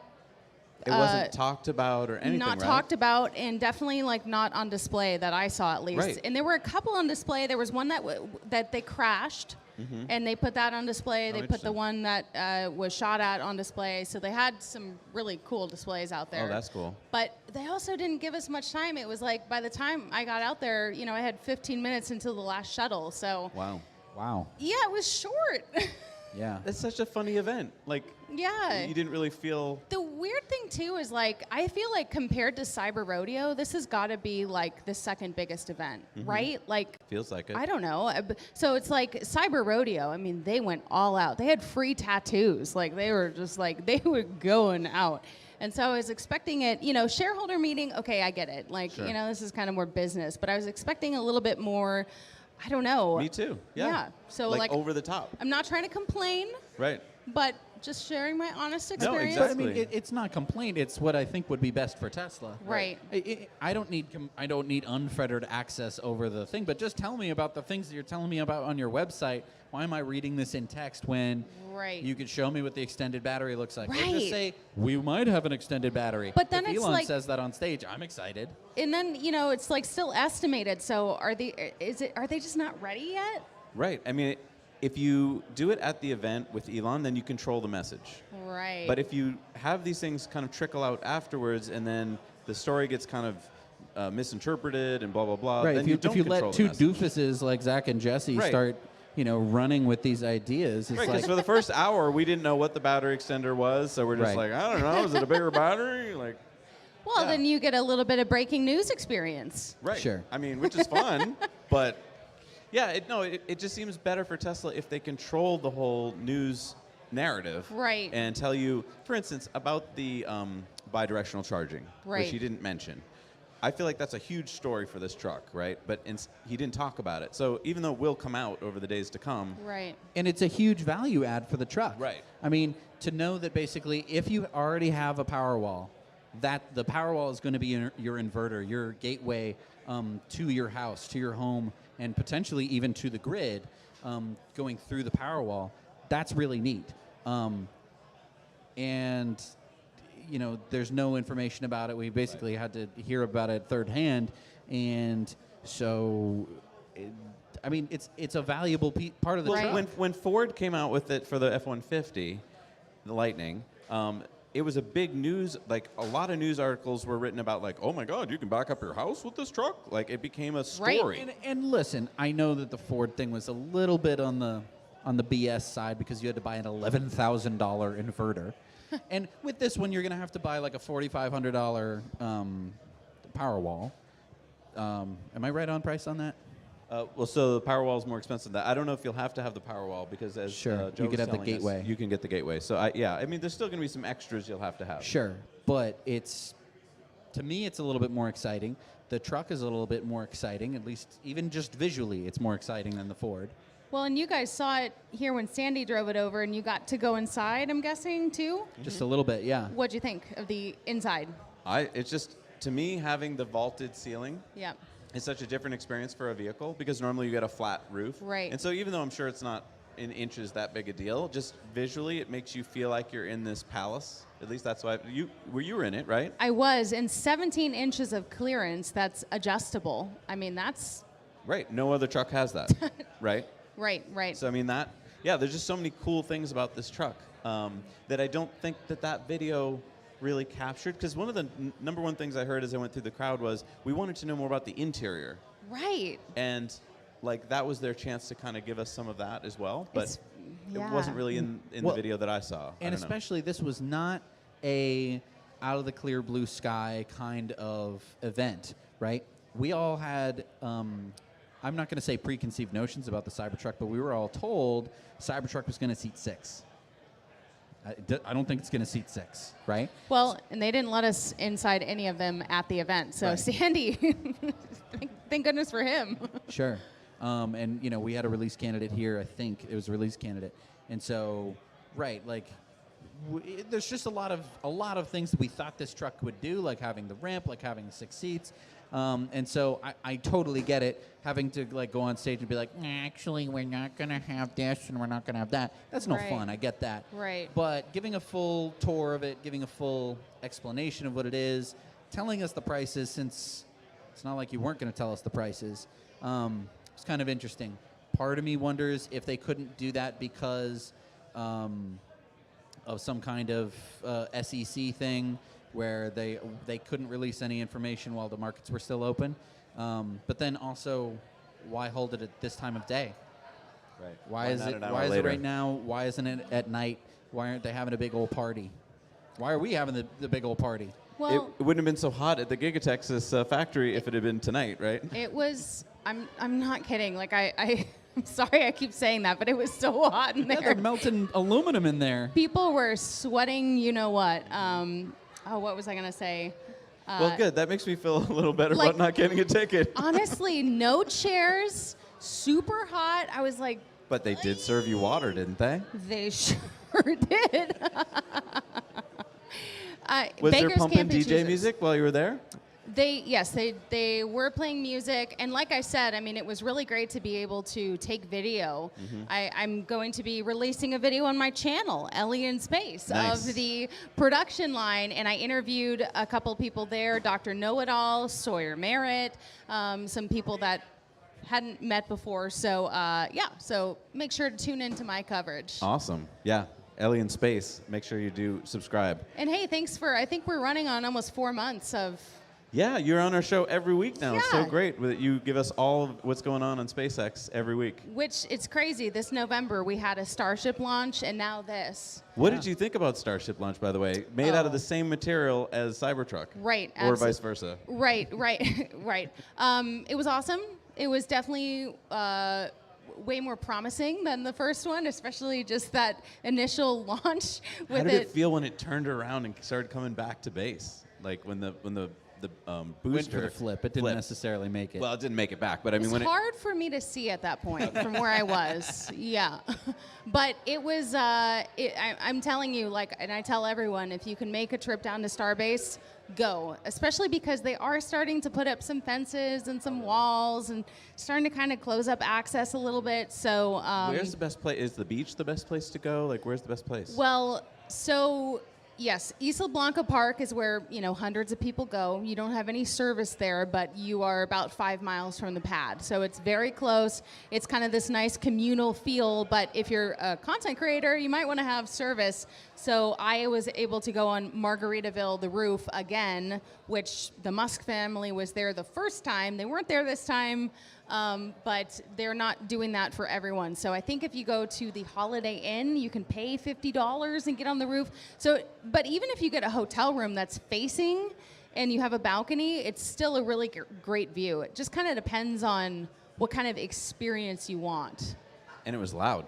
Oh, it was super loud. Yeah, and you know what? I really can't wait until we have a Starship launch at night because that blue is going to look incredible. I mean, even during the day, because I've seen SLS and I've seen Falcon 9s, and it's just so incredibly bright, so loud, like deafening loud.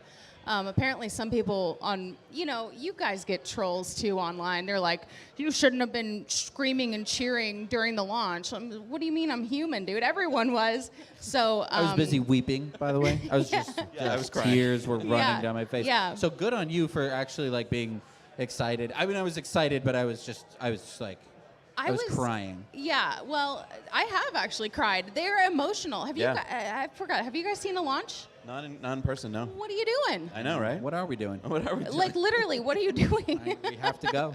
Isn't like, come on. I know. That's why we're getting the solar trailer so we can go down Yeah. for that. How is that going? It's good. Yeah, it's getting really Okay. close. Looks a lot nicer on the inside than on the Okay. side. Well, yeah, it was a little under construction, Yeah. but Yeah. you guys got to go. And I would say definitely go to a Starship launch if you can. The problem with the Starship launches is that, as we know, the date can be They get such a pushed, moving right. target, and even if you're there, it can get scrubbed last second. It's the most frustrating thing, but you just have to. If you're a Rocket fan, you know, you that's part of the deal. Yep. So I was surprised actually that it went, because for some reason I was expecting a last second.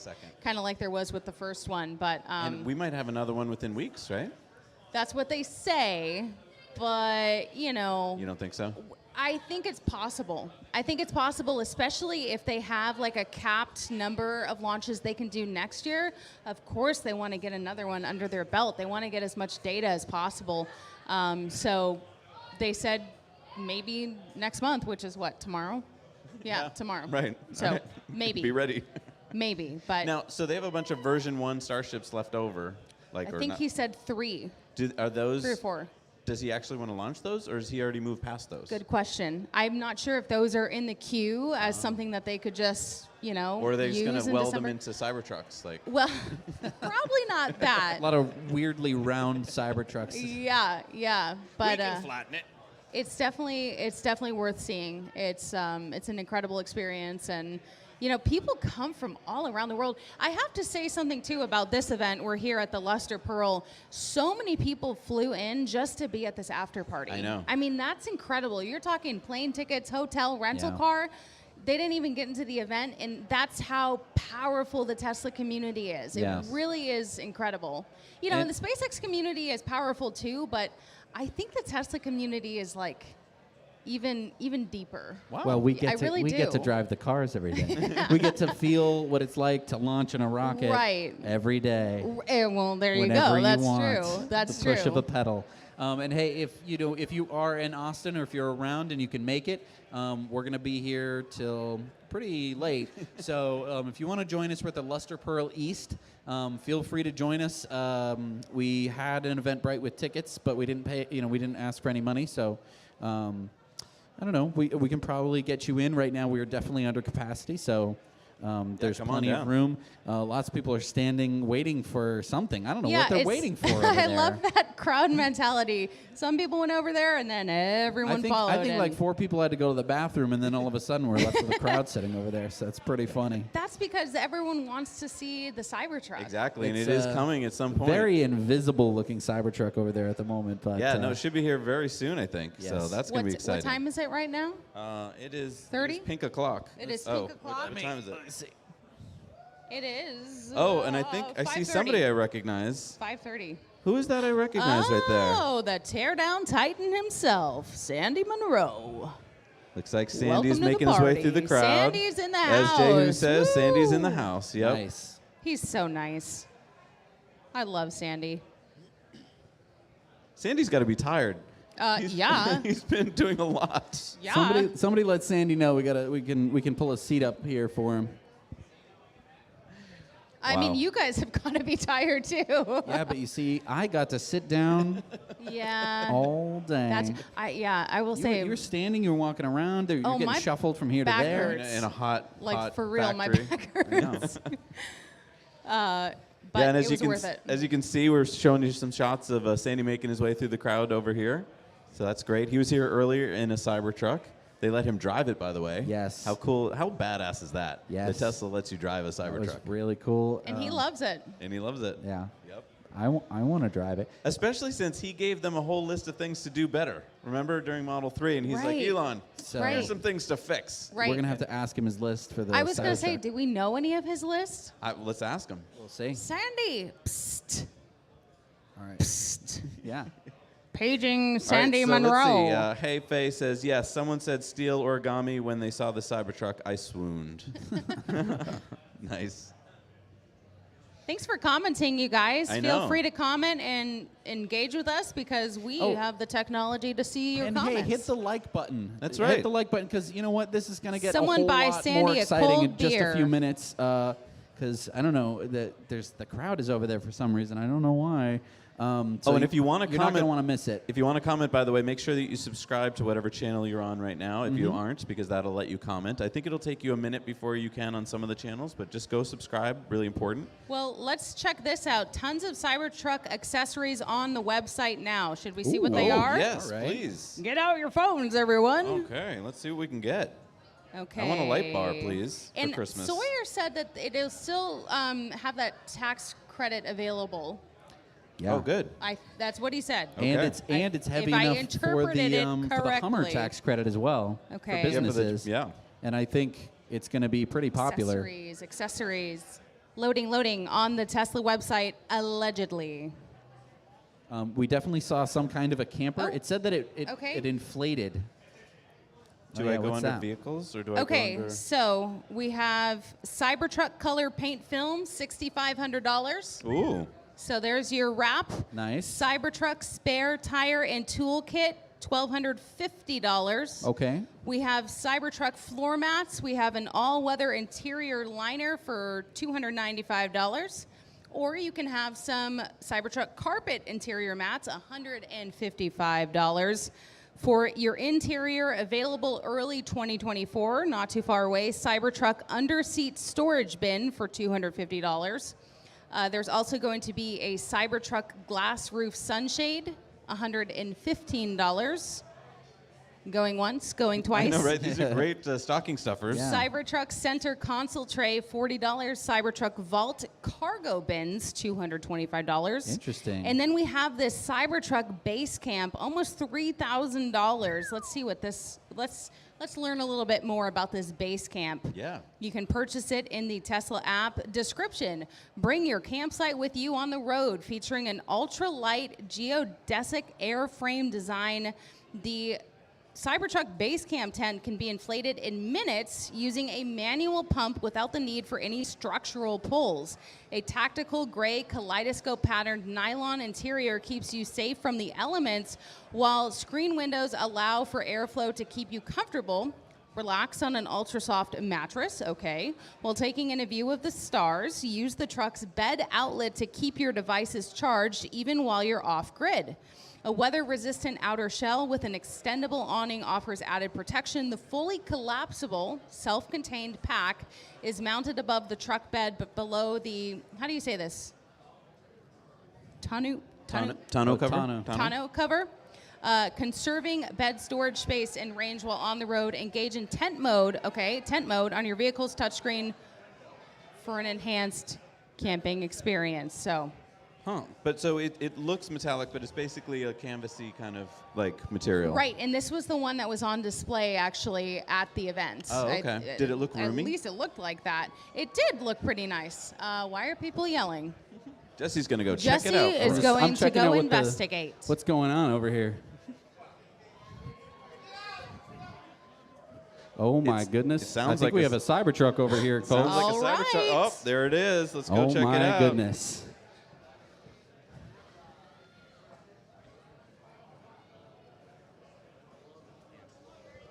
Oh my goodness! Oh man! Wow. Look at this thing. Beautiful. Is it centered under the 360 cam, Wow. Jesse? Not quite, but it's pretty good. Now, who is this in the driver's seat?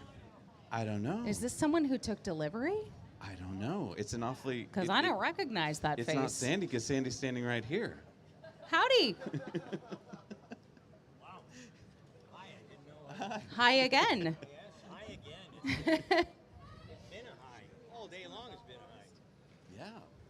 Oh, it's leaving. Uh-oh. I'm just kidding. Cheer if you want it to come back. Yeah. Don't go, Cybertruck.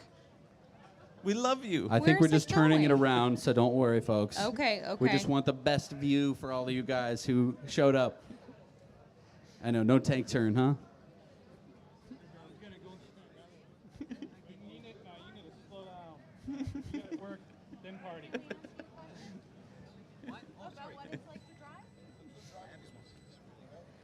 So, Sandy, will you tell us what it's like to drive since you've been driving it? Yeah, I got a chance to drive it for about 2 hours.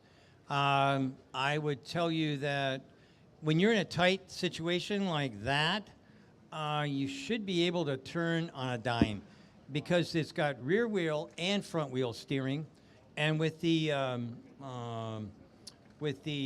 basically drive-by-wire system, it's really a dream to drive. It's uber quiet, and this looks like the same view I just saw. I could be wrong, but this doesn't look like the back end. Oh, I see. They're going to run over Eric. Okay, let's get out of here. You've already had problems with getting your legs broken. So let's move back here. Now, where were you able to drive it? I drove it from the Gigafactory to here, and then we went up. And I will tell you, one thing that's truly scary is driving this into a parking garage. I thought I was going to pee my Elaborate, please. pee my pants. Well, it's usually like something happens and you get really warm, but at the end of the day, yeah, that was scary because you can't. Okay, so first off, you've got a tremendous view. Anybody that gets a chance to sit in this thing, this has got the most panoramic view ever, unless you're driving a motorcycle or a convertible. It's really, really good. When you are driving into like the up ramp of Check. if you're driving up the up ramp of a parking garage, wow! All of a sudden, where the hell is my corners? I don't know. And because it can turn really tight when it's moving slowly, it scares the crap out of you. It did for me.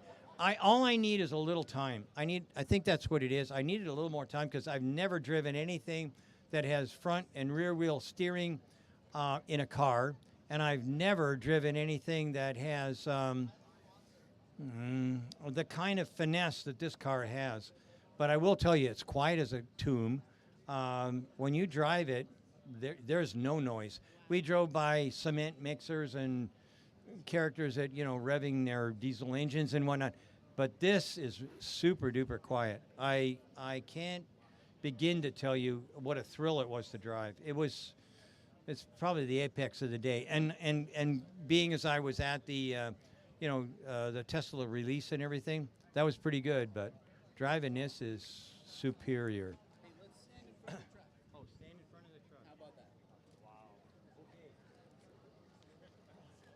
You meet again.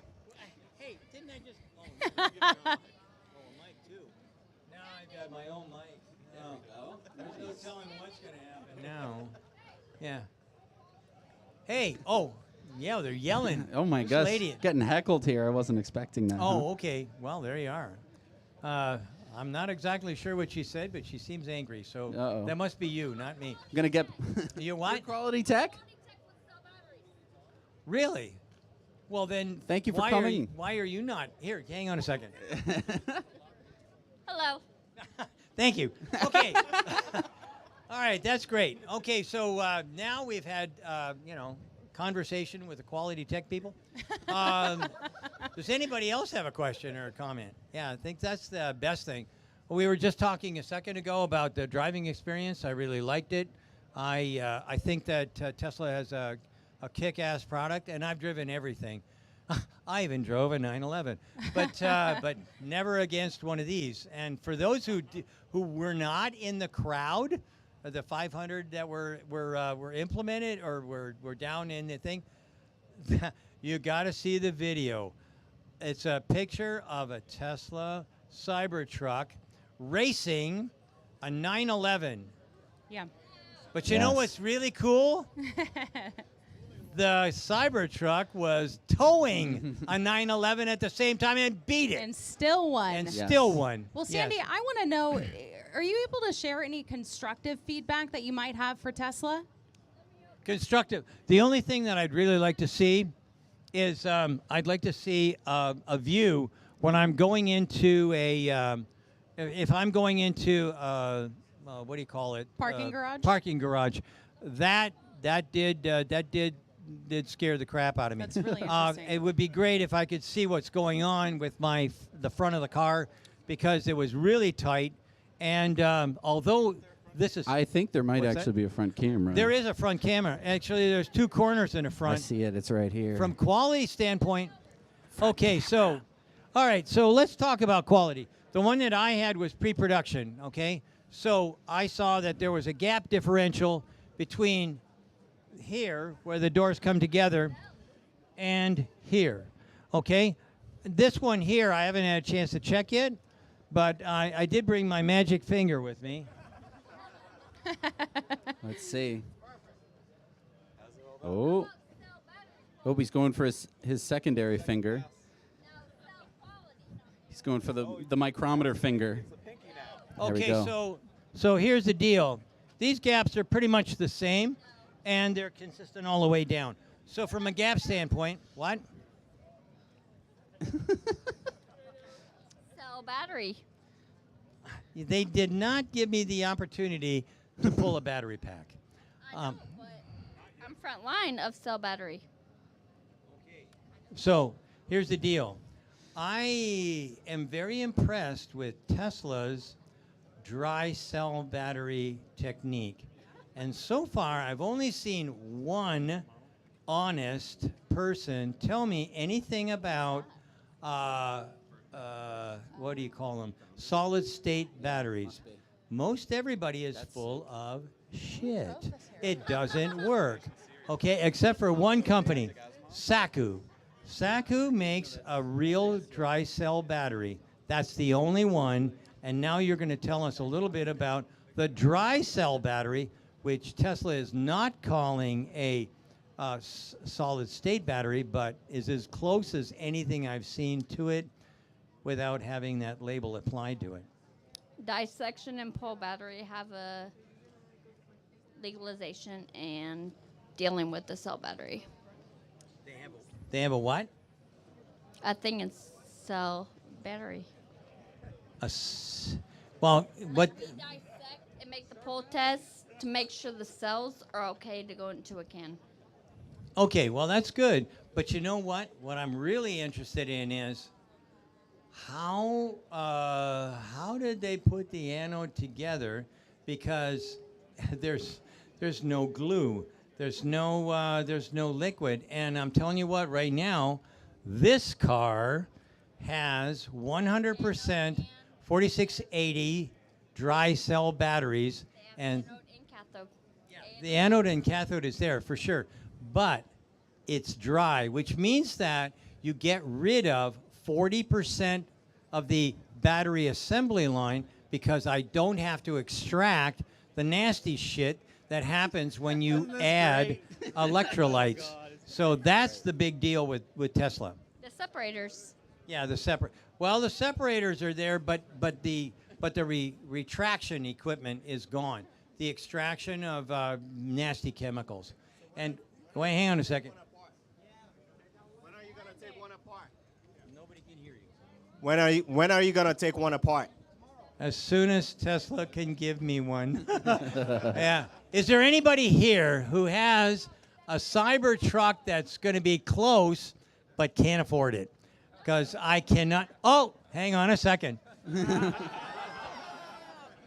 This is my favorite cat lady on the runway.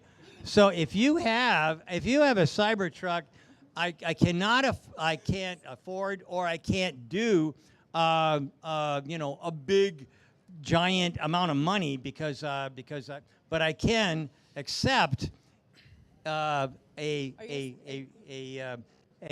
early VIN number. Was there a question? What? Was there a question? There was. The question is, do you have one for me, sweetie? Oh. I'm number 1,000,000th bajillionth. 1,000,000 bajillion. Could you mark that down, Eric? Yeah. Tri-motor. Tri-motor. Tri-motor. July 2021 is when I ordered it. Oh. You're gonna get it way sooner than me. Sorry. but Sorry, I can't sweetie. afford it. Yes. Nice meeting you. April 2020. Yeah, sorry, I can't. I'm looking for some real. Yeah. Oh, wow. What's. Yeah, anybody here from day one? Woo!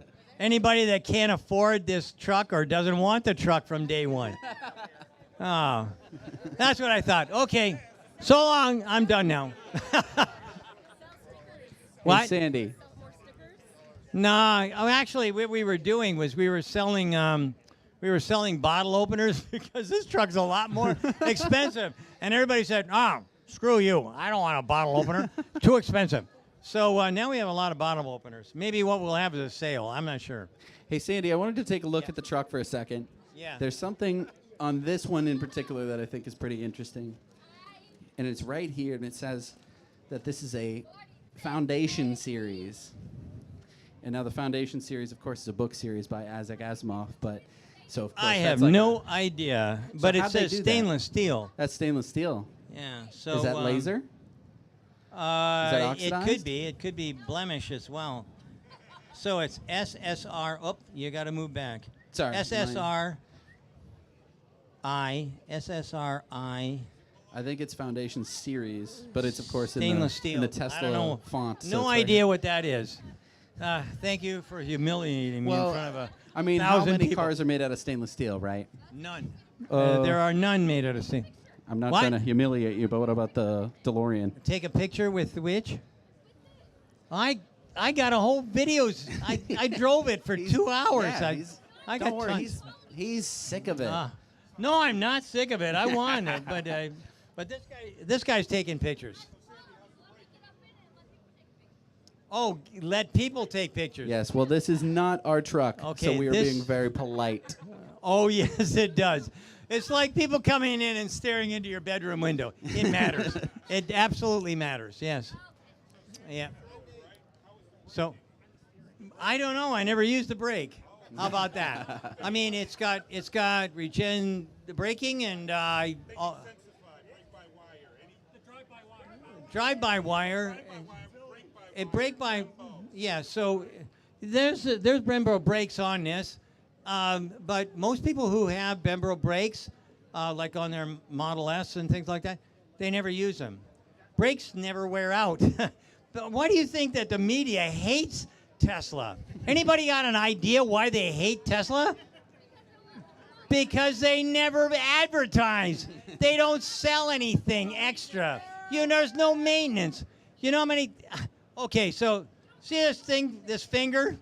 See it's got a burn mark on it? That's because I changed the oil in my wife's tractor. Yeah. The thing is that when you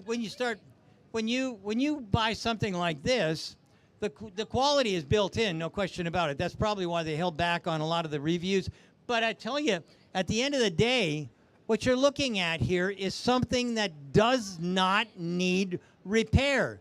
Okay? It doesn't need repair. It doesn't get hot.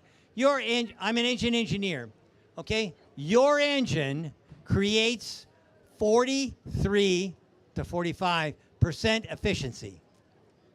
43 to 45. How much do you think it is for an electric motor? 97. So why in the world would I ever have to change anything? I don't have to change the oil. I don't have to change the brakes. You can change the HEPA filter. Oh, pop the hood. We're going to show you how to. Yeah. Can we lift this up a bit? It's locked. We're being informed that it is locked. What? It's locked. Okay, sorry. Here's the deal. So HEPA filters, if you've got kids that get sick and whatnot, there's a HEPA filter in here. Normally, they're miserable. You got to take the instrument panel off in order to get to them. But here you do. It lifts up. You pull off a panel. You slide it out. You put the panel back on. Boom, you're in business. I'm telling you flat. This thing is fabulous. Yeah. What? Does it have FSD 12? What's the what? Full self-driving version beta 12. Okay, I did not have full self-driving, and a reason for that was because I was driving a pre-production vehicle. So there were a few things. They said it, then I guess that's true, but I don't. Elon doesn't text me for these kinds of things. It's hard to believe, but yeah. I beg your pardon?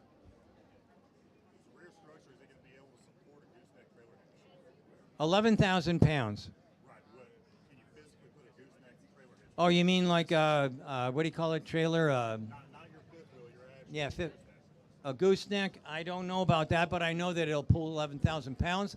And I watched it beat an F-350 diesel, which came in second, and from towing standpoint. And they were towing like an astronomical. I don't remember the numbers, but they will be in. They will be like we took video and whatnot. But it's phenomenal amount of towing capability. But 11,000 pounds, and if you get the extended range. Oh, okay. I have an NDA, and I just about crossed the run. So I will answer as much as I can as to what I saw at today's presentation, and they didn't tell everybody about that. So anyway, let's move on. What's that? Actually, we did not lower anything, so I don't know. But I will tell you that everybody was comfortable when I was, wow. Let me rephrase that. They were comfortable from climate standpoint. I don't know about my driving, but camp in a vault, that's what I intend to do. Okay, so one of the things that they did was they showed off some of the stuff that's aftermarket, and a guy has come up with, or somebody has come up with this tent that comes up here, goes over the whole unit, okay, and then you enter from the back. So there's places to store stuff underneath this rack, and then you've got a bed, and the whole thing is expanded using air pump. So I don't know. I didn't even look for that, to tell you. It has air conditioning because it's got a quad. Yeah, I know, but in this part, I don't know. I can tell you right now that when I get mine, I will go and shoot Bambi. I don't really give a damn. I don't care if it's Bambi, his mom, or his dad. Actually, his dad might be a good idea too.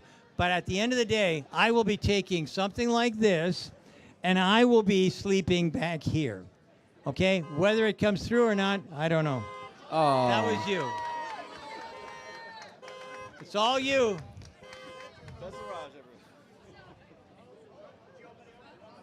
What? Yeah. As long as you don't set it off again. I believe we're going to be keeping this one locked, What? unfortunately. Elon's here.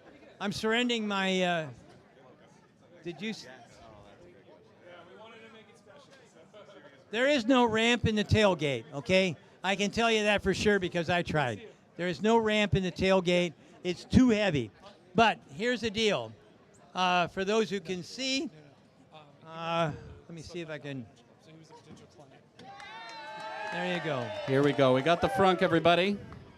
Okay, so there you go. So you can see what this is, and quite frankly, this is good. It's about 5.5 feet of cargo. When you add this, it's about maybe six or whatever, 6 and a bit feet. So you can put in 4x8 plywood. You can do all kinds of stuff. You certainly can haul what? No, but you know what's nice? What's really nice is this has a clock spring, okay? And this is really nice because watch this. Bear in mind, I'm 75 years old. Is that cool or what? I really like that.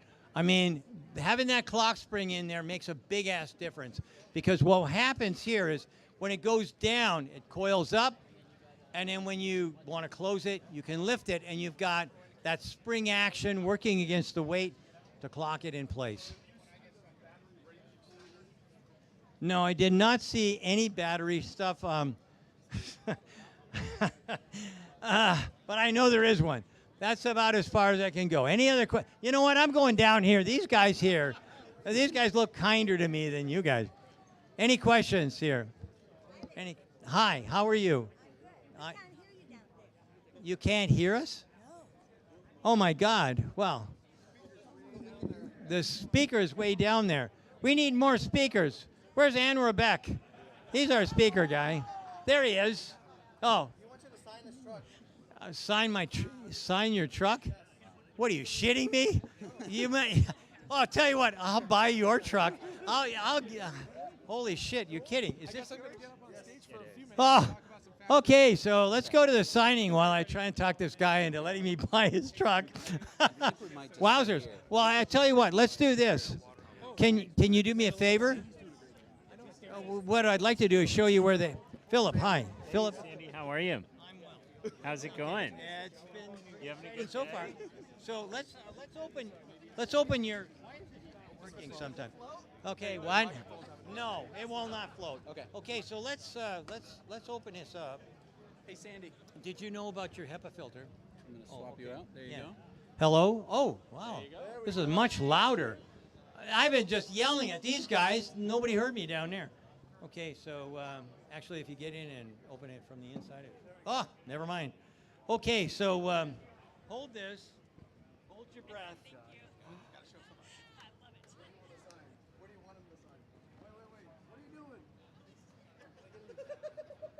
What do you mean, what am I doing? So everyone, this is where the HEPA filter is stored. It's just 4 bolts right behind this. You're going to need a crowbar. Anyway, this panel right here, you can pull off. If you're King Kong, you could get this, but I can't. Okay, good, yeah. Okay. Give it a good tug. Okay. It's plastic, right? Okay, Give it a good you tug. got it. Okay. If you can get one side, Yeah. you can get them both. There you go. Okay, hang There. on. Here we go. Okay, so here you are. And now here's your HEPA filter. Here's your HEPA filter right in here. Yeah. Yeah. It takes 2 men and a boy to make this happen, but at the end of the day, oh look, they gave you a license plate holder as well. This is your lucky. So, okay, ladies, what do you do with this area right here? What? Lay down. No, it's not big enough to lay down.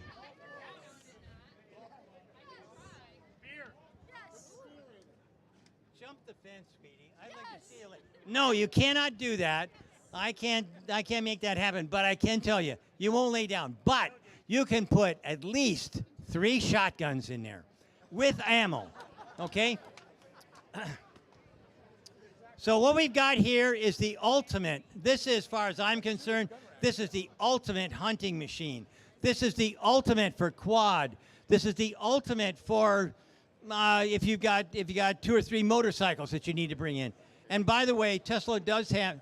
There's no such thing as a ramp inside the tailgate. However, Tesla is going to be selling tailgates, ramps for the tailgate, and you'll be able to get it in that way.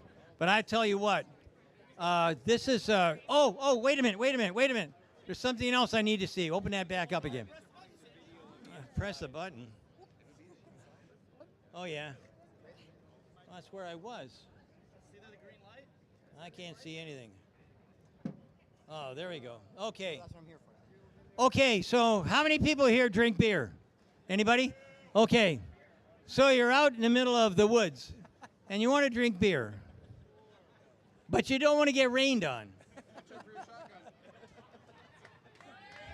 They just throw the shotguns on the floor. See this? I can now drink without getting wet. And for those who do outdoor kind of stuff, it's a good idea. There you go. Okay, now we can lower it. What's that? Oh, yeah, this guy can. Where is the owner of this vehicle? Okay. Black hat on the phone.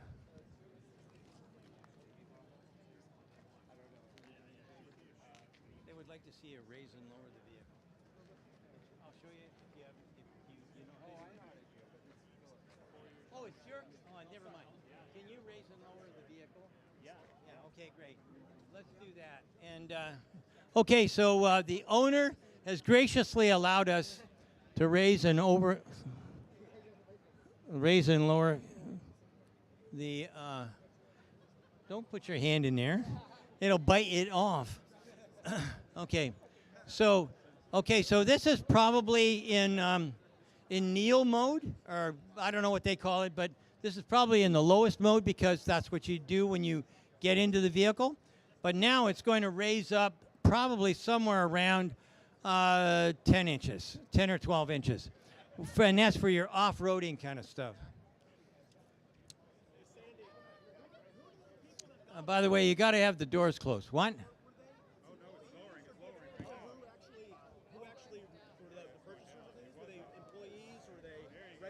It's that guy right there. That guy right. I'll take care of that. Okay. Hang on a second. People want to talk to you, Philip. Can you swing by here? You are now a star. And you know what that means? It means I can go get a drink. Hang on to that. Okay, come on right up here. Big car is a star. You own the star. You own the spot. Okay. No, I got a random phone call from a guy named Franz von Holzhausen, and he said, hey, can you be in Austin on Thursday? And if you can, you'll get one of the first 20 vehicles. That was on Tuesday. Thanks so much for coming. This is so exciting. Yeah, I had to pay for it Wednesday. Yeah, yesterday. Yep. Yes. Yeah. Tri-motor. And there's a laser engraved 3-headed Cerberus on the back that designates the tri-motor. A really cool logo. Sorry? The tonneau cover goes down. The back window, I don't believe it does. Yeah. It may. I'm not sure. This back window? Yeah, go for it. Wait 1 second. I'm trying to do it. Not. Yeah. Bring your weave glue out. No, I haven't. Thank you. All right, we're going to find out, does the glass go down? Really? I don't think so. I can't tell. I can't tell if the back glass goes down. There's a seam that I can fit my finger in just a little bit, but I don't know if the back glass goes down I'm going to go with no. I'm going to go with the backlash does not go down. Observing it here. I'm going to go with no. I got a thumbs up from the owner. Everybody heard that? Where did the owner go?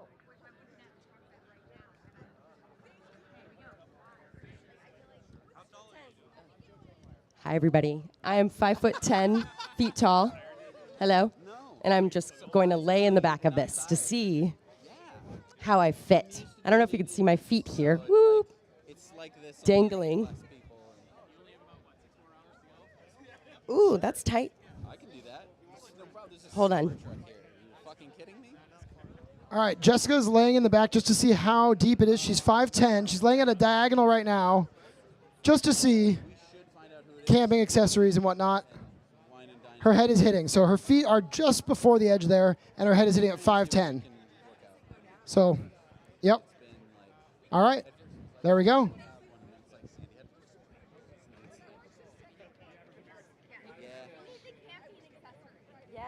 Camping accessories for sure.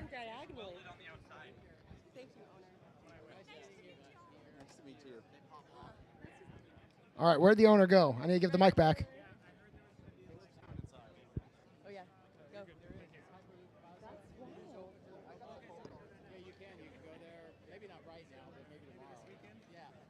Actually, they've had an explosion of number of people visiting there since I did a video last week and with this event, so they've been going, what the hell?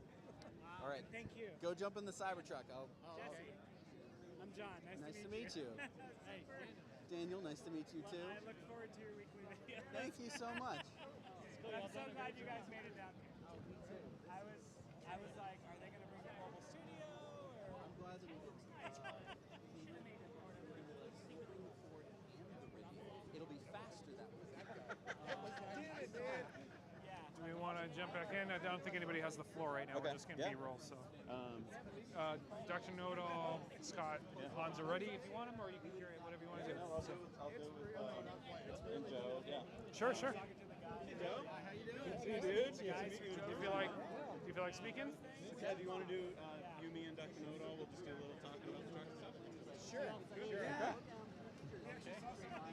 The castings were laying around. I know. I was like, I've seen those. All right, guys, come on forward here. I got with me two people you probably all know. I got Joe Tegmeyer. Hi, everybody. Extraordinaire. Everyone should go subscribe to his channel. We got Dr. Know-It-All. So if you have a question, How are you? I got a Dr. Know-It-All. Doctor, no, like just a little bit. Hopefully this is loud enough. Is it on? I don't know if this is on. Can you hear me? Okay. Try that one. Check. Nope. What's yours? I'm going to kill it. Yeah, we'll share. We're good. I think we're good now. Oh, that's better. Yeah, much better. All right, cool. All right, so we just learned a lot from Sandy. A lot. The cool thing I was just noticing, just pointed out, is this foundation series. Yes. So that's. We all know that is that one of Elon's favorite book series? Oh yeah, Asimov. So how many people have read Foundation? How many people have seen the TV series? I know I just was wondering how many people had. Yes. Read the book. No, it didn't. No, except for like a couple of the names. That was about it. So yeah. Anyway, but it's very cool. Foundation. So yeah. Yeah. And did people see the doors yet? Because I don't know if Sandy showed like these are pretty cool. Yeah. I mean, it's just like. And I believe if you have the keys, I think they will self-present like with your phone. But yeah, for now it just pops open. So if you press the, I don't know. Good question. Yeah, it does it on both sides, so it doesn't matter. So yeah, the back one's the back one. I think you got to push it a little harder. There you go. But yeah, it just presents. Cool. Oh, we got another one. It'll look so different from this one. I guarantee you. It'll have a whole different number on the front. All right. That's awesome. So, by the way, when you touch this, it's like, I don't know if anybody like Rolex, like high-end watches. It's got that really, really hard edge on the. Yeah, the edges are like they're not sharp. They won't cut you, but they are like, they're really, really hard edged. So, whoa. Okay, don't hit anybody. Let's not have the first Cybertruck accident today, please. I heard we already had Cybertruck tickets though. Yeah. Somebody got towed. Somebody got ticketed. Yeah. Well, come on. I mean, it does 130 miles an hour. Why not? Today or recently? It was recently. I don't know about today, but yeah. Oh, that looks really cool backing up, by the way. All right. So Joe, how does it feel? You fly over these all the time. Yeah. Now you get to see them up close. What's it feel like? Well, I've actually seen them up close before. So, but it's really neat from my perspective to see them in the factory, going through the production line of the various stages and how they actually build each of the panels. And you were mentioning how the panels look and they're very sharp edged and all that. But I was looking at how they actually affix them to the castings, and they have like a sub piece of metal that's affixed to the stainless steel, and then it's added onto that. So that was really cool to be able to see that. But I don't know. And the other thing for me is just seeing all of the stuff that has been brought to the factory in the factory working now, which is pretty cool. How do you think the ramp's going to go? Because like with the Model 3 ramp, it was a shit show, but Model Y was much smoother. Yeah. And now I feel like they've learned so much. I know this truck is so different than the 3 and the Y, but do you feel like they've learned so much that this is going to be a smoother ramp? I think that the Cybertruck is obviously a different animal when it comes to the actual being able to produce it. And I think part of the complexity for it is the production line itself. Now, we saw a lot of that in work today. Yeah, you were there today. Right, I was. What did you feel about being on the ground, seeing it in person? Like I said, it was just amazing to me to be able to see all of the equipment, the parts, the platforms, everything put in. I was also really happy to see how much of the factory we were able to see, because we went from about midpoint of the factory all the way to the south wall, and all of the production lines, at least on the first floor. There's a lot more on the second and third floors. But I think it was just amazing to see how all that is working. The amount of automation, I wasn't sure if they were going to be able to do that with this or not, but it seemed like they had a lot of really great automation on it. As far as what they need to do, I was looking at the factory layout, and it looks like there's still a lot of room for more assembly of equipment, more testing, and to maybe make those lines more complete. So I think, going to your question about the ramp, I think they're battling getting the production line, and then they're battling making the car. Two different things, and I think that the ramp is going to be maybe slower than everybody would like, but I think they're going to be able to start, hitting their stride maybe the first quarter of next year, and then building from there. Gotcha. I can actually throw in just real quick. I think one thing is that Tesla's managed expectations a little better. With the Model 3, they were like, yeah, you'll get it soon. And now they're saying it's going to be slow. The second thing is just, it's not insider baseball or anything really, but I was asking one of the people on the line, and he said, he's like, I can't give you a number. I can't tell you how many come across, obviously. But he was like, when it's flowing really well. But then because it's ramping, a part will be missing, or a sequence will get out, and then it'll, so the whole thing will shut down, and then they're like scrambling. So it's, it's like this right now. But he says it's working really well so far. When we see all of the Giga castings that are starting to stack up, is that a good sign? Does that mean that we can kind of almost judge the ramp by that, or do you think that has nothing to do with it? I think to some degree, yes, because obviously you're going to need a front and rear casting to make the vehicle, so you're going to be looking at what castings are showing up. Right now, it looks to me, and from what I've kind of been hearing, is that they go in groups of rears for a while and then fronts for a while. Okay. And I think that has more to do with what's going on in the casting machine structure, with the setting up of the gigapresses, and also there's a huge ventilation system that they're adding in there, partly because of a furnace, but also because of the oil that they use to help make sure that the castings can be removed from the gigapress, and it's caused kind of some environmental issues, so they've been adding this huge ventilation system. You can see it on the roof with the ducted fans, and you also see where the windows were with a kind of a grate to let the air come through. So they're working through that as well, so they need to get, I think probably the first quarter that'll be resolved, and they'll have both of the gigapresses fully operational, and then we should start seeing a increase in the castings. And for me, looking at indicators, that will be something I'm looking for. Now, how about crash testing? Because a lot of people, we haven't really got any official crash test numbers, but we know they have a crash test facility at Giga Texas. Right. I think they've been crashing some of them, right? You've seen some. Right. There were actually 3 crash tests. Sorry, was it 2 crash tests and 1 bullet hole one. So anyway, yeah. There's 8 more over by the Right, yeah. So anyway, so they were out there, and the front crash test was, again, I spoke to one of the engineers who was there, and he was showing me that they've colored parts and everything for the crash tests so that they can see exactly what happens as the crash happens, and they have cameras underneath it, high-speed cameras, all sorts of stuff. He was telling me that their simulators, that the software that they've created to simulate their crash tests is so accurate that he was like it was 1-to-1.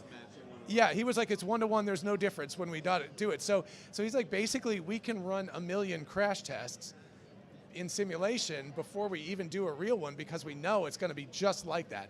And he was showing me how the motor, which is very heavy, you know, it's on a sled, and obviously it just goes down and it just hits the ground as the front end gets crumpled. So it's really impressive stuff. Now, I did ask him about other people, and he said, you probably don't want to be in the other car if you get in an accident with the Cybertruck. He's like, it's probably going to win, so yeah. That's interesting, because I mean, I feel like if this can match some of the other cars and be the safest pickup truck, that would be just a huge film. Yeah, just the fact that it doesn't roll over. They show that side rollover thing, so yeah, that's very impressive. So what were some of your thoughts today? You were at the event. Were you at the event as well? Did you Yes, I was. So what were your thoughts at the event in terms of the just the whole delivery of it? Like to us here, I think it felt very quick. Is that how it felt to you guys as well? I think it was truly a delivery event. There was a lot of people wondering, are we going to get test drives? Are we going to see demos? Are we going to do whatever? But it turned out it was pretty much a delivery event as it was explained. And from that standpoint, I think it was outstanding, and the presentation was good. They did it in the end of line for the Cybertruck, which is really neat to see, because I don't know if anybody has actually seen that part of the factory before inside. Certainly not from inside. But I think for what it was billed as and what they did, I thought it was fine. And I think maybe some people were hoping for more, but I think it was really much on line with that. So I don't know what you have. Yeah, I think the part that you didn't get to see was we got in a little after 1, maybe 1:10, and so we spent 50 minutes walking through the factory first. So unfortunately, the most interesting part of the entire tour was the part that you guys didn't get to see. Which was all the factory stuff. But I did film the entire thing as a walkthrough all the way through. Yeah, so we're going to we will be releasing that stuff. In fact, hopefully Scott and Hans and I will be up there in a little bit to talk about a small section of that. Oh, great. Just a bit, yeah. That'd be we great. were just trying to get the piece of the video out. But as far as the actual event was concerned, it was a little disappointing because it was just kind of like this, but there were 10 rows deep, and you couldn't see anything. So we like, you could barely see Elon's head sticking up over the crowd, and so it was fine. The energy was great. It did feel fast, but it was a delivery event. It was as it was billed. What did you guys think about the pricing? We found out like right after the event was over, kind of on the website. We got the prices for the 3 models. Right. Was it what you expected? Anything not expected? I think because we'd gotten a leak that the expensive one was going to be $100,000. It was like that was expected. And then I don't know. I think my wife and I were really happy with the 2-motor one for $80, which means you get the $7,500 tax credit, which is a big deal, which makes it about $72,500. So I was like, yeah, that sounds like a pretty good deal to me. I think the single-motor version, if they ever make it, is going to be a little underwhelming. But they're also like 2025, and we'll see, someday. Right. So yeah. And what about the battery extender? Do you think that? So this was kind of. The news came in weird here where we're like, what is the battery extender? Well, we didn't hear anything about it, so yeah. But a little birdie was talking to another little birdie there. I don't want to say individual names, but somebody who would know. And he said that it sounds like it might actually lay in the bed. That's what we heard. Right. Yeah, take up a third of the bed. Yeah, and so and then you just take it out if you don't want it. $16,000, right? We don't know what it looks like yet. But that it's going to add, 340 to 470, so 130 miles of range. Yeah. So I think it's for somebody like us that's not going to tow things very often. Obviously, it would not be the right thing to buy. But if you're using it as a work truck and you're towing things around all the time, it seems like a no-brainer that you'd want to get that. It seemed to me like it may be a stopgap engineering solution, because maybe they were hoping the energy density of the 4680s would be greater, maybe 20-30% more than it is right now. So if you look at that size and what I just heard here now, that seems almost consistent with that. So as they continue to develop the 4680s, maybe somewhere in the future they'll be able to have a higher range just built into the truck. Do you think though? Just real quick. That's the battery extender. Oh, okay, great. Yeah. So, there you go. okay. Thank you for finding it. Thanks. Thank you. All right, so that's the battery extender. Do you think that It kind of looks like a mini fridge on its side. right? Do you think that that's the kind of thing that Tesla will rent, or do you think you'll have to buy it? Because the thing is, it's going to weigh a lot, right? It's going to weigh. It's going to be at least 30 kilowatts hours of battery. It's probably going to weigh 500-600 pounds at least.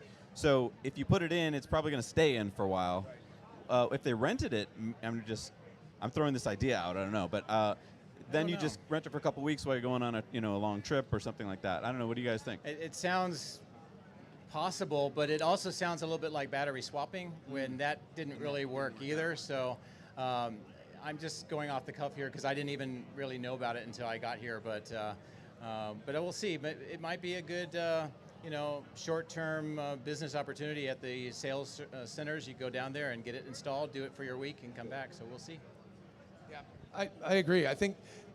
I actually think that That's might like be a here's a reasonable weird conjecture. idea. I was just thinking, No, what if they had these at some superchargers, Right. And you could just pull up and add it for the week or something. Or I don't even know. like an auto mechanic shop where they Right. would have a crane to lift it, Right. Because it is going to be heavy. Yeah, definitely. So you just take it and plop it in there, and you use it for a couple of weeks, and then they take it back out, and you Right. pay to rent. But that'd it actually does be seem reasonable. very un-Tesla like you were saying. Right. Like usually everything's all together. There's no plugging, So it seems weird that this is like an afterthought almost. It feels a little bit like the Apple virtual reality headset that they're coming out with the battery pack down here. It's like, oh, we'll just put the battery here. And it's like, it does feel a little weird, but it will get them up to close to 500 miles. So there you go.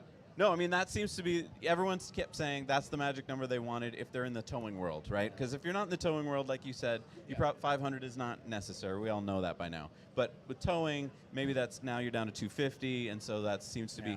But, I will say, with supercharging network, I don't even know if you need 250. What are your thoughts on that?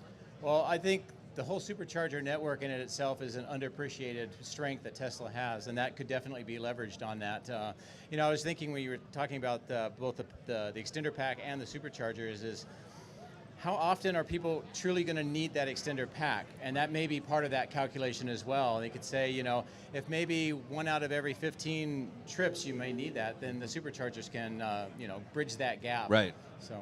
All right, well, I hear that some other it truck sounds like is the other coming. truck's coming. So we'll make way for that. This is exciting. Oh, it has that headlight that you can spot from anywhere. Oh, is it going to back in? Oh, it might be backing in all this right. time. We get to see that rear steering.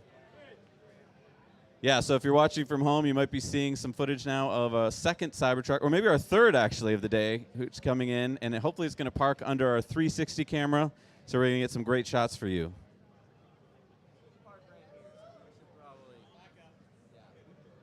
Looks like we're moving some cars out of the way or something. I know. Well, it's big. There you go. And if you're in the Austin area and you want to come on down, we're going to be here for quite some time. We're at the Luster Pearl East on Linden Street in Austin, so come on down if you want to see a Cybertruck.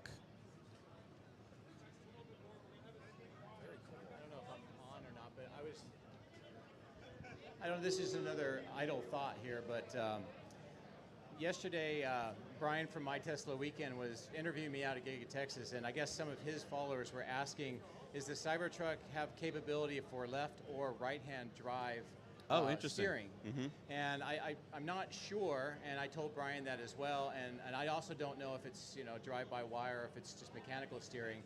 But today, when we were looking at that Cybertruck that was in the lobby, I was looking at the firewall because it was available.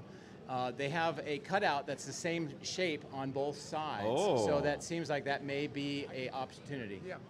And I can add to that. That's actually what we're going to talk about is the drive-by-wire. Oh, cool. Yeah, steer-by-wire is definitely So now, a thing. legally, right, you have to have a mechanical backup at the moment? for I don't NHTSA? believe so. Oh, really? Yes, so we're going to actually talk about that. He Oh, said great. there's multiple levels of redundancy Oh, in there. wow. So, yeah, I mean, really this would interesting. really point to robotaxi, wouldn't yeah, it? Exactly. And Sorry it for enables stealing us. your thunder there. No, it's okay. No, we're going to talk about it. We'll get it. We have some video, so yeah, it'll be good.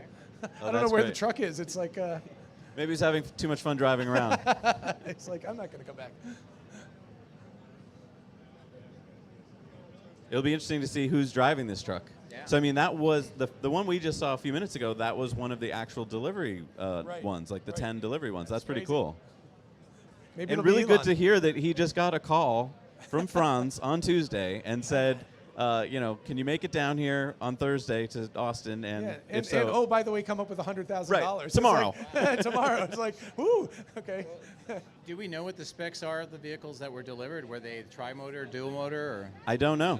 Orbiting camera. Try. We're hearing Yeah, we try heard from that the all of audience. them were tri-motors. So Okay. yeah, that's why I was like, Yeah. ain't cheap. All right. Very cool. Let's see if they get it there. Did our Track it Cybertruck down. leave us? He's having way too much fun tonight. I know. I wouldn't want to stop anywhere tonight. I know. What do you think it's going to be like to own a Cybertruck for the first few weeks and months? Like, it seems like you're just going to get mobbed everywhere. Oh, you definitely are. It's going to be a Dude. thing. All right. Franz is okay, ladies and No, don't tell it. Yeah.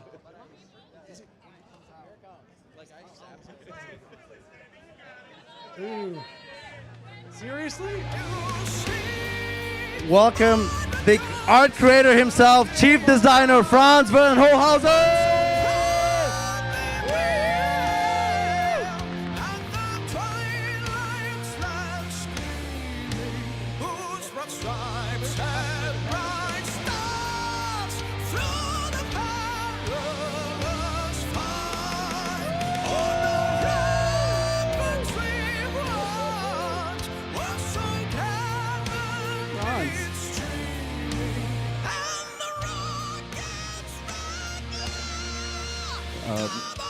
Franz, thank you so much for joining us today. This is a momentous day, and we all want to thank you so much for designing this thing. I didn't know I was going to get on a mic, but it's amazing. Thank you, I guess, for coming out and just believing in us and supporting us and working on this project. It's super exciting to finally see it on the road. It's been, something we've been working on for a long time, and it's going to change the landscape. It's an awesome machine. If anybody's been working on it, you know how badass this thing is. And yeah, hopefully we'll transform the landscape a little bit.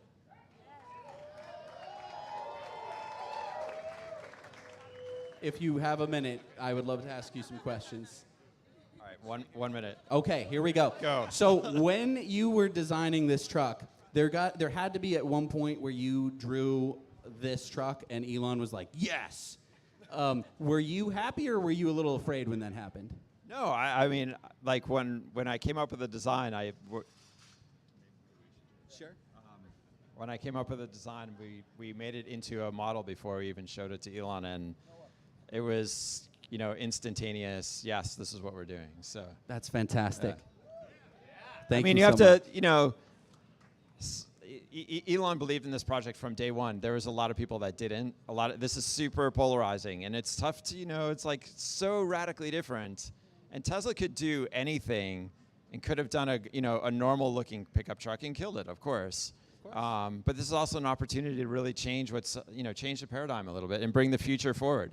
And thanks to Elon for really believing in this and what we do, and trying to make special products. We care about the products. He cares incredibly about the product and wants to get the best thing to the people. So, Franz, thank you so much.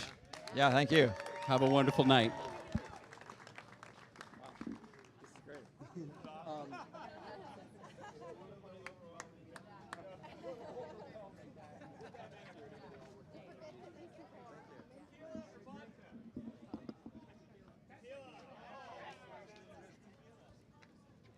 Well, I mean, that was something. We got Franz here. I didn't want to bug him too much.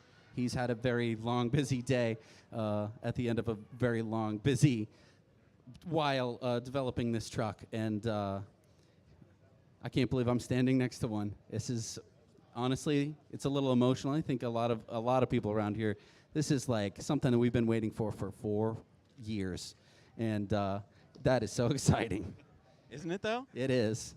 I mean, it is a little emotional. Yeah. Like, Yep. because I think we're all going through this like letdown moment where we've been building up and building up and building up, and now it's here. It's here. Oh man, let's hear it one more time for Franz and the whole team at Tesla because this thing is amazing. Yes.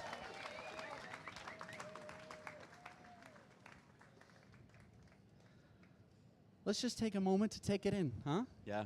Just take it all in. What I'm so excited about is that in the span of the next year, in the next 2 years, this is going to be driving around every American city.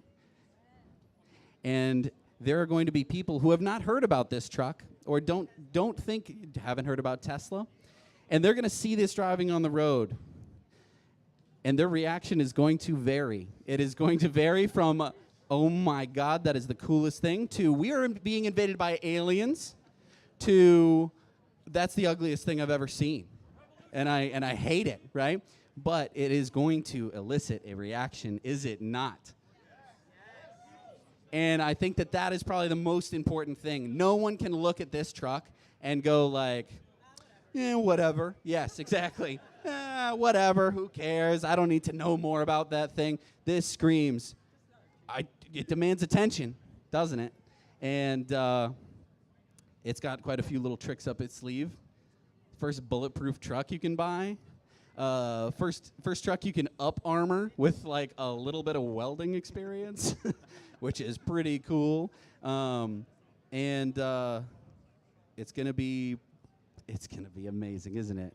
Who is so excited right now? I am so excited. Yes. Hey, everyone here, Yes. thank you so much for coming. This is just a dream come true. We put together this whole event in about 30 days. So 30 days ago, we were like, what if we had a party and we invited a whole bunch of people and maybe what if a there would be Cybertruck came? What if that would be crazy? And maybe we could get Franz. I don't know.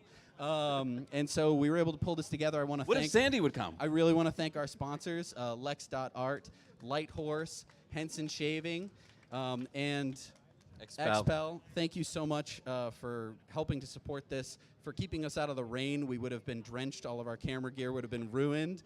And thank you so much to Corporate Streams for putting this together.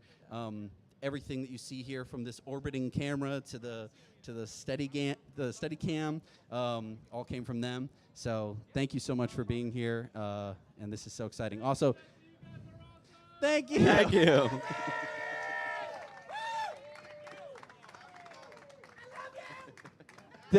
Nothing would happen without this community. We would not be here without this community. This community is the best. Thank you. And so, yeah, I hope we're all going to have a really fun time. Has everyone had enough to drink? Are we all having a good time? No? Well, I think you've seen your fill of the Cybertruck. Maybe it's time to Yeah, so we're going to go to think and drink about commercial, it. and then we're going to have Sandy join us up on the stage. We're going to have some fun with Sandy. So we'll see you guys in a minute over We'll there. see you right over there. In the heart of nature, where the symphony of the wild plays, a new performer quietly steps onto the stage, rewriting the rules of off-road adventure with zero emissions and infinite possibilities. Light Horse, a tale of power told in electric whispers. Are you ready to take your communication to the next level? Introducing Corporate Streams, providing painless solutions for live streaming since 2012. With Corporate Streams, you can transport attendees worldwide to the heart of your event with our cutting-edge audio and video, amplifying your message and making a lasting impact. Imagine attendees interacting with speakers and presenters through live chat and Q&A sessions regardless of their location. You can create an immersive, inclusive experience for participants no matter their circumstance. Say goodbye to the burdensome costs of traveling and venues. Our clients have reported savings of up to 86% compared to traditional events. Extend the lifetime of your event with on-demand content. Whether watching a missed session or revisiting key moments, no longer will your audience have to choose. It's time to elevate your communication with corporate streams, revolutionizing the way you connect, engage, and make an impact.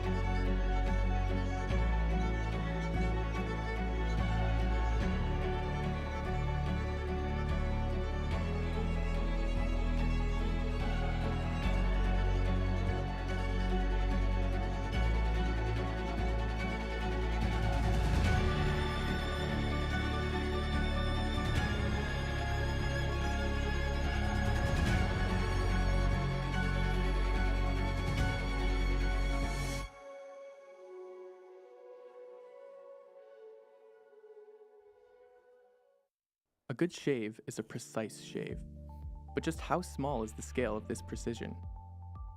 When we were initially experimenting with different blade gaps and blade exposures, we were surprised at the difference that microscopic changes made. For context, a piece of paper is about 4/1000th of an inch thick. Turns out, that's enormous compared to the scale of shaving. Currently, our blade is extended past the shave plane by about 1/3 of the thickness of a piece of paper. We realized this amount of blade support was necessary to minimize skin irritation and discomfort for most people. At Henson, we build our razors to aerospace standards, holding microscopic tolerances. Why? Because as it turns out, it makes all the difference.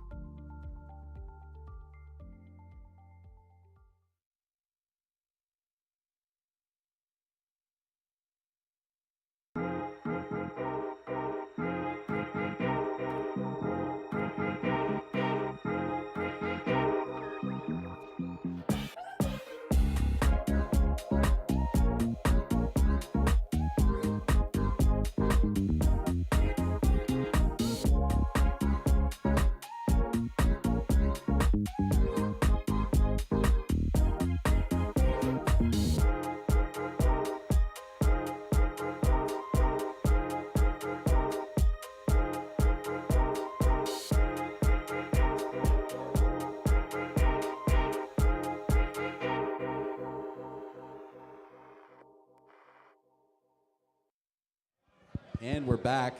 Hi, Check. everybody.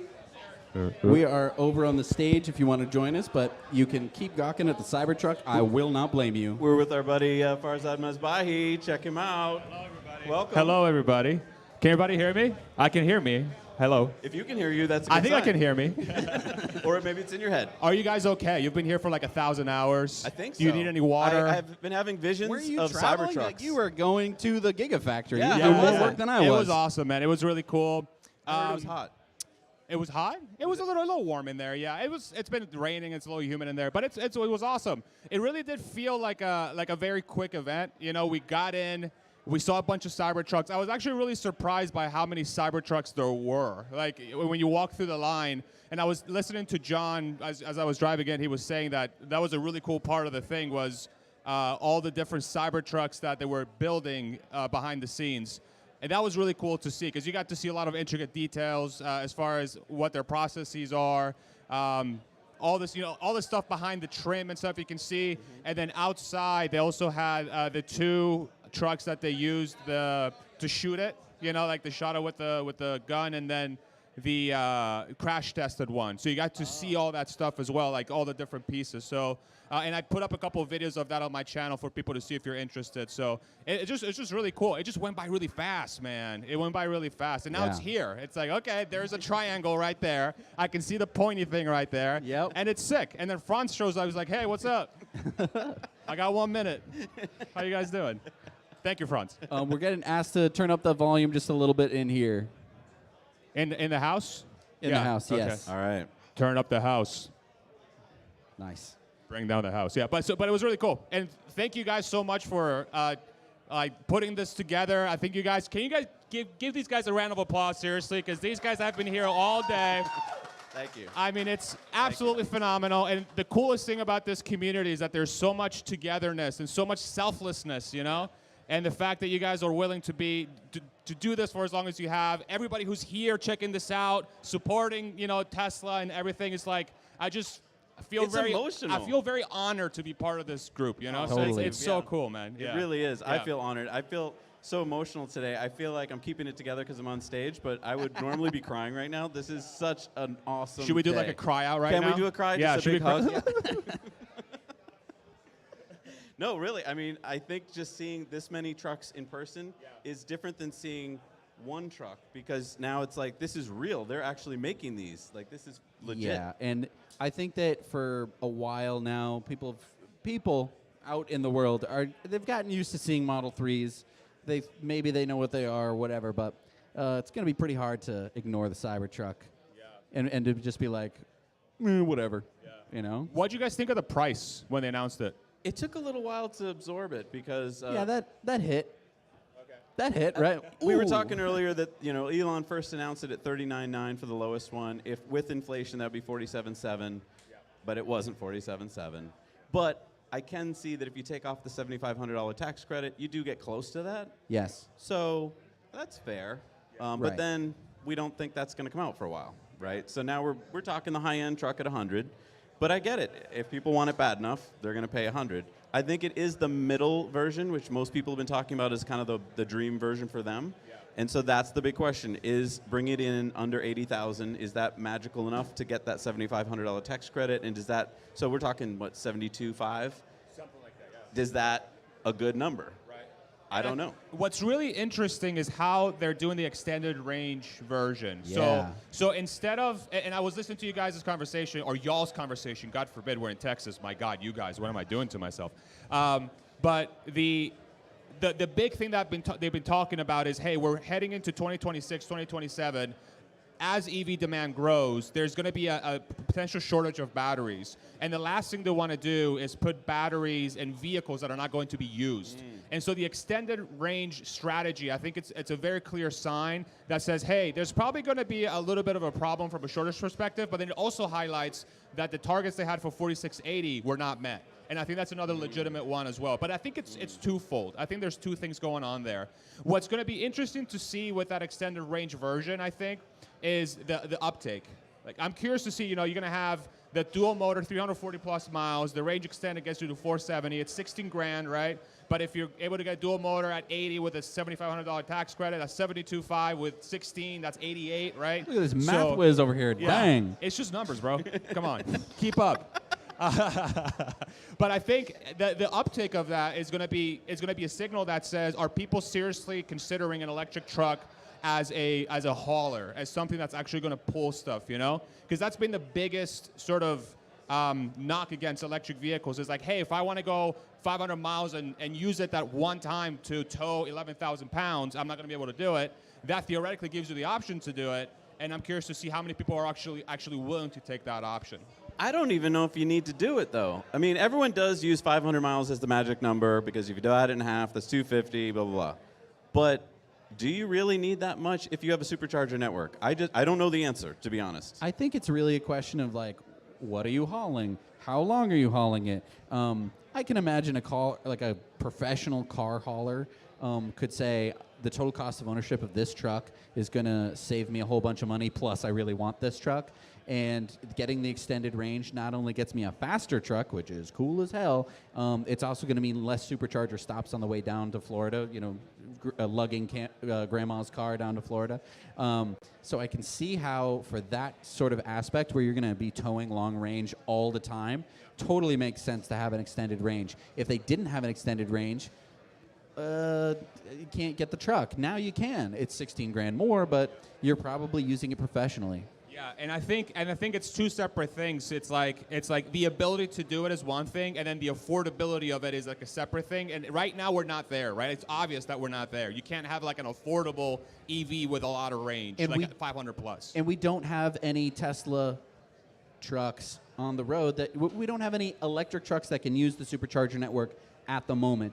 I feel like somebody who gets that dual motor and starts towing with it is going to find that there are enough superchargers. It might be a pain because you're going to have to stop more frequently, but it's doable. So when the family wants to go to Yosemite or whatever, they're going to be able to make it. Yeah. It's just a question of like, how much longer is that trip going to take, and is it worth $16,000 to get the extended range to make that trip a little bit faster? Yeah, I think the other thing too to think about is like, is this truck a traditional buyer's truck, or is it going to create its own market, right? Because if you think about the traditional truck market and how they think about, so one of my really good friends in Texas, his name's Travis, and he has an F-250, and ever since I showed him the Cybertruck, he's like, this thing's a piece of shit. What the, it's like, he's just going on it. Like, my F-250 will kick its ass. I can't wait to show him the videos for today, you know what I'm saying? But the one thing, and this is how, like, I don't want to create stereotypes, but I think that there's a certain truck buyer out there that says, my truck, I can spend 60, 65, 70 on an F-250 or a low-end 350 or whatever, and I can do that once in a while, 500-mile trip towing, right? And that gives them a sense of security, because that's what I feel like being American is that. It's like, I want to do that one thing at that one time when I'm alive, right? Yep. And so, like, is that what it's going for? Is that going to be its key market, or is it going to create its own market? I think that being able to say it could do it really answers that question, I think, for a lot of people, and it'll shut them up, that stereotype where it's like, yeah, but what if I want to tow blah, blah, blah, and it's like, well, you can get the extended range one, and sure, there's a comeback to that, but I don't think that it really matters. I think there's also going to create a new dynamic, because I think many of us, it's so expensive to think about doing something like that, where the gas and so forth. I feel like with electric, they're going to see how cheap it is, and I feel like maybe not towing a big camper, but these new campers like space campers, I feel like are going to be so efficient that a lot of people are going to discover that way of camping, and maybe that'll create like a new paradigm shift in all this. And it's like, okay, yeah, we're going to talk about towing all day. It's, again, something you're going to do probably less than 1% of the time. The rest of the time, you're going to be driving around a truck. And the gas mileage isn't that much better towing. If you have a gas truck, it's going to be that much more expensive to fuel. And so do you really want to own that F-250 or whatever just in case? Or would you rather have the Cybertruck every day and it still can tow, damn it? Yeah. I think the other thing, too, is by the time Tesla's able to make enough trucks to potentially start eating away that market, like 2026, 2027, then we have to take into account savings from economies of scale. You have to take into account savings from the 4680 going to the next few generations, right? Maybe new manufacturing practices. Maybe, I don't know, we have some sort of deflationary thing happening because of automation and artificial intelligence. So I think that's where the story gets really, really interesting. It's like today's pricing, it came higher than I expected. I thought 70,000 for a dual motor, 3 to 350 miles, and then beast mode was 89. That was like my final prediction. It was 10 above, right?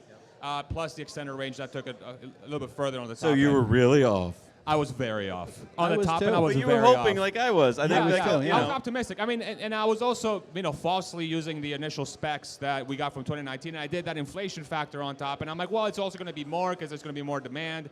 But of course, it turned out to be even more than that. But I would be like 2 to 3 years from now.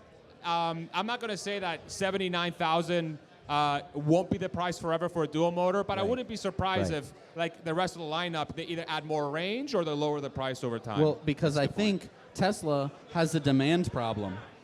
They have too much demand. They have 2 million people signed up for this vehicle. Yeah, it's all your fault. Maybe that number is lower, blah, blah, blah, but that's a big problem because they're not going to be able to deliver 2 million trucks in a reasonable amount of time. So you have high demand. You're going to do what the market demands you do and raise the price. But I do think that 2 million is going to be less after this pricing came out Of course. today. Yeah, but that's what they need. It'll be, I 100% agree. It can't stay 2 million. They're Correct. in trouble. They're actually going to have a place to sell. It's a demand problem. Very true. 100%. On the opposite end of the spectrum, as of course. When can we Doofus start Gordon talking Johnson. about the robots making the trucks? I feel like when we talk about it now, nobody believes us, but I feel like it is going to happen very soon. And I think the thing I want to talk about is, for me, a robot seems impossible. It seems like, I don't even know where you begin, but I think for Elon, it's a bunch of motors and some actuators and some software that he's already figured out, and he knows that it's going to cost him, $30,000 or something. So when he can turn that part on, isn't this whole game change? Yeah, I mean, if it works, absolutely. Like, there's no reason why it wouldn't change, right? So the promising thing there, Andrei Karpathy put out a video a couple of days ago where he was explaining a large language model for dummies, right? And then he was also using like the work they were doing with FSD and the Tesla bot and figuring out how to kind of bring those two things together. And it's becoming really obvious that what Tesla has created with FSD, the foundation, and they've said it before, but it's quite obvious that all they have to do is just feed data from the bot for it to work. They don't have to build anything else from scratch. It's already there. The foundation's there. So now it just becomes a matter of having the bot learn how to do the motions and then figuring out a manufacturing process so that your bot is less than outfitting an entire factory full of robots, right? And that seems, I mean, from a mathematical perspective, you sit down and do the math from a raw materials perspective, you're like, of course this is going to work. But the bot has to do the motions. They have to do the movements. Optimistically, I mean, if you want to be optimistic about it. I do. Me too. Who doesn't? Probably like 2026, bot will start influencing the cost of goods sold on the Cybertruck, if I were to guess, in some way. It might be like small, but if it's as simple as move part from A to B, that is so much of manufacturing. I don't think a lot of people understand. Move part from point A to point B is like 98% of it, right? And if the bot can be involved in that, all of a sudden you get huge drops in COGS, cost of goods sold. That's what it stands for. So, but it might take a while to get enough bots in there to be a part of the process. Yeah. But I mean, that starts solving a whole lot of other problems, right? Because right now, you know, Tesla is ramping up, and they're going to have labor problems, labor shortage problems, right? And then you don't have to deal with the whole UAW problem if you're. I don't think they can unionize yet, right? Bots. Last time I heard, that's not the case. And if they can, boy, are we. Yeah. When your smart TV has to go on a union break. I don't feel like watching Netflix right now. Yeah. I'm on my break. There's one other thing, too, with the Cybertruck is that the thing we have to remember is that the manufacturing process for the Cybertruck is supposedly, from what we've seen so far from Tesla, what I saw at the factory, significantly less parts than a traditional truck, but significantly less parts than, say, a Model S or even a Model 3. Yeah, I mean, if you think about it, everything's casted. It's just a bunch of castings. It's 48-volt architecture, which reduces how much wiring you're going to put in there, and like they're going to streamline the harnesses. The new technology is going to come from the manufacturing processes and the type of equipment that they put in the truck. But it's a huge simplification of the process. So that is also going to help with manufacturing. Let's talk about the 48 volts, because I think for a lot of us who don't know much about cars, 12 volts, 48 volts, who cares? But this is the first production vehicle that we know of that's done 48 volts. Can you kind of give us an idea of why that's such a big deal? Yeah, so this is where I'm actually very excited to talk to Sandy about once we bring him on stage too. And I let him kind of really go deep in this. But really the biggest savings come from huge cost savings and also huge weight savings. So with the 48-volt system, you basically reduce the weight by about 70%. And then with the 48-volt architecture, you're going to have a lot more reliability because you're not sort of depending on this old school 12-volt architecture that's just not going to be nearly as reliable as a 48. So it's a cost and the weight savings, and then when you have the weight savings, it's also a downstream cost savings because that means you need less batteries. Even though it's a little bit of weight, you're still getting a little bit of savings from that side as well. But that's where Sandy's going to be able to give us a lot of insight as to why that's such a big deal. What do you think the other automakers are doing today? Like, do you think they're bothering to watch this, or do you think they already think they know, or do you think they're all going into like bunker mode? I mean, what's interesting about the other automakers is that they've been very upfront about how they're not taking this transition seriously, right? They've already come out and said, we're going to delay our plans to make an EV. GM, Ford, VW is delaying their plans for their battery factories. So there's already a signal out there that says, hey, what we're making already, people don't want.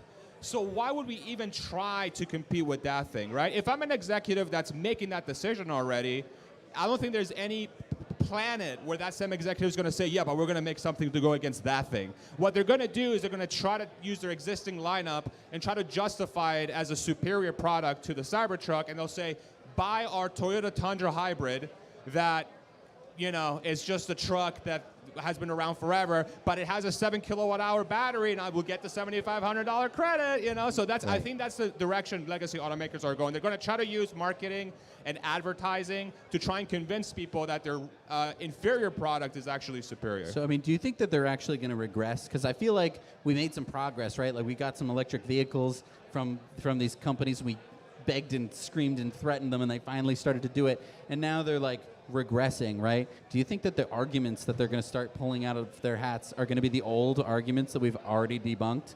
And we're going to have to debunk them again because they've fallen down in the algorithm, and they're going to say, like, oh, electric cars actually aren't that good. I don't know if they're going to regress. The way I would define it is that they're going to try to lean really heavy into hybrid technology, and they're going to say, you don't really want EVs, you want hybrids. Right. Because that does two things for them. One is that it allows them to utilize their existing manufacturing processes that they have built for gas cars, because hybrids are just gas cars. And I'm not trying to like say hybrids are terrible cars. I'm just saying. I am. Okay, you can. You can take the heat. Yeah. Right here, that's your guy. So that's one thing, right? So you're going to be able to leverage your existing manufacturing process to keep your costs down, and then once you put a big enough battery that gets a tax credit in the United States, then you get the other side of it where you have this lever you can pull that's going to allow you to keep your cost competitive versus a competing EV. But what's going to happen over time is that you're going to end up having this shift where you're going to go from gas cars back in 2015, 2020 being cheaper than EVs, and then you're going to go fast forward 5 years, you're going to have hybrids that are going to be more expensive than EVs because people are just shifting away from pure gas cars. That's what I mean, it seems quite obvious that's what's happening. And legacy automakers, if you look at their financials with the amount of debt that they have and just how just unwilling or incapable they are to shift to the new technology, they're going to have no other choice to appease their investor base that is all very happy about dividends, and God forbid they kind of do something where the dividends go away, or the stock buybacks that GM just did.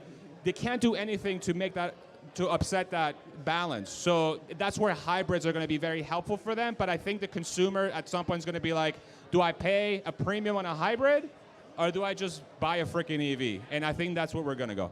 I want to hear more about your comments from GM. And when we come back, we're going to go to a sponsor break right now. I want you guys to, again, hands together for Farzad and also our sponsors. We'll be back in a minute. To the next level? Introducing Corporate Streams, providing painless solutions for live streaming since 2012. With Corporate Streams, you can transport attendees worldwide to the heart of your event with our cutting-edge audio and video, amplifying your message and making a lasting impact. Imagine attendees interacting with speakers and presenters through live chat and Q&A sessions regardless of their location. You can create an immersive, inclusive experience for participants no matter their circumstance. Say goodbye to the burdensome costs of traveling and venues. Our clients have reported savings of up to 86% compared to traditional events. Extend the lifetime of your event with on-demand content. Whether watching a missed session or revisiting key moments, no longer will your audience have to choose. It's time to elevate your communication with Corporate Streams, revolutionizing the way you connect, engage, and make an impact. In the heart of nature, where the symphony of the wild plays, a new performer quietly steps onto the stage, rewriting the rules of off-road adventure with zero emissions and infinite possibilities. Light Horse, a tale of power told in electric whispers.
A good shave is a precise shave.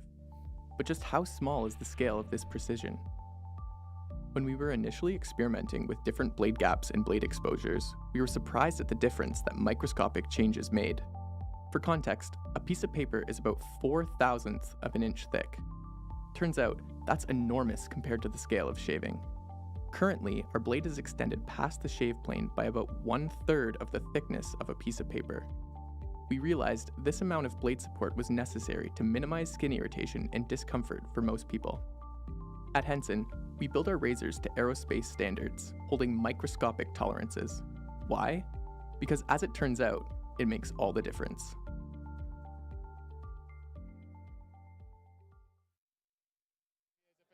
Hey Jesse, can you grab that seat?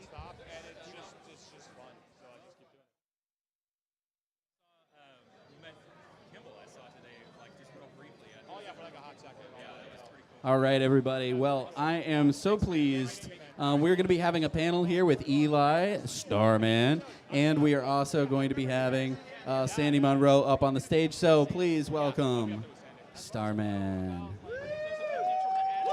Come on, big round of applause. Okay.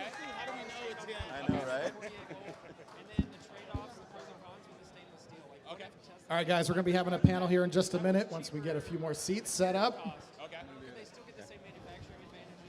How you guys doing tonight? Did everybody get a photo with Franz von Holthausen? Franz, if you're still here, thank you so much for joining us. That made this night absolutely incredible. And this is spectacular. This is the era of the Cybertruck. All right, I'm going to introduce my panelists, starting with Kim Java. Welcome to the stage. Give a round of applause for Kim Java. Hey Kim, here's your mic. Here you go, Kim. Ryan, whichever one walks first. Ryan from Kilowatts. Welcome, brother. And last but not least, Ryan McCaffrey from Ride the Lightning. Welcome up, Ryan.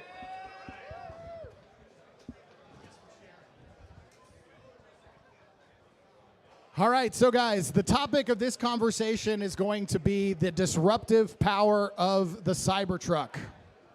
As Elon Musk said tonight, and all of us very well know, there has never been a vehicle made quite like the Cybertruck.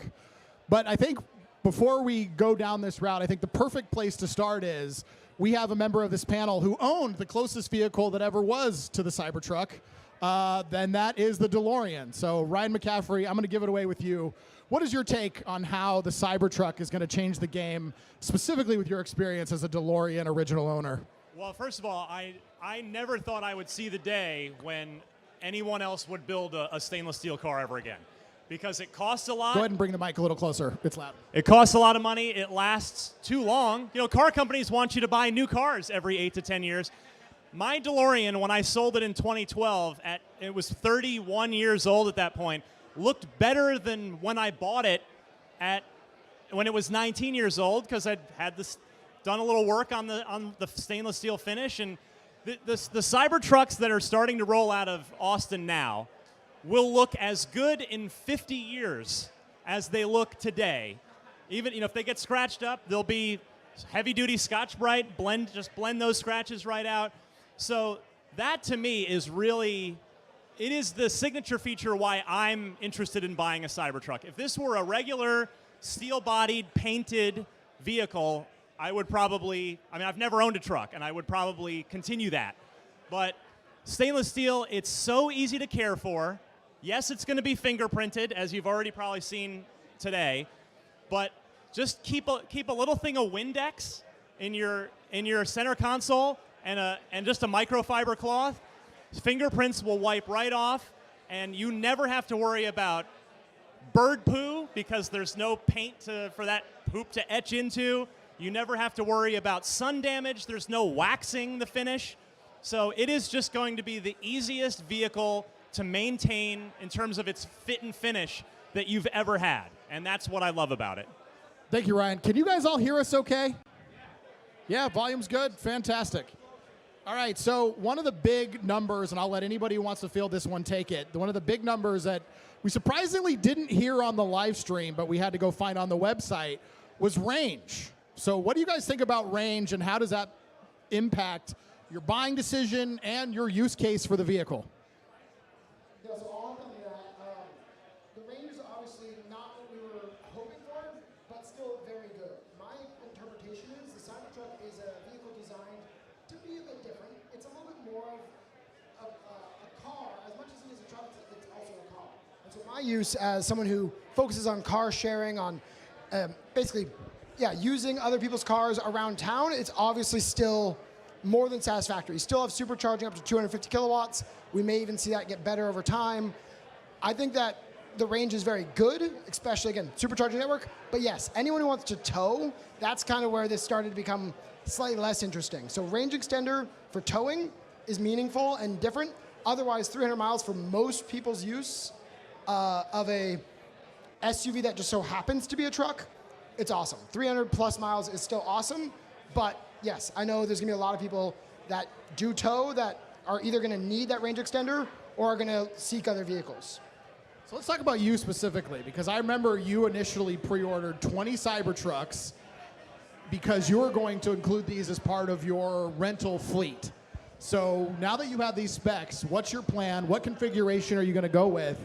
And who do you think's gonna wanna rent that vehicle, right? So for context, guys, Ryan is in the San Francisco Bay Area. He runs a large fleet of Teslas that's on Turo and his own platform that I'll let him tell you about to compete with Turo, because Turo sucks. But yeah, very interested to hear of who you think is going to be the customer for that. Who isn't going to want to rent them? Yeah, no, this is arguably the best vehicle out there when you just consider a vehicle. When you consider a truck, it's maybe not the best truck. Again, I think it might be the best vehicle out there. So as Ryan McCaffrey said, yes, this is a very desirable vehicle at $60,000 starting price for the rear-wheel drive. Honestly, again, in the San Francisco Bay Area, maybe other than going to Tahoe, it's going to be a phenomenal rental vehicle. So on dispatch, we're going to host any and all electric vehicles. And yeah, I think this will be absolutely the best out there, especially all-wheel drive. Sure, the price is a bit higher than we were hoping for, but the experience of what is arguably the best utility vehicle on the road ever, and then backing up to what Ryan McCaffrey said, unpainted, don't worry about sun damage. That exterior body is just gonna last and last and last. You don't have to worry about those small scratches. So as a rental vehicle, as a shared vehicle, this is an ideal vehicle. Makes a lot of sense. Thank you, Ryan. All right, let's go in an entirely different direction. Kim, do you plan on buying a Cybertruck? So we did pre-order 4 years ago. So I would say absolutely yes. My husband, on the other hand, is a little more conservative because we don't necessarily need 3 vehicles. But I would like to. I actually need to talk to you more about this because one of my ideas on justifying buying it obviously would be to make content for our channel, but I would love to rent it out in the Atlanta area and kind of learn more about how to do that as well to justify it. But I do love it. I've always been a fan of the design of it. I think it's cool. So overall, though, in terms of range and things like that, I kind of want to go back to that because my family does take a lot of road trips. And I was a little bit disappointed, to be honest, about the range. I wanted more range. 300 miles, it has to be that. But more, to me, is always better. There's a lot of times we drive places and we don't have good destination charging. And it would be nice not to have to worry about that. So to me, more range is always a plus. The range extender itself, we were looking, I was talking with Ryan earlier, and it's the design of where it fits in the truck. It really takes up a lot of space. It doesn't look like what I imagined Tesla would have. Careful, the lead designer's here. That's true. But to me, it's, I don't know, it doesn't, this is my opinion. These are just my opinions. But I mean, I love the truck. I love the truck, the range extender. Okay, so here's my question. Will you use the Cybertruck differently than you would already, like, let's say, take a road trip on your Model X? So would this be like in place of your Model X, or will you go places with it that maybe you couldn't on the Model X? Like, have you thought that through yet? Yeah. So we like to travel and bring our bikes with us when we travel. And right now we throw them on the back of the Model X, and we also have electric bikes, and they're really heavy. So I would like to be able to, when we go on those kind of road trips with the kids and the family, be able to just put all that stuff in the back of a truck and not have to worry about it at all. Also, sometimes there's a lot of lakes in Georgia where I live. We could pull like a jet ski or something. All that utility that we don't necessarily, with our X, we don't have it. Now, the X I will still use as my main car because it has 3 rows and I need that with 3 kids. But I think the Cybertruck, there's so much, that second row today was the first time I got to go inside and like see it, and there's so much space in there and it's so comfortable. Even for an adult to sit in that second row was fantastic. Fantastic. Thank you, Kim. So one of the big things tonight that Tesla unveiled that is actually very out of character for Tesla is range has always been part of the main battery pack. Tesla tonight, for the first time, has offered a secondary range upgrade that is going to be apparently available after you take initial delivery of the vehicle. And I'll let whoever wants to take this. What's your take on that? Because this is like a new product format for Tesla that we have never seen before. So we've heard Elon say a lot about how you only want to go so far with range because otherwise people are just kind of hauling around a bunch of batteries that they'll never actually use.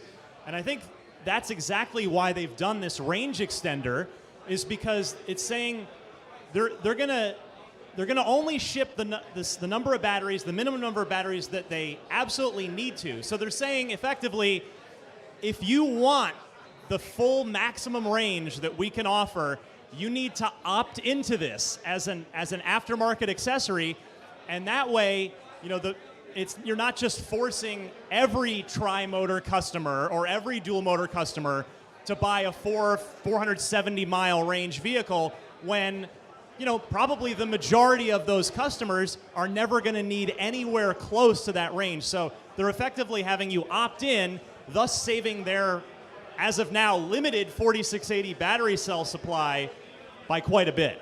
I think my main question is, how easy is it going to be to remove and add that back in? Is that something you can do at home, even with like a winch? Like, how is that going to be possible? I was doing the rough math with somebody earlier off stage, and it seems like it's probably going to be on the order of 50 kilowatt hours or so when you kind of look at, it's 130 miles of range, and it's about a third of the pack. So I can't imagine it will be light enough for a normal more than a person. couple hundred pounds. Yeah, I think you're going to need service center installation on this, and I'm not sure it's coming out unless you take it back to the service center. We don't know, but I can't imagine it's just going to be a thing that you lift out and keep in your garage when you're not using it, because that invites all sorts of fun other problems, like what if water is flowing through your garage, and so that's going to be. It does seem like it's going to be a service center situation in my eyes. Absolutely. And then if that's in there all the time, you lose some of the utility and the space that you would have in the bed of your truck. Absolutely. So let's talk about the other piece of this, which is price, right? So that was probably the biggest change since the unveiling, is the price to range to capability. How do you think the market is going to respond in general? How do you think this is going to impact the reservation list, right? Because reservations were under a certain set of assumptions, and Tesla's not entirely to blame for the assumptions that have changed, right? Everybody's been impacted by inflation. I mean, interest rates are 7% to buy a home. The world's a different place, but how do you think the average buyer who's thinking about buying a Cybertruck today is going to be impacted by these new numbers and these new metrics? I'll briefly jump on this first, just as someone that previously had a Rivian R1T. I think that other than the certain things that make this a unique vehicle, the stainless steel and how long it'll last, it is a more competitively inline vehicle. And I think we were all kind of thinking it was going to be blowing everything out of the water. If you look just at the spec sheet, it's more competitively in line, which I think will encourage other people to, do I like the way certain things look better? Or it's more in line, and I think that as a result, some people that were on the fence are going to go for other vehicles. That's good. But those of us who are here are probably people that really want it now will actually get it, and the people that don't want it, well, someone else can take your reservation and move up the line faster. I do think it was priced a little bit higher than I was expecting. I'm not going to lie. I wish it was less and make it a little more affordable. But I think also we kind of have to disregard some of the numbers that we all heard 4 years ago, because it's a completely different time. So much has happened since that event. So much things that no one could have ever expected. And we have, COVID and war that we're about, all this stuff. So it's completely different climate that we're in right now. And when you look at other trucks, it's competitively priced, like what Ryan said. I agree. Yeah, I don't think anybody reasonably expected the 2019 prices to hold in the end, but I do think there are a lot of people that put down their $100 4 years ago hoping for a $40,000 version that's not going to happen. And so I think that those of us who are going to stay in line, I think a lot of people will ultimately either hold off or drop out, which will allow the rest of us to get our trucks a whole lot faster. Fantastic. So I want to give out a shout out to our sponsor, Expel. Expel's a local shop here in Austin that does wraps for vehicles. They're going to be wrapping Cybertrucks. And this leads into my next question. Wrap or not to wrap, and why? Definitely wrap. Because why not? I wrapped all of my vehicles with Expel. It's so much fun. I mean, I feel like that's one of the reasons why I love the Cybertruck. To me, is that it is a completely clean slate, and there's so much you can do with it. Like, I'm already thinking of all these mods you could do with that truck and really customize it to whatever you want. So for me, it's a definite 100%. I would wrap it. Do you have any idea what your wrap's going to be yet? I'm not sure yet. I really don't know. I have to kind of play around, look at the deck. All right, we'll see it on Instagram. So, having owned a DeLorean, I have no intention of ruining all the advantages of stainless steel by wrapping it. A wrap requires care and maintenance. Stainless steel does not. Also, on a similar note, on the way over here, I saw that a ton of Cybertruck accessories went on to the shop.tesla.com page. One of those, some of them are the wraps. There's a black color-changing PPF and a white one. Great. But there's also a clear one that's $5,000. Please, no one waste $5,000 on clear PPF for your Cybertruck, because it doesn't need to be wrapped. It's scratch resistant. You're not protecting anything with a stainless steel finish with clear PPF. If you're going to wrap it, change the damn color of it and personalize it, but do not do clear, I beg of you.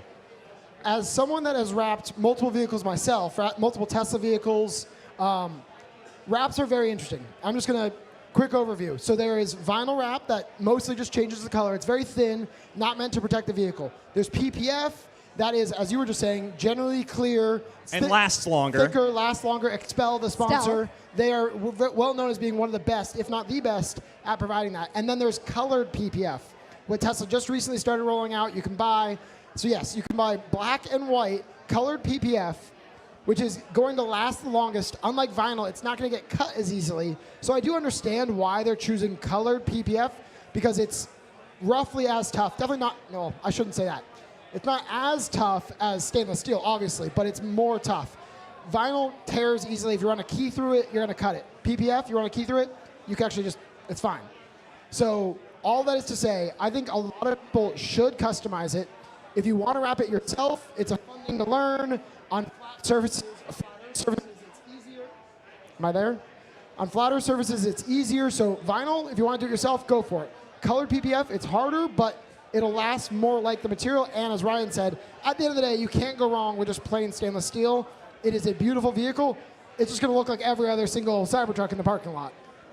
That's a great point. Cybertruck is going to be a vehicle that is the best case for a DIY wrap. The curves on a Model S, an X, a Y, it's incredibly difficult. I mean, I had mine professionally done right before Cybertruck came out, as it turned out, Brush Steel, they had to redo so many panels, and they were professionals. I would never do that myself. But Cybertruck, I bet you there's some members in this audience even here that are going to successfully be able to do that themselves. That's going to be fun. And just specifically, so what makes wrapping a car hard is rounded surfaces. Anything more like a ball, Curves think about putting a piece of paper on a beach ball versus putting a piece of paper on a wall.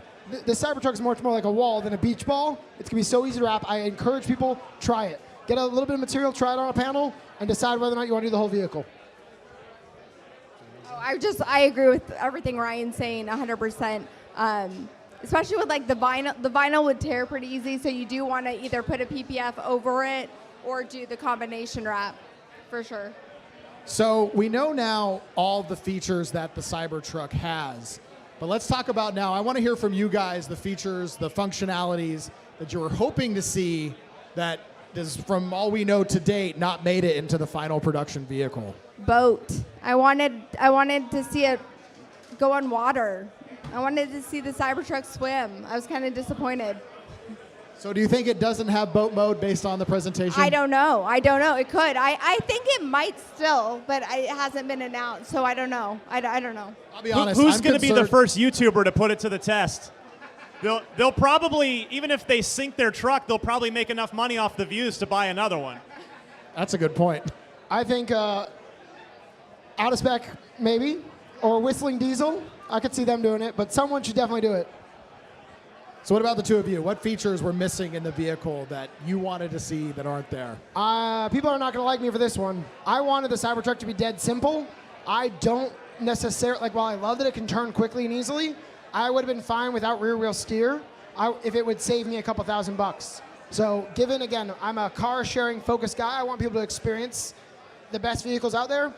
For car sharing, I think rear wheel steer introduces potentially more risk than it benefits, but I do think it also makes it. I do think it also makes it a better vehicle. I mean, the obvious one is the tailgate ramp, right? That's now that is one of the accessories on the shop, although it's not the same ramp on the prototype. It's like a ladder-looking thing to actually, it's not something you're going to drive a little ATV or something up, but. Outside of that, it's kind of hard to complain about the feature set of this truck. The air suspension, we all knew it had an air suspension, but tonight we got to see how quick it is. Some cars, the air suspension takes forever to make it, up and down. Cybertruck, it gets up and down quick when you need it to. It's nice to have the little accent LED light strip in there, which now the Highland 3 has, of course, too, and I'm guessing the S and the X will have it any minute now, probably. And steer-by-wire, that's something that from just various videos of all the engineers driving release candidates around, a lot of us suspected when they're pulling in and out of supercharger stalls, and you see the wheels turn really fast. You go, well, that's in a regular, manual steering wheel turn. That's not how it goes. So steer-by-wire should be really comfortable, I would think, in practice. And that's another thing where the S and X will probably also get steer-by-wire sooner rather than later, which will make the yoke option on those vehicles a little more appealing maybe than they have been so far. I've got a question. Do you think that alludes to a potential Plaid Plus, or would that just be put on the Plaid for Model S and X? Well, I think you're getting into four-motor territory at that point. If you're talking about, I don't know, but I mean that's Roadster territory. Maybe Roadster. Hey, Franz, can you build my Roadster, please? Where are you, buddy? Franz, get us a I need Roadster. the next-gen Roadster. That's next, and that'll have steer-by-wire too, and four motors, no doubt. That was fantastic. Thank you, guys. So let's talk about it for this final point about how we know the way the mainstream media is going to go after this vehicle. It's going to be Tesla Cybertruck versus the F-150 versus the Ford Lightning. How do you think that's actually going to stack up, and where do you think the market understanding of this vehicle is going to get it wrong? I think all of mainstream media is going to get it wrong, for sure. I think it's just right to be torn apart because people are going to say it's too expensive and blah, blah, blah. I already saw a meme where they're like how it started versus how it's going, and it showed the steel ball versus like the baseball. Like, I mean, we already know this. It's all the FUD that just surrounds Tesla, and it's, yeah. I'll say, Elon is known for overpromising and overpromising and delivering, underpromising, over-delivering. Both happen.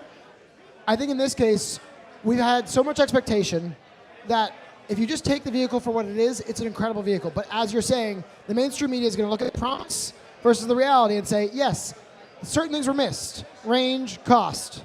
But if you look at what this vehicle is, there's a lot of things, LED lighting, rear wheel steering, drive-by-wire. I think its tow capacity is greater than what it was initially rated for. So yes, you can pick it apart for the things that it's not.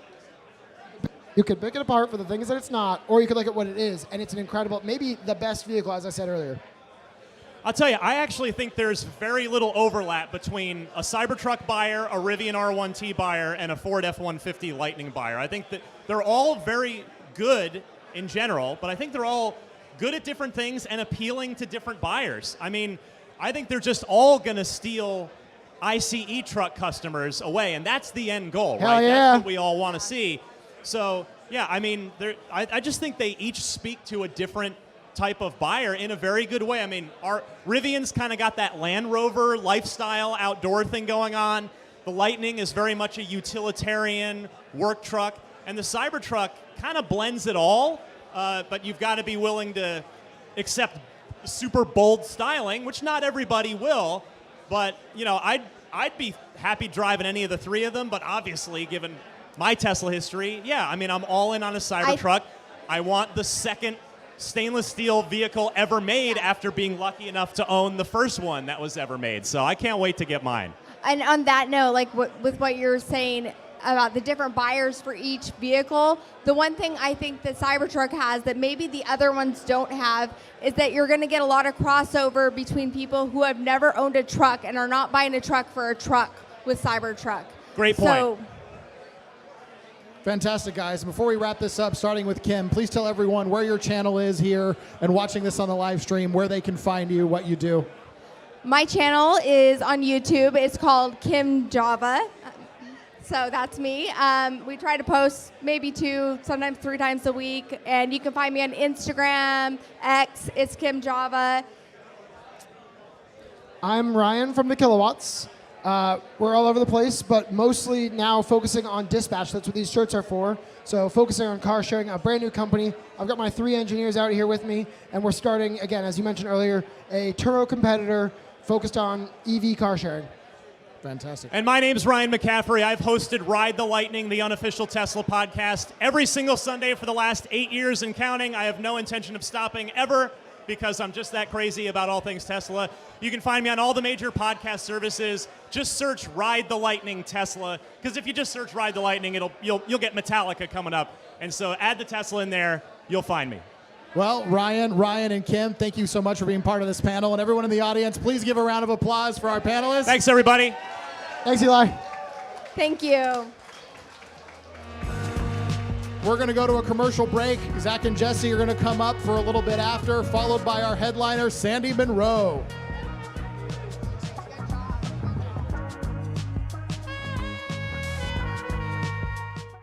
A new performer quietly steps onto the stage, rewriting the rules of off-road adventure with 0 emissions and infinite possibilities. Light Horse, a tale of power told in electric whispers. Are you ready to take your communication to the next level? Introducing Corporate Streams, providing painless solutions for live streaming since 2012. With Corporate Streams, you can transport attendees worldwide to the heart of your event with our cutting-edge audio and video, amplifying your message and making a lasting impact. Imagine attendees interacting with speakers and presenters through live chat and Q&A sessions regardless of their location. You can create an immersive, inclusive experience for participants no matter their circumstance. Say goodbye to the burdensome costs of traveling and venues. Our clients have reported savings of up to 86% compared to traditional events. Extend the lifetime of your event with on-demand content. Whether watching a missed session or revisiting key moments, no longer will your audience have to choose. It's time to elevate your communication with corporate streams, revolutionizing the way you connect, engage, and make an impact.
A good shave is a precise shave, but just how small is the scale of this precision? When we were initially experimenting with different blade gaps and blade exposures, we were surprised at the difference that microscopic changes made. For context, a piece of paper is about 4/1000th of an inch thick. Turns out, that's enormous compared to the scale of shaving. Currently, our blade is extended past the shave plane by about 1/3 of the thickness of a piece of paper. We realized this amount of blade support was necessary to minimize skin irritation and discomfort for most people. At Henson, we build our razors to aerospace standards, holding microscopic tolerances. Why? Because as it turns out, it makes all the difference.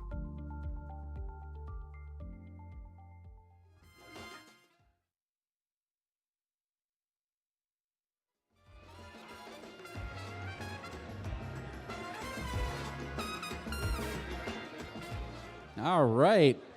Who is excited to be here tonight, huh? Me. All right. That is awesome. We are joined on stage with Daniel from Henson Shaving and, of course... Who's this guy? Who let him on stage? This guy? I busted this party. I'm just here to get free hot dogs, and somebody has been giving me booze, so there we are. The rule is if you show up in a Cybertruck, you're in, right? Yeah, kind of. But I had to drive away, and then I don't have a Cybertruck anymore. Anybody that's got a Cybertruck number that's low and wants to get rid of it, I'm really looking for one. I mean, we have one, and maybe we could loan it to you to tear down if you promise to put it back together. That ain't gonna happen. But I will tell you. Okay, so you just saw an ad for Henson's razor blade. Razor. Henson Shaving. Not the razor blade. You can use any razor blade you want inside, but they give you 100. I shave with this literally every day when I'm in town. It's hard to get that on an airplane. But I will tell you, every day I shave with it, and every day my wife comes and kisses me on the cheek because you know what? It's really a close shave. You know what? I do not advocate anything that I don't use, try, or endorse. I just don't take money for nothing. But I will tell you, when these guys showed up, hand me one. I have the purple razor, not the what do you call it, titanium one. But I have a purple razor, and I'm telling you, I love that damn thing. And so does my wife. So here you go. It's all yours now. Yeah. Thanks so much. Jesse likes it so much that he's just been complaining all month because. I have, yeah. It'll take that beard down. Like it'll actually. I know, and that's the problem. It's Okay, like, we I'm were like- going to do a live. Oh, check. We were going to do a live shave on camera. There's just so much opportunity for that to go horribly Yeah, wrong. I mean, you know what I'm I mean? pretty tired, so Yeah. I don't think I should be driving. We wanted let to alone get shaving. drunk and shave on camera. Yeah, exactly. Is that a good Okay, but idea? wait, can you just tell me why it works? Because I don't use it obviously, but Jesse does every week, and Yeah. I know he loves it. Yeah, But why does it work so well? It's literally blade grip. If you look at the razor, how it holds the blade, imagine a diving board. Okay. As you walk away from the fulcrum, the diving board gets more bouncy. If you walk further out, it gets bouncy. So if you look at the way we hold the blade, it's just got a bend on it and a torsion, and it's only held about 1.3 thousandths of an inch of total exposure. Okay. So it's as compared to a diving board, it's more like a cliff. It's more of like it shears the hair than cuts it. The idea was, my brothers are not tool makers, but my brothers are aerospace machinists, and they came up to me one day and said, hey, we thought if we made a razor that held the blade well, it could get an experience that would be noticeably different. And I think we're at this event because products that are noticeably different are rare and awesome and dope. And we were like, well, if we can make something that doesn't suck, we'll be kind of off to the races. And the feedback so far is it doesn't suck as much. Jesse, you wanted to do a poll, I think. Does anyone here use a Henson razor? You can just raise your hands. Let's see. Anyone here use a Oh, Henson razor? I'm seeing a few. Oh, hands. I see a bunch. We got 1, 2, 3. A couple maybe happy customers. That's great. So put it this way, everybody else in the audience, there's a statistically a high likelihood that if you tried it, you would think that it's legitimately amazing. It's a well-made product that just seems to work in many different scenarios by many different approaches or different people. It doesn't matter color or gender or any of that or where you use it on your body. We're kind of just here trying to get the word out that we've got a legitimately well-made product that works as advertised. That's our hope. Yeah, and I just love that it's sustainable. I mean, instead of having to throw away all this plastic and metal when you're done, you just got a recyclable steel blade. You can use it many times before you need to recycle it. And you're on your first box, I think, of blades. I still am, yeah. It's going to be a while. Sustainable and, I don't want to say pride of ownership, but, it's nice owning things for a long time. Do you know what I mean? Yep. When you look back at something, we were originally going to do this, ad of, a razor and it, lasting throughout a marriage. And then it would, show a wife who's, in a fight with her husband. And she's in a fight with her husband, and then she, looks down at the razor, and she, remembers him giving it to him 10 years ago, and she's like, what am we doing fighting? This is stupid. There's a timelessness to it that we think it just lasts, Yeah. So... No, I mean, Anyway, I we love don't need to mine. plug for a long time. You guys want to talk to Sandy? I don't need to be here. Point is, we want you guys to buy our razor, no joke, and hope you guys love the show. Thanks so much to Zach and Jesse. Well, hang on 1 second. See this guy over here with his hat off? I jumped off the stage and whatnot. We got to talk to the guys who got kind of close to balding heads. Sir, yeah, here we go. See? He needs his head shaved. There you go. So you can shave your face like this and get kissed by your wife, or you can shave your head and Get kissed on not the head. have any friends. I don't know. But Allegedly, anyways, head shavers say there's nothing like it. I've never shaved my head before, but the head shavers tell me there's nothing like it. So anyway, I'm going to hop off. Thanks so much to everybody. Honestly, buy our products. And I'll Thank talk you to so later. much, Daniel. Thank you, Big Hanson round for Shaving, Hanson everybody. Shaving. We They couldn't help have make done this this event possible. without him. Please give him a warm thank you. Okay, so I have one request. Is Tesla Boomer Mama here? Because this is your hat. This is the hat I promised to give you. Where? That you're not Tesla Boomer Mama. Okay, so hang on. Is Tesla Boomer Mama here somewhere? I gotta hang on to it then. Okay, fine. I'm gonna wear a pink hat. Anyway, I'm gonna move over closer. What do you got there, Sandy? You got cyber glasses? I have cyber glasses, but I wore them out. Whoa. To the people who gave me these glasses, the battery's worn out. I don't know what I happened. know. But anyway, I don't know how to turn them on if they're. I forgot mine at home. But anyway, they're really special for a minute or two. What? Oh, there we go. Woo! Oh man. Oh my goodness. Obviously, there's somebody here that knows Everyone what the hell look they're out. talking about. Thank you so much. Okay, that's enough of this shit because I can't see. Okay, good. Excellent. All righty. Now, I'm not going to be up here by myself. Kyle, get your ass out here. Get your yellow shirt over here on this stage. Where in the hell did he go? He ran away. I can't believe it. Can't believe it. You try and get friends and then they leave you. Okay, so I'll have to live with you guys until. All right. We'll have to do. Yeah, you'll have to do. Yeah. Okay. All right, Sandy, I know you can't tell us anything of what you learned inside, but tell us just one little thing. You can tell us one little thing. Yeah. Okay, no one's so, listening. So don't here's the worry. deal. There's things that I can't talk about because I have an NDA until midnight. I think it is midnight. Is it 11:59? You are Isn't a it? liar. You guys are lying. You're trying to get me. Yeah. Midnight I'm somewhere. good. It's not midnight. These guys are lying. It's midnight, basically somewhere in the middle of the Atlantic. But I can tell you one thing for sure. Okay. I really enjoyed driving that car. I'm telling you what, the four-wheel steer, the drive-by-wire, everything about that car, the vision, everything is just absolutely brilliant. And it's quite a bit easier than driving a Model Y, a Model X, a Model S. It's easier to drive because the screen is slightly different. And I like the deal. I don't have to wiggle stock sticks and stuff like that. It's just up and down. And by the way, there's another thing that's kind of cool. When you want to take off, it's like the Model S. If it sees there's nothing in front of you, it assumes you want to go forward. Now this, for those folks who've ever had a brain fart, and you decide you're going to put it in drive when really you should be in reverse, this is going to be perfect for you. I personally never have that problem.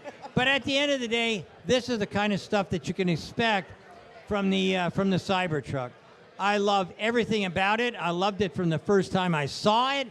I only made one small mistake, and that was not putting my name on the reservations. I don't want to get into that, but at the end of the day, this is a fine truck. Tesla is going to just kick so much ass. It's iconic. Yeah. Think about it. Think about it. If I say Beetle, what car do you think of? If I say Mini, what car do you think of? This is going to be a car like that. It's an iconic vehicle that's going to continuously be in the public's eye, always. How is the visibility with not having that normal pickup truck frunk? Okay, so normally, when you look out the window, it's like driving either a motorcycle or a convertible, and I've had lots of both. But there's one thing I really scared the shit out of me, and that's going into a parking garage with really tight turns. I've already suggested this to Tesla. Give me a view. You've got the cameras there already. Give me a view of what the hell I'm looking at, because I can't see over the edge. The good news is there is no rear view mirror. Hallelujah. Finally, somebody grew some balls and actually got rid of the rear view mirror. They haven't got rid of the side mirrors, the wing mirrors, but the rear view mirror is gone, and you get a nice view of what's in back of you. I mean, that's brilliant. I love that. If we could just toss Nishta into a few more, getting rid of a few more old-fashioned, well, you know, we've always had a rear view mirror. If we can get them to get rid of that, I'm pretty sure we can make things happen in a good way. What do you think about GM, Ford, the big guys? Are they worried tonight? Are they even caring about this tonight? Okay, so in order of priority from the guys that are probably the most worried to least, I'd say number one on the hit parade is Volkswagen. Holy mackerel. If I've ever made a bad prediction, it was when I said Volkswagen may be the only competitor to Tesla. I was so wrong. I mean, I'm not going to take a flogging or anything, but I will tell you, I was so wrong, it was incredible. I cannot believe how how VW is, I don't know how they're still alive. They've got to reduce, okay, so I hear a lot from different people. And some of the Volkswagen people have told me they've got to get rid of 40% of their production capability. And it's all going to be in Germany, Slovakia, and wherever. Their Chinese companies are the only ones making money. So at the end of the, what are they waving at me over there? Hey, you with the yellow shirt, get over here. Uh-oh. Come on, Get up let's go. here. I can't believe What are you it. afraid to sit Come next to on. Sandy or something? There we are. Okay, so now I'm going to be able to stop talking and give everything to Kyle. Kyle, it's your on. Hello. What would you like me to talk about? Well, let's first introduce. We can talk about charging if you want. Absolutely. Let's first introduce Kyle Connor from Out of Spec Motoring. Welcome, Kyle. Along with many other amazing channels. How many people have watched Kyle's review of ice cold weather charging? Stick your hands up. Absolutely. Yeah, thank you. Appreciate that. Yeah, I mean, do you think that the big guys are worried today about what they just saw, or do you think they're just going to ignore it? You mean in terms of their response to the truck? Yeah, I honestly think the first reaction for most people in the automotive industry, whether it's from like an OE or other media outlets, is going to be to make fun of it and not to take it seriously. I think that's probably the first reaction. Because of you think they really don't get it, or because they just need to have that reaction? Yeah, I mean, I think we don't know much about the truck yet. And so this happens every time a Tesla product comes out. Lots of doubt, lots of questions. And honestly, same for me. Like, I can't wait to test it. I want to see the range. I want to see the charging. We got to do, this versus Rivian versus Lightning versus Silverado. Yep. And I'm super pumped for all the videos we're going to do with it. And yeah, so if anyone's got one, send it to me before he tears it down. Yeah. Okay, so let me just tell you a little bit about. I've driven everything. Okay, so I don't go into the depth that Kyle goes into. Out of Spec is your best opportunity for real road trip experience. But I can tell you, my wife owns a Rivian. I don't own anything. The company owns a Model 3, a Ford F-150 Lightning, and we got a couple of Chinese cars and some other stuff. But I will tell you that what I drove today is different than a Lightning, totally different. Because when you're trying to park a Lightning, you're parking a beast, okay? However, if I compare it to the Rivian, I don't see me as a buyer of an off-road vehicle. I don't see me wanting the Rivian. My wife loves it, but I want a Cybertruck. And then we look at, if we look at the F-150, for those who watch my channel, you know that I wound up with a whole bunch of people coming from all over the world to show up in Auburn Hills with no electricity. How in the world did I save that? I plugged in the Lightning, and son of a gun, they just saved me literally $1 million. So it's hard for me to throw rocks at an F-150 Lightning. Now the good news is that, pretty sure I heard this today. I hope I heard this today. But here's the deal. The Cybertruck is bi-directional. So that means that it's got the attributes of the Lightning, so you can you can not just charge, but you can run your household on the Lightning, you can light it on the Lightning, but you can run it on the Cybertruck, and the Cybertruck has got a much bigger battery than what the Lightning does. So as far as I'm concerned, if we're looking at the guys that are going to lose, we're looking at Volkswagen. Down a long ways comes General Motors. A little ways further down is Toyota. They're going to get smaller. And then you've got a whole myriad of folks that are in between.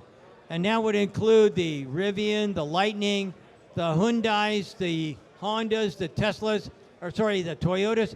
All these guys are making the direction that they should make, that they have to make if they're going to survive in the next 10 years. The guys at the really top, they've got, I have no, how do I do this without saying fucking? I can't remember how. But anyways, they have no chance of really surviving. And so they will shrink. They'll shrink in size considerably. Now, the question is, who's going to be the biggest car manufacturer on the planet in 5 years? 5 years. Who said BYD? Stick your hand up. You're right.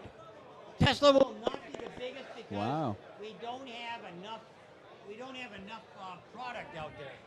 Oh, sorry.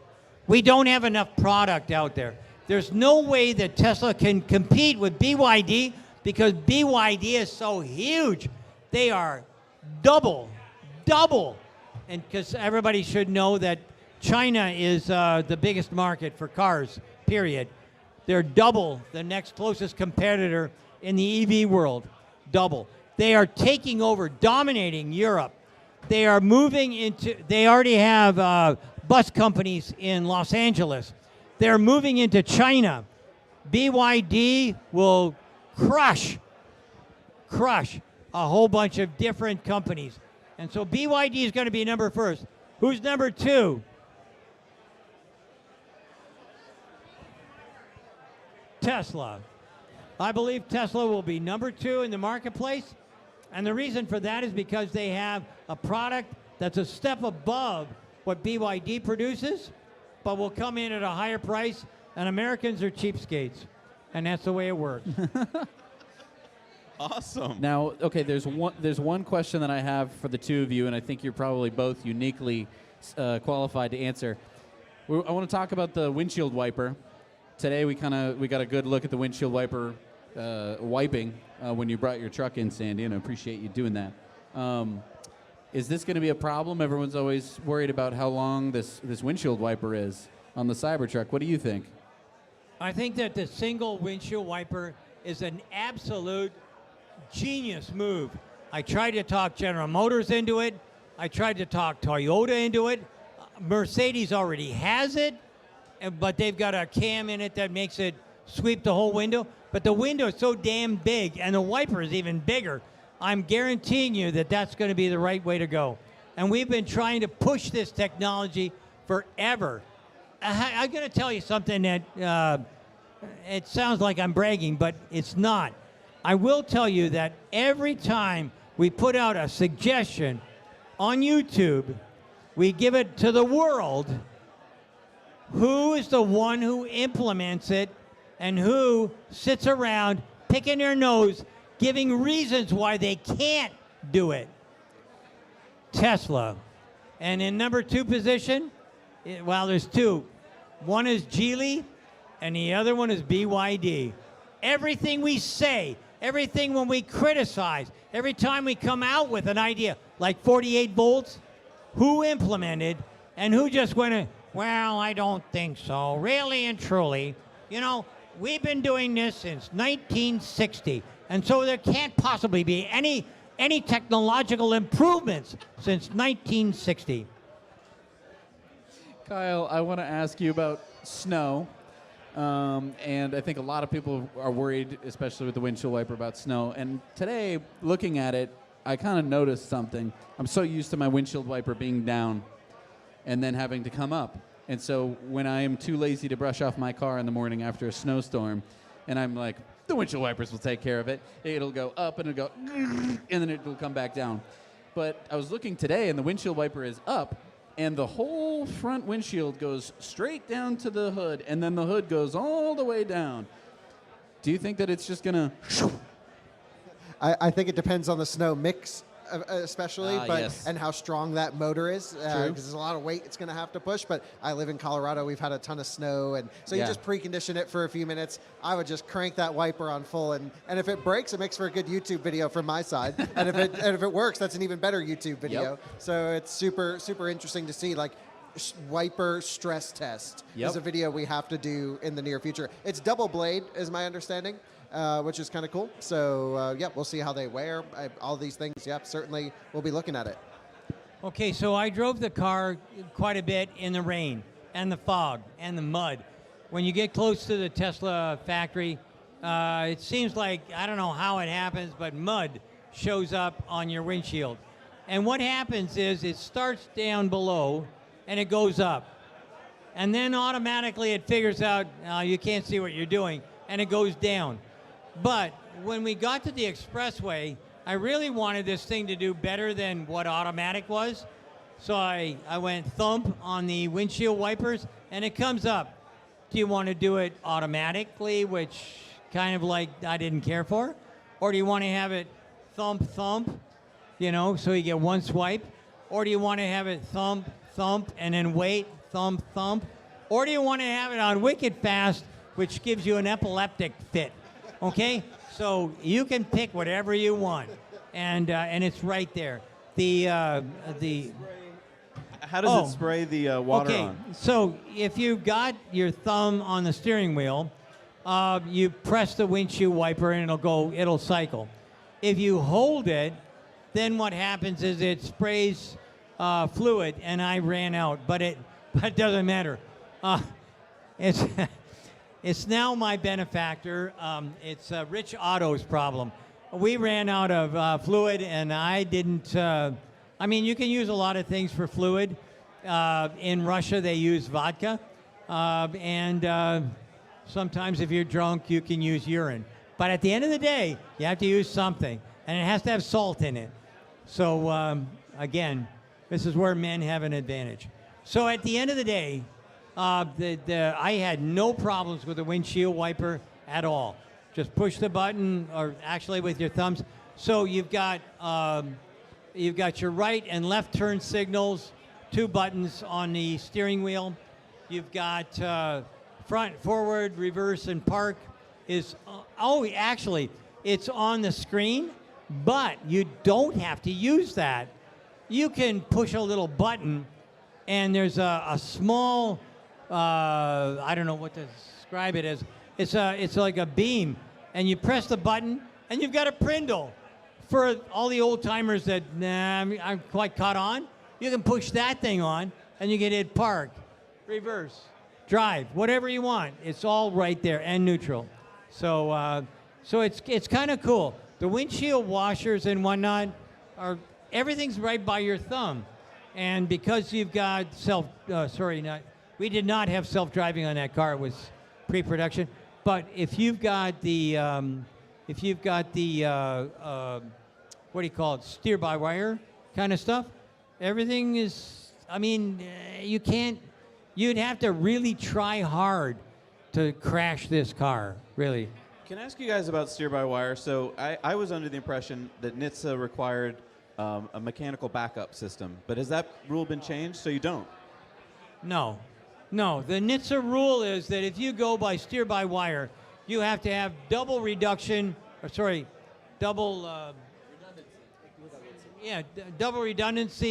on the electric motors, which they do have, and you have triple redundancy on the controlling system, and they do have.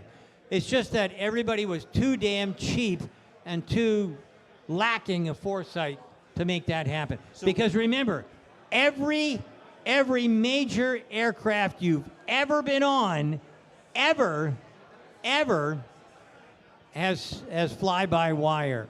And there's a lot more going on when it's fly-by-wire versus steer-by-wire. So what is it? Is that an advantage for Tesla going forward? I mean, is that going to be a cost reduction, or what does that do?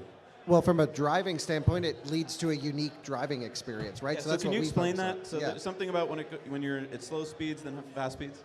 Yeah, so the idea is the ratio is going to change based on the speed of the vehicle. How it's tuned, what happens if you do an emergency load in the steering, these are all the things we'll find out. But essentially at low speed, if you put a 45-degree input into the steering wheel, the vehicle's going to turn pretty quickly. At high speed, if you do the same thing, it'll sort of smooth out that input. Also has rear steer, which they didn't discuss too much. We don't know how many degrees, like EQS, for example, is 10 degrees of rear steer, quite a bit. This didn't look as aggressive. Maybe it's 5 degrees, 7 degrees at the most. But it doesn't need to be, even a minimal amount of rear steer makes a huge impact, and that can be tuned differently at speeds as well. At low speed, you want it opposite of the front wheels. At high speed, you want it in the same direction to virtually elongate the chassis, make smoother lane changes, give some more stability.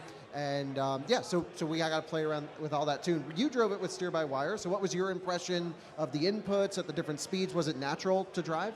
It was, at first it's a little bit of a trick, because when you're trying to get out of a tight parking spot or whatever, having rear wheel steering is kind of, so I've driven lots of trucks and buses that have rear wheel steering, and I'm telling you, it's great from a tightness standpoint.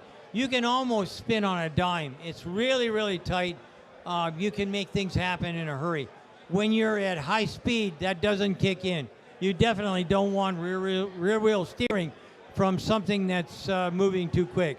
But that has I think 10%, 10 degrees, I should say, of rear wheel steering. And then when you look at the front of the vehicle, the lock-to-lock at basically 0 is 300. I think it's 320 degrees or something along that lines. It's been out in the market for a bit. They've talked about that. So, Sandy, when you had a chance to drive the vehicle, did you drive the tri-motor version? And what was your impression of the performance? I spoke with the powertrain guys today for some amount of time, so happy to share some impressions. But what did you think of the quietness of the motors, the powertrain calibration? Was it smooth? What was that all like? Okay, so I drove it in beast mode.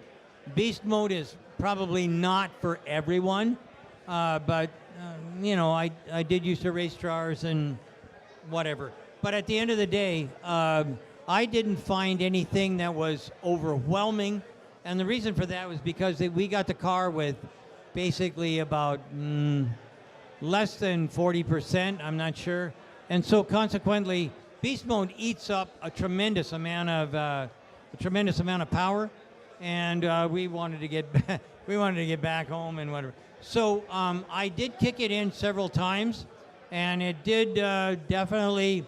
Grace was unhappy. Don't do that again, was I think the comment. I thought I heard a whisper in my ear, but at the end of the day, I truly liked everything. It was smooth, it was quiet, everything was consistent with what you'd think when you're at highway speed. So I did not notice a heck. The only part is when you're on slow speed, and then. That does kind of is going to take a little bit to get used to, because I'm not used to rear wheel steering along with like lock-to-lock steering. Yeah. Yeah, so the motors are interesting. The front is a permanent magnet design with an E-locker, at least in the tri-motor variant, which is great to have a mechanical locker. It's actually a very similar setup to Hummer EV, uses a similar, independent, non-mechanically linked rear axle on the tri-motor variant with a front electronic differential locking mechanism, which is awesome for off-road or in split mu conditions. But what's interesting is the rear motors are induction. There's no permanent magnets or rare earth materials in there. It's also like a huge drive unit in the rear. It's got to handle big abuse loads, of course, being a truck, much more than a car or a Model X even would take. But the fact that it's induction in the rear was really interesting. And I don't know exactly how they'll tune it. We'll, of course, test all this. But what I thought was interesting was my guess is it's going to primarily be front-wheel drive, running that permanent magnet motor, for highway cruising, and then only kick in the induction motor for the hard torque loads when needed. The benefit, of course, as you know, Sandy, and you guys know as well, is with an induction motor in the rear, you don't have flux-related losses from cruising down, so you can essentially shut that motor off. Whereas with a permanent magnet, a lot of automakers, including Tesla with the Semi, will do a physical clutch disconnect. So the powertrain setup was not what I was expecting at all. And how it's tuned and how it's going to work, this is what I can't wait to try out when we get a beast mode truck in to review. So I got a chance to talk to some folks who've got a new inverter converter that would allow me to get away from, I'm sure I'm going to make enemies here, but I'd really like to get rid of permanent magnet motors and move toward induction motors. And there's a company that's come up with a new trick, and I cannot remember the name, but anyways, these guys, everybody's looking at them right now, and what they're doing is a vastly different way of controlling the electric motor. And they can make a PM motor they can make an induction motor do everything a PM motor can do. And now what do I get? Well, It's lighter. Well, it might not be lighter because what they're advocating is staying with copper. I'd like to see it go to aluminum if I could, but they have, with copper design, they can do anything that a PM motor can do, and they can do it more consistently.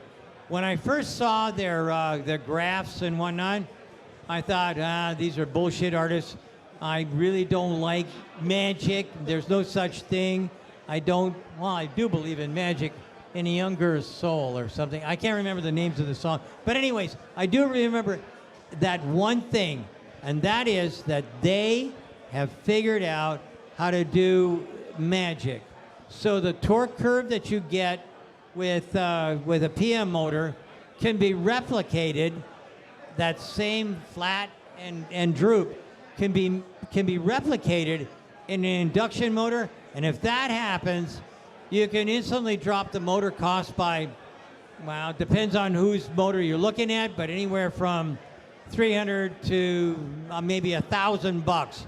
And if I can get $1,000 out at the cost phase, like at the place where you make things, then that is a multiple of 2 that you can see. So if I can get $1,000 out in the difference between a PM motor and an induction motor, then I can sell the car to you at least $2,000 less, and probably 3.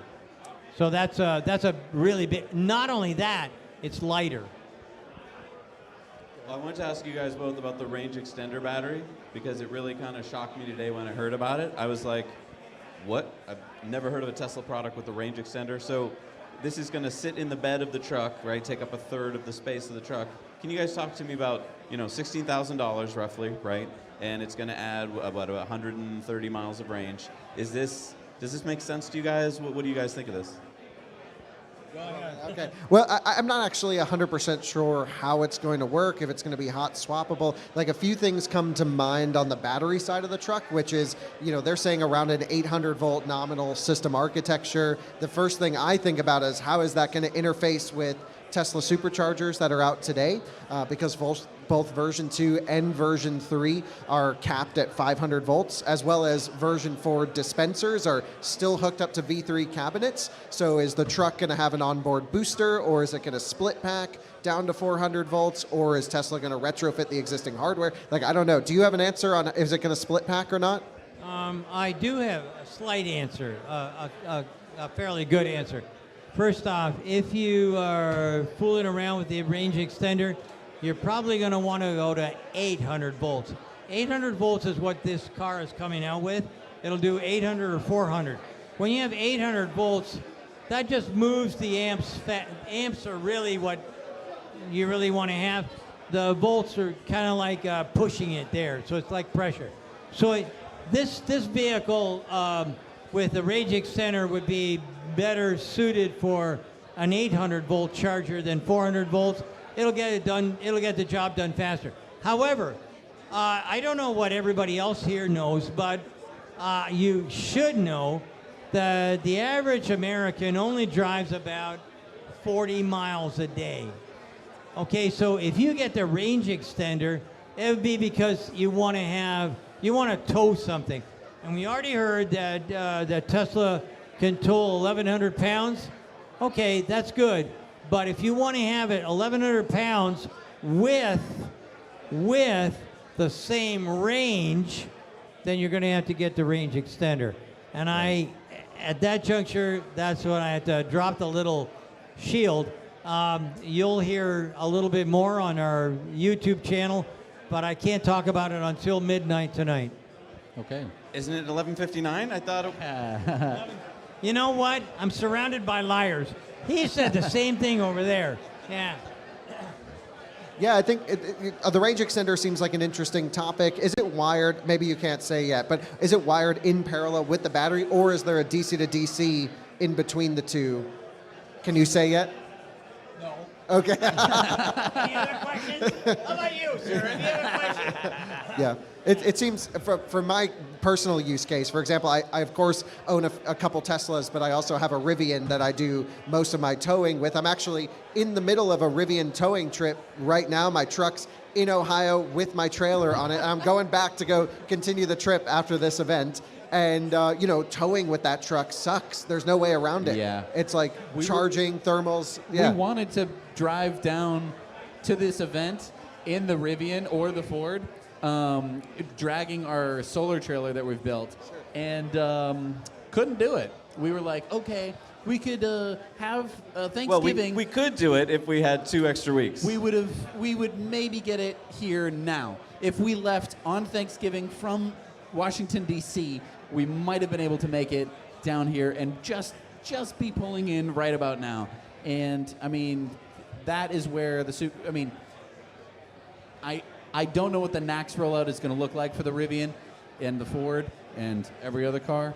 I'm excited. Yeah, we can talk about it if you want to go. It's so fun, but right now, towing with a truck that is electric because you can't buy a Tesla Cybertruck is impossible. To your point, though, in 2025, right, that's when most people are going to get their Cybertrucks. That is the magical year when NACS will roll out to all the Rivians and the Fords and so forth. So is there going to be no more advantage to Teslas at that point? Charging speed. Well, in the case of Silverado EV, it does 365 kilowatts. Well. And at least on the website, it says Cybertruck does 250.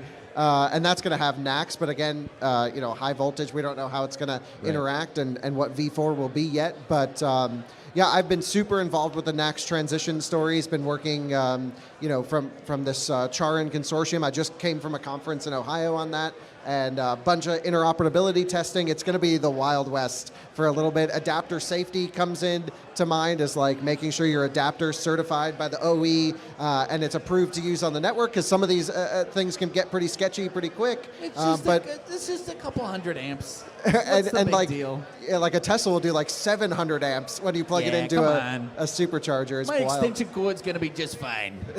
It's going to be an interesting ride. The NACS transition has to happen. We were one of the early ones to push as hard as we can on that from our side with what little impact we have. But it's going to be messy. It's going to be exciting. And there's no lack of content for any of us to talk about how this is going to work. But it will probably work flawlessly with the Cybertruck, and that might be the only truck where it's going to work flawlessly. And I don't know. That could be a deciding factor. We could be back here in a year and a half, and that's what we'll be saying. The most exciting thing to me about Cybertruck is the thermal management system, where Tesla has always had a clear lead above everyone else. Even Model 3, which is a 400-volt system architecture, has more thermal longevity than a Porsche Taycan, which is almost double, and that's a performance-oriented application. And my Rivian, for example, I was just charging it yesterday at an Electrify America station. It was 20 degrees outside, really cold, and I have a way to see my battery temperatures on the truck, and it overheated and stopped charging for a few minutes to let the battery cool down. So the Cybertruck's thermal systems, I think, are going to be a huge improvement over what's out there in the market today. Lightning, by the way, awesome thermal management, but not huge peak charging speeds. Silverado, GM still can't figure out their charging curves on their stuff. So, I think that's Tesla's advantage in my book. Yeah. Yeah, when it comes to thermal management, I don't believe anybody, including BYD, has anything that comes close to the way that Tesla has developed the octo valve, the thermal management system, all the other stuff that goes along with it. And the reason for that is real simple. They've been in the marketplace for 5 years, if you're talking about BYD, 5 years before everybody else. That 5 years of extra knowledge really makes a huge difference. So I think that some companies, again, I go back to what did I say about the guy that's in the biggest problem and who comes in second. They both did the same. They both made the same mistake. They both decided that they were going to put a B team on, and if you want to compete with Tesla, you better have an A+ team, and that's it. So, and that's what it works out to. I mean, for those of you who are in the tour today that went around through Tesla and talked to any of the guys that were on the factory floor, these guys are devoted. They're not UAW people, that's for sure. And by the way, I've heard this about 1 million times, so I'm going to dispel a small rumor. I do not believe that any Sean Fenn or whatever is going to ever convince Toyota, Tesla, Honda, Rivian, or anybody else into joining the crowd. And here's something that's ponderous that you should know. In 1980, the UAW had 1.5 million people.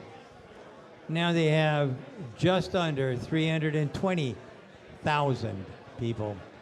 It's a dying breed, and sooner or later it will die out completely, but not before it destroys General Motors, Stellantis, we can't call it Chrysler anymore, Stellantis, Ford, and anybody else that they've sucked in.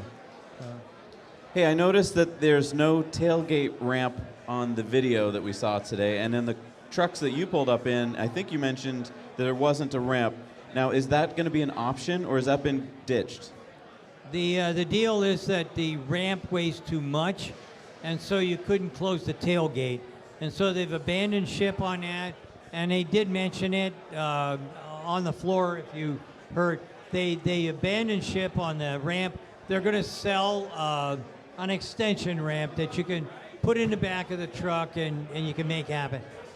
But it won't be built into the tailgate. It will not be built into the tailgate. Oh, that's a bummer, because that seemed like a really cool feature. Yeah, but it would take, you'd have to have an electric motor to bring that back up. Currently, I showed you how you could lift it up with one hand. But that's because it's got a clock spring, a torque spring. That'll bring it back up. So when you bring it down, it compresses the spring like a watch. And then when you bring it back up, it gives you the energy you need in order to close it. With the ramp, and again, we talked about this, and when I saw the initial one, I said, a gorilla, would have to be able to pick this thing up because it'd be so bloody heavy. And that's basically what they've come to the same conclusion, but you can buy a ramp. And by the way, anybody that didn't see it, there's a whole bunch of other attachments. I'm not sure whether they're made by Tesla or not, but there's a little house you can put on the back that's supposed to be bear-proof. Nah, I can't even believe that, but anyways, it'll be bear-proof. And then they've got this other thing. You put a little pump, you plug in your compressor, and a little pump will give you a tent. Phenomenal. I love it. I mean, I don't need it to be bear-proof. I'm not going where there's bears, especially big ones that eat humans. I don't want that. So at the end of the day, I want to go to a place where I can plug in, pump up, and go to bed. What were your thoughts about the shortness of the presentation? It just felt like it flew by because it really was just a delivery event. Were you hoping for anything else to be revealed, or you know that that's just coming in the days to come? Yeah, from my perspective, it was pretty as expected. I actually thought we got some interesting info. Some tests and things they showed during it, I'm not sure those were how I would have staged them at least, but we can always recreate them in maybe a little bit more of a scientific matter. For example, the tractor pull, let's get all the vehicles on the same tire, or at least optioned in a similar configuration. So these little things we can play around with, in the future for fun. But I thought it was the energy. I was at the event and in the factory, and I thought the energy was probably totally different than when I watched it back in the live stream. People were excited. It was great. Like Sandy mentioned, they had literally the engineers of each component as you walk down the factory line explaining what their methodology was through their engineering process, the testing procedures they went through. Like I mentioned, I spent a lot of time with the powertrain guys, and they were just so open about everything, which you never get that access from Tesla. And so I was super thrilled to meet the people working on the thing, see their passion, which is very rare, especially as I'm lucky enough I get to review every new electric car that comes on the market. Very rarely do we get this kind of access right to the engineers to learn about each area that we're interested in. And honestly, we didn't even pay too much attention during the presentation. We were too busy tweeting and doing other stuff and having fun, but just talking to the people was amazing. And I thought the mood afterwards was a little bit somber. Everyone was like, the price, all these things, and I don't know, I was probably, and normally I'm pretty hard on Tesla, I thought it was priced exactly like I expected it to be, and I was like, that's what I thought, and I was super thrilled. So I'm pleased with the truck. I'll tell you, the guy that put this on, his name is Rich Otto. Is Rich Otto here in the audience? Rich Otto, are you around anywhere? You don't think so? Okay. So the guy, the genius in back of all of this stuff, his name is Rich Otto. I thought he did a brilliant job. I've been to a dozen of these dog and pony shows, more than a dozen, hundreds of these dog and pony shows. Normally there's a girl with long legs and a cute look, and she doesn't know what she's talking about, but hey, she's got long legs and she's cute.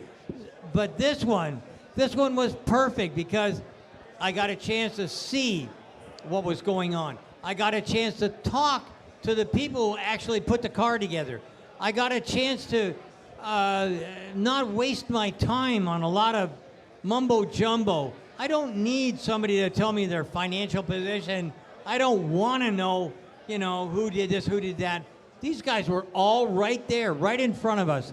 I mean, the ability to get the job done is really what's important. And quite frankly, I thought it was the perfect amount of time, because normally you're ready to fall asleep.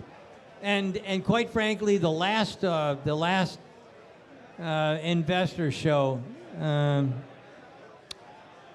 shit show comes to mind. I don't know. Anyhow, these guys were all investors, and there was no investors.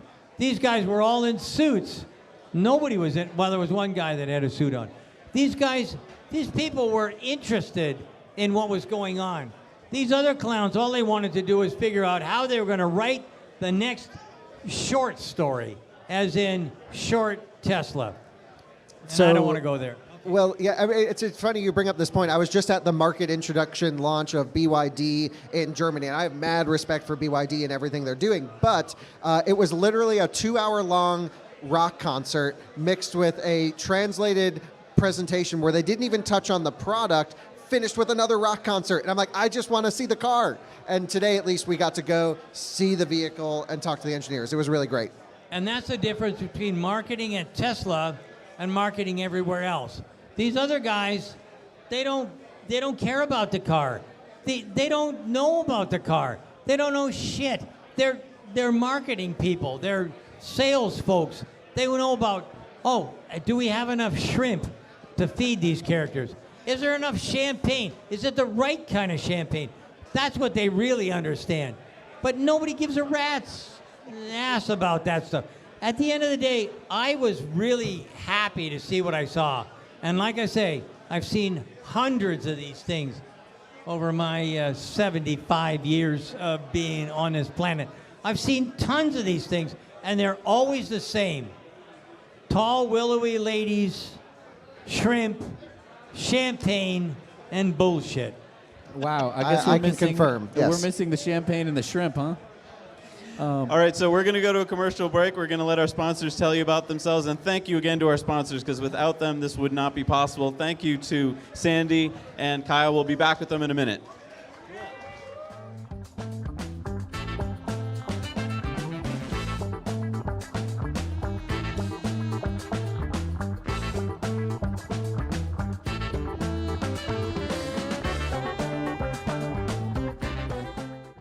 That's enormous compared to the scale of shaving. Currently, our blade is extended past the shave plane by about 1/3 of the thickness of a piece of paper. We realized this amount of blade support was necessary to minimize skin irritation and discomfort for most people. At Henson, we build our razors to aerospace standards, holding microscopic tolerances. Why?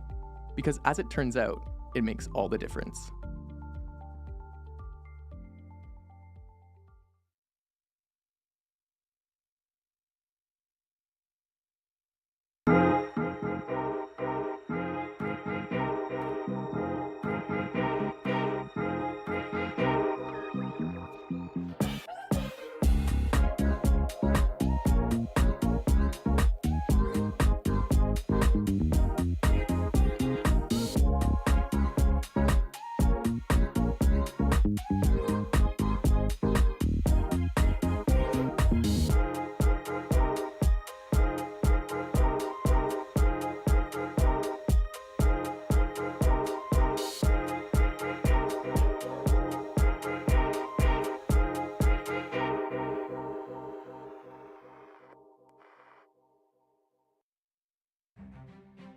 In the heart of nature, where the symphony of the wild plays, a new performer quietly steps onto the stage, rewriting the rules of off-road adventure with zero emissions and infinite possibilities. Light Horse, a tale of power told in electric whispers. Are you ready to take your communication to the next level? Introducing Corporate Streams, providing painless solutions for live streaming since 2012. With Corporate Streams, you can transport attendees worldwide to the heart of your event with our cutting-edge audio and video, amplifying your message and making a lasting impact. Imagine attendees interacting with speakers and presenters through live chat and Q&A sessions regardless of their location. You can create an immersive, inclusive experience for participants no matter their circumstance. Say goodbye to the burdensome costs of traveling and venues. Our clients have reported savings of up to 86% compared to traditional events. Extend the lifetime of your event with on-demand content. Whether watching a missed session or revisiting key moments, no longer will your audience have to choose. It's time to elevate your communication with Corporate Streams, revolutionizing the way you connect, engage, and make an impact. A good shave is a precise shave. But just how small is the scale of this precision? When we were initially experimenting with different blade gaps and blade exposures, we were surprised at the difference that microscopic changes made. For context, a piece of paper is about 4/1000th of an inch thick. Turns out, that's enormous compared to the scale of shaving. Currently, our blade is extended past the shave plane by about 1/3 of the thickness of a piece of paper. We realized this amount of blade support was necessary to minimize skin irritation and discomfort for most people. At Henson, we build our razors to aerospace standards, holding microscopic tolerances. Why? Because as it turns out, it makes all the difference.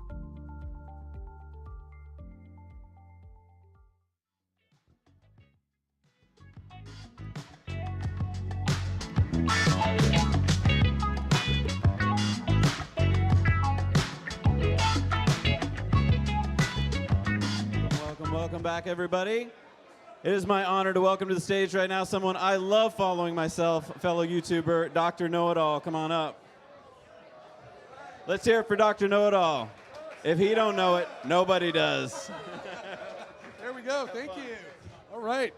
And I will, I guess I'll sit over here. There we go. Whoa, okay, these are deep seats. And we got, I guess I'll let you guys introduce yourselves, but Scott and Hans. And so, I don't know, say something about yourselves. Does everybody know Scott? Do people know Scott? Yeah, okay, there we go. All right, cool. And Hans? Yeah, my name's Hans Nelson. I also have a YouTube channel, and these guys are frequent guests as well. So, cool. So I had the amazing privilege of being at the delivery event today and was in the CYBERTRUCK, like the factory, as the factory line. And I want to just touch on something today, the amazing steer-by-wire that they've got, which is, it may not sound like a big deal, but it's a big deal. I think Lexus is the only company that's ever made a vehicle before with steer-by-wire, but it was like kind of a concept car, just a few of them came out. And yeah, so I don't know, Scott, why don't you say what steer-by-wire is? Why would you care? Well, the first thing is you don't need all the mechanical linkages that are going to be there. That's the first thing. The other thing is it will allow you to have different kinds of steering depending on the speed that you're going. So if you're going at a very high speed, you just turn the wheel a little bit and it will behave the way you want. And then it'll be a lot easier when you're going slower. You don't have to keep on cranking the wheel around. So it gives you a lot more control. So software can start to do the steering rather than having it being just mechanical linkages. Right, exactly. And so, you know, I guess, I don't know, I'll put you on the spot here. What is the problem? It seems like steer-by-wire is obvious. Why doesn't every car have steer-by-wire? well, it's obviously something that there's not a supply base for.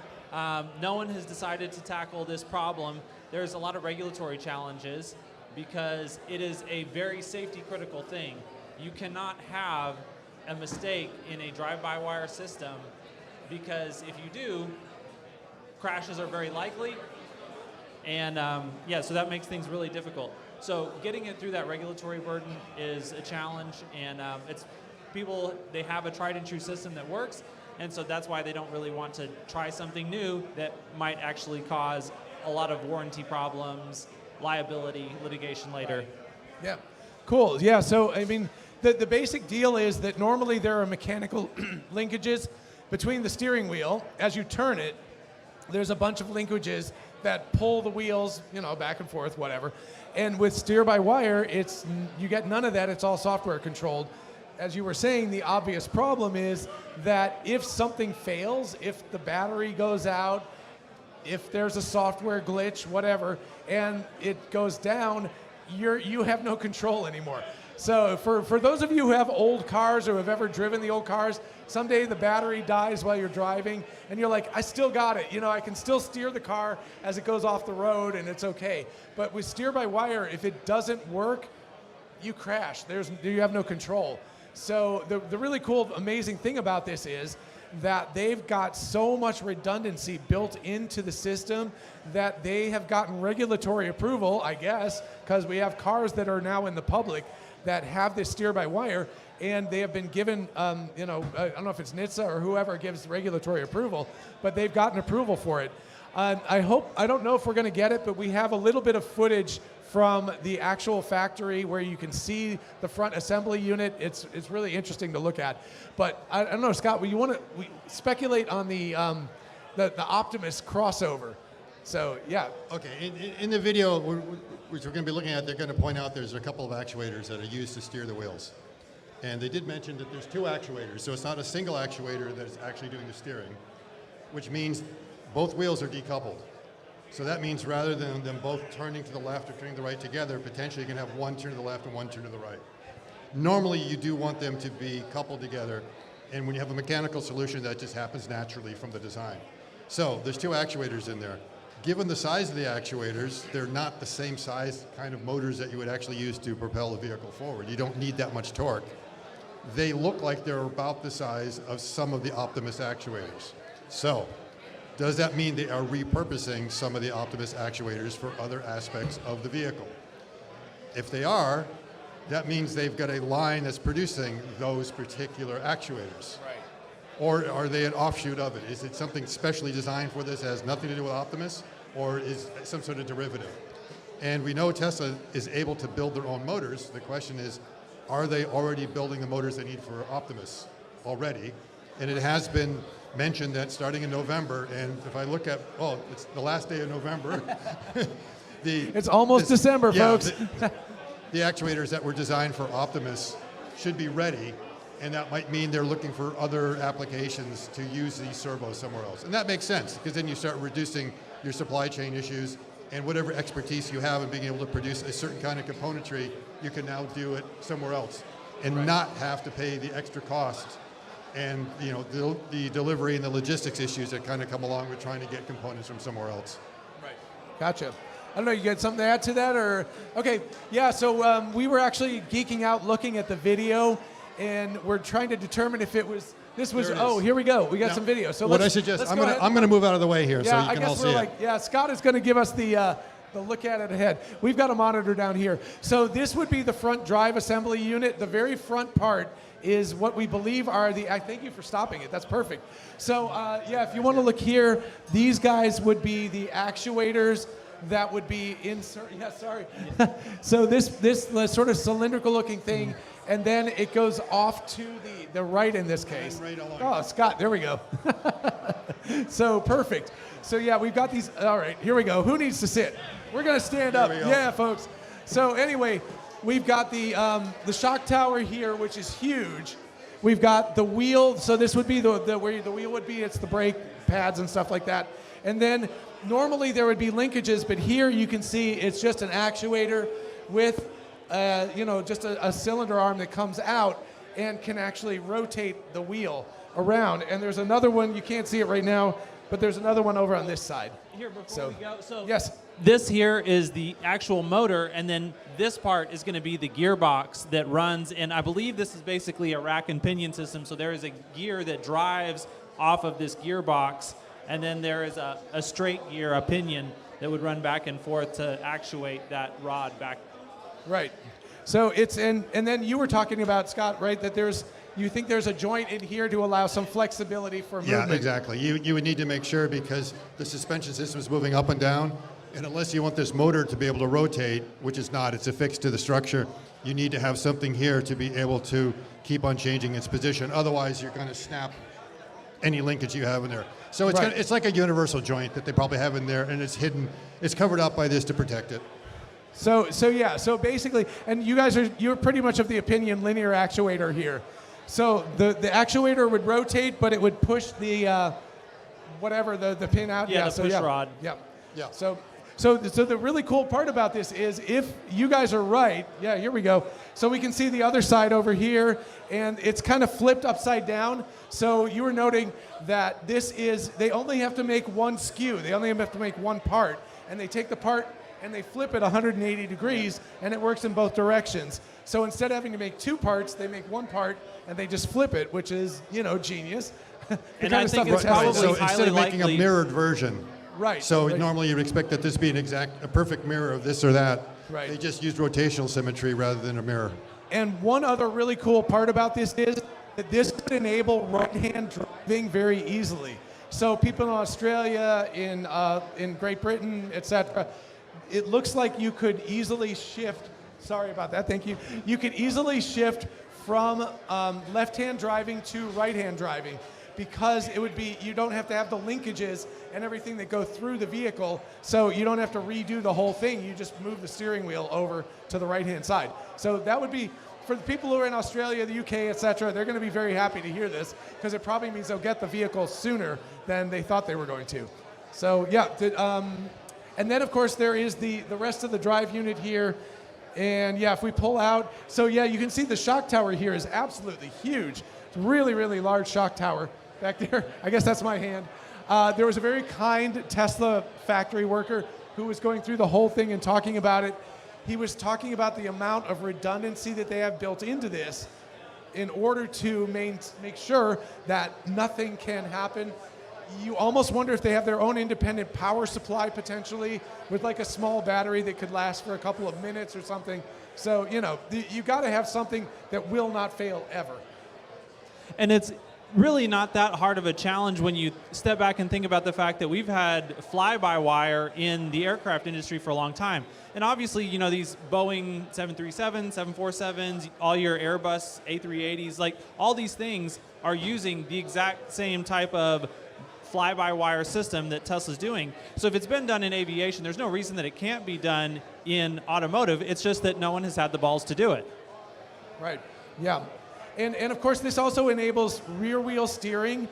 If you think about trying to do this mechanically, to go all the way back to the back wheels and have them steer, I don't even want to think about how complicated that is. So doing it steer by wire enables the same situation as we have here on the back. And so you do the same thing, and you're able to turn the rear wheels as well. And so that's what would allow them to make those really tight U-turns and everything by partially turning the back wheels as well as the front wheels. But if they had to do that mechanically, it would almost be impossible. It would be very, very, it's not impossible, but it's just super challenging. Very not Tesla.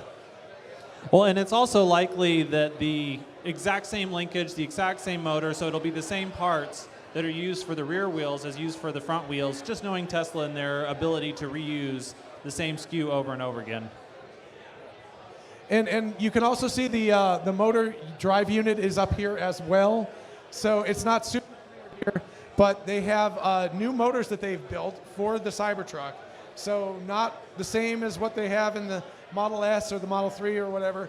New motors. The back unit that has the dual motors is one housing for both motors inside the one housing, with apparently a differential lock that they can do. I don't know how that works, but it's pretty amazing.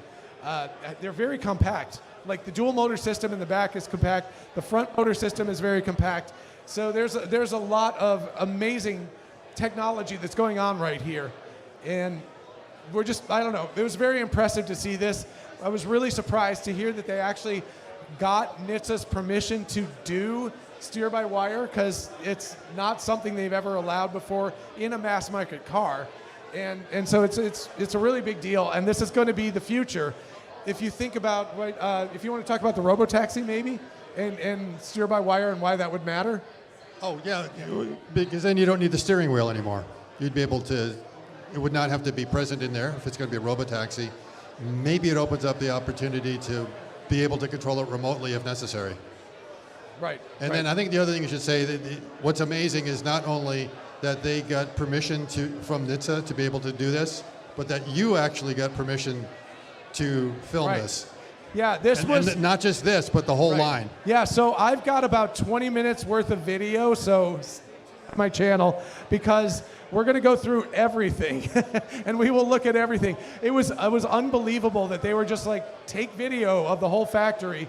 I was blown away, and I kept asking them. I was like, "Are you sure?" So it was really amazing to get a chance to not only see this stuff, but actually get it on video as well. And some of the crash tests work that they did, I don't know. I think I talked about this earlier, but that they have a simulator that they do, and the crash test simulator is so accurate that they have a one-to-one comparison. They did the physical crash tests and discovered that it was identical pretty much to the simulated crash test, which means that they can use the simulated crash test to figure out exactly what's going to happen at 35 miles an hour or 50 miles an hour from the side, from the front. All of that kind of stuff is they can run many iterations in simulation and not have to work on individual cars to do that. So it's really exciting what they're doing. We're pretty hyped up. I don't know. We're also hyped up about Optimus, because if this is the actuators that they're using in Optimus, that means that they are ramping scale to be able to produce tens of thousands of these actuators. And that is really good news for a humanoid robot coming soon. Total speculation, but it's very exciting. I don't know if you guys have something else to say. Yeah, okay. I guess we've talked ourselves out. So yeah, we're really excited about this. There's a lot more factory stuff to be talked about, but this is a little teaser. It was one of the most important things, obviously. Getting the steer-by-wire was really cool. And yeah, we're excited about that. I don't know if maybe one or two questions if people have them. I don't know if anybody has a question. If you want to, I don't know if we'll be able to hear, but we'll try. Yes. What? 44? The 48-volt architecture. Oh, 48-volt architecture. Thank you. Yes, says the man. So 48-volt architecture. Why does that matter? I don't know. You want to say what is 48? Yeah. Well, so when you run electronics, there you have voltage, you have amperage, and then you have resistance. And if you go to a higher voltage, what it means that you can do is you actually lower the size of the wire that you need to transmit the same number of watts of power. And so it's a one-to-one correlation. Doing 48 volts means that you can have a system or a wiring system that is 1/4 the weight of the same exact wiring system that you would have to have for 12 volts. So you actually save quite a bit of power, or save quite a bit of weight in the wiring system. And then the other thing is that power over Ethernet runs at 48 volts. And so you can actually use standard Ethernet cable to run all of your peripherals inside of the vehicle. If you don't have enough power, if one Ethernet cable is not able to provide enough power for whatever accessory it is that you're running, you can just double up or triple up additional Ethernet cables. And so it dramatically simplifies the type and the size of wiring that you need. Cool. Yep. Anything to add to that? Or no, you had a look at some of the robots along the line. Was there anything you wanted to talk about that? I mean, that's some of the video that, I don't know if you were able to show that later. Right. I don't know. Supposedly we have time for one more question, so we'll have to table that for future talks. But yeah, do we have one more? Yes.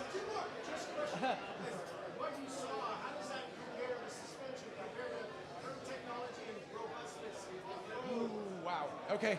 I don't know that I'm super qualified to answer that. Yeah, so the question was, how does the technology in the Cybertruck in terms of shock absorbing specifically? Yeah, the robustness. I mean, obviously the shock tower is just huge in that thing. It was shockingly large. I think the other thing that maybe I could talk to was the structural rigidity of the vehicle, because it has a front gigacasting, which is gigantic, way bigger than a Model Y or Model 3, has a rear one, and those are like the underlying part, but then it also has what looks like gigacastings along the sort of angular back part of it, and that is also gigacast, it appears, I think. And then that's spot welded onto other parts in the back. And then the whole battery pack is structural, so it's exactly like the Model Y. It just has the seats that are sitting directly on the battery pack. All of that stuff is lifted up into the vehicle, and then the entire roll cage. They said that they have the largest door openings of any vehicle. So, like, if you look at it without the doors on it, it looks ridiculous. It's like, you know, it's like you could just like walk through it. So it's these huge openings, and so incredibly large, spacious openings, but also incredibly rigid. I think, you know, Elon talked about the rigidity of the vehicle and how it was more rigid than a lot of, you know, other cars. So yeah. Well, and McLaren, thank you. Sandy also mentioned that the tanks that they use for the compressed air to handle the air suspension part of it were the biggest tanks that he had ever seen on a production vehicle. So the air system in it is going to be massive. It's going to be extremely performant. And he expected, I mean, we obviously haven't seen exactly what the results were at Baja, but we expect really good things from the suspension. Right. Right. Anything you want to say? Oh my gosh, we've got Scott quiet. So I guess we have to go now. Thank you all so much for your attention. We appreciate it. Yeah, thank you all. All right. And we'll be next up. Thank you. All right. Ciao, folks.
In the heart of nature, where the symphony of the wild plays, a new performer quietly steps onto the stage, rewriting the rules of off-road adventure with zero emissions and infinite possibilities. Light Horse, a tale of power told in electric whispers.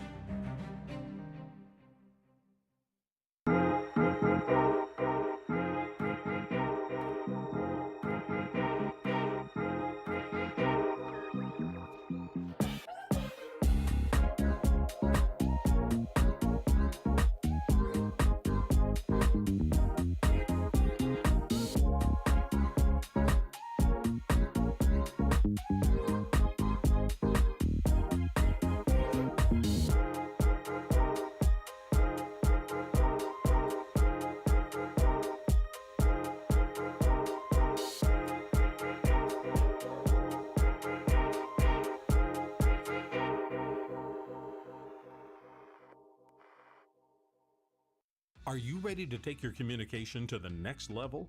Introducing Corporate Streams, providing painless solutions for live streaming since 2012. With Corporate Streams, you can transport attendees worldwide to the heart of your event with our cutting-edge audio and video, amplifying your message and making a lasting impact. Imagine attendees interacting with speakers and presenters through live chat and Q&A sessions regardless of their location. You can create an immersive, inclusive experience for participants no matter their circumstance. Say goodbye to the burdensome costs of traveling and venues. Our clients have reported savings of up to 86% compared to traditional events. Extend the lifetime of your event with on-demand content. Whether watching a missed session or revisiting key moments, no longer will your audience have to choose. It's time to elevate your communication with Corporate Streams, revolutionizing the way you connect, engage, and make an impact. A good shave is a precise shave. But just how small is the scale of this precision? When we were initially experimenting with different blade gaps and blade exposures, we were surprised at the difference that microscopic changes made. For context, a piece of paper is about 4/1000th of an inch thick. Turns out, that's enormous compared to the scale of shaving. Currently, our blade is extended past the shave plane by about 1/3 of the thickness of a piece of paper. We realized this amount of blade support was necessary to minimize skin irritation and discomfort for most people. At Henson, we build our razors to aerospace standards, holding microscopic tolerances. Why? Because as it turns out, it makes all the difference.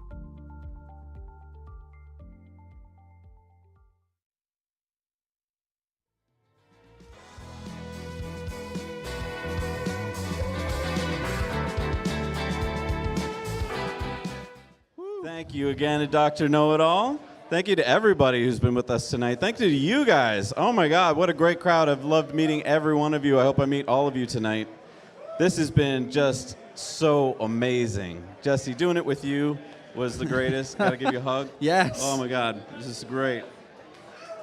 Wow. What an Thank you guys for amazing making time, it so huh? special. I love being part of this community. And you know what the best part is? We're going to be closing down our live stream because, well, it's just time for the after party. Yes. And for those of you at home, I toast to you. I haven't drank all night because we've had to run this event. It's just been insanely good. What an amazing group of people who've showed up. I got to interview Franz von Holtzhausen. I know, dude. He got out of a Cybertruck and talked to me. Are you kidding me? Fist bump.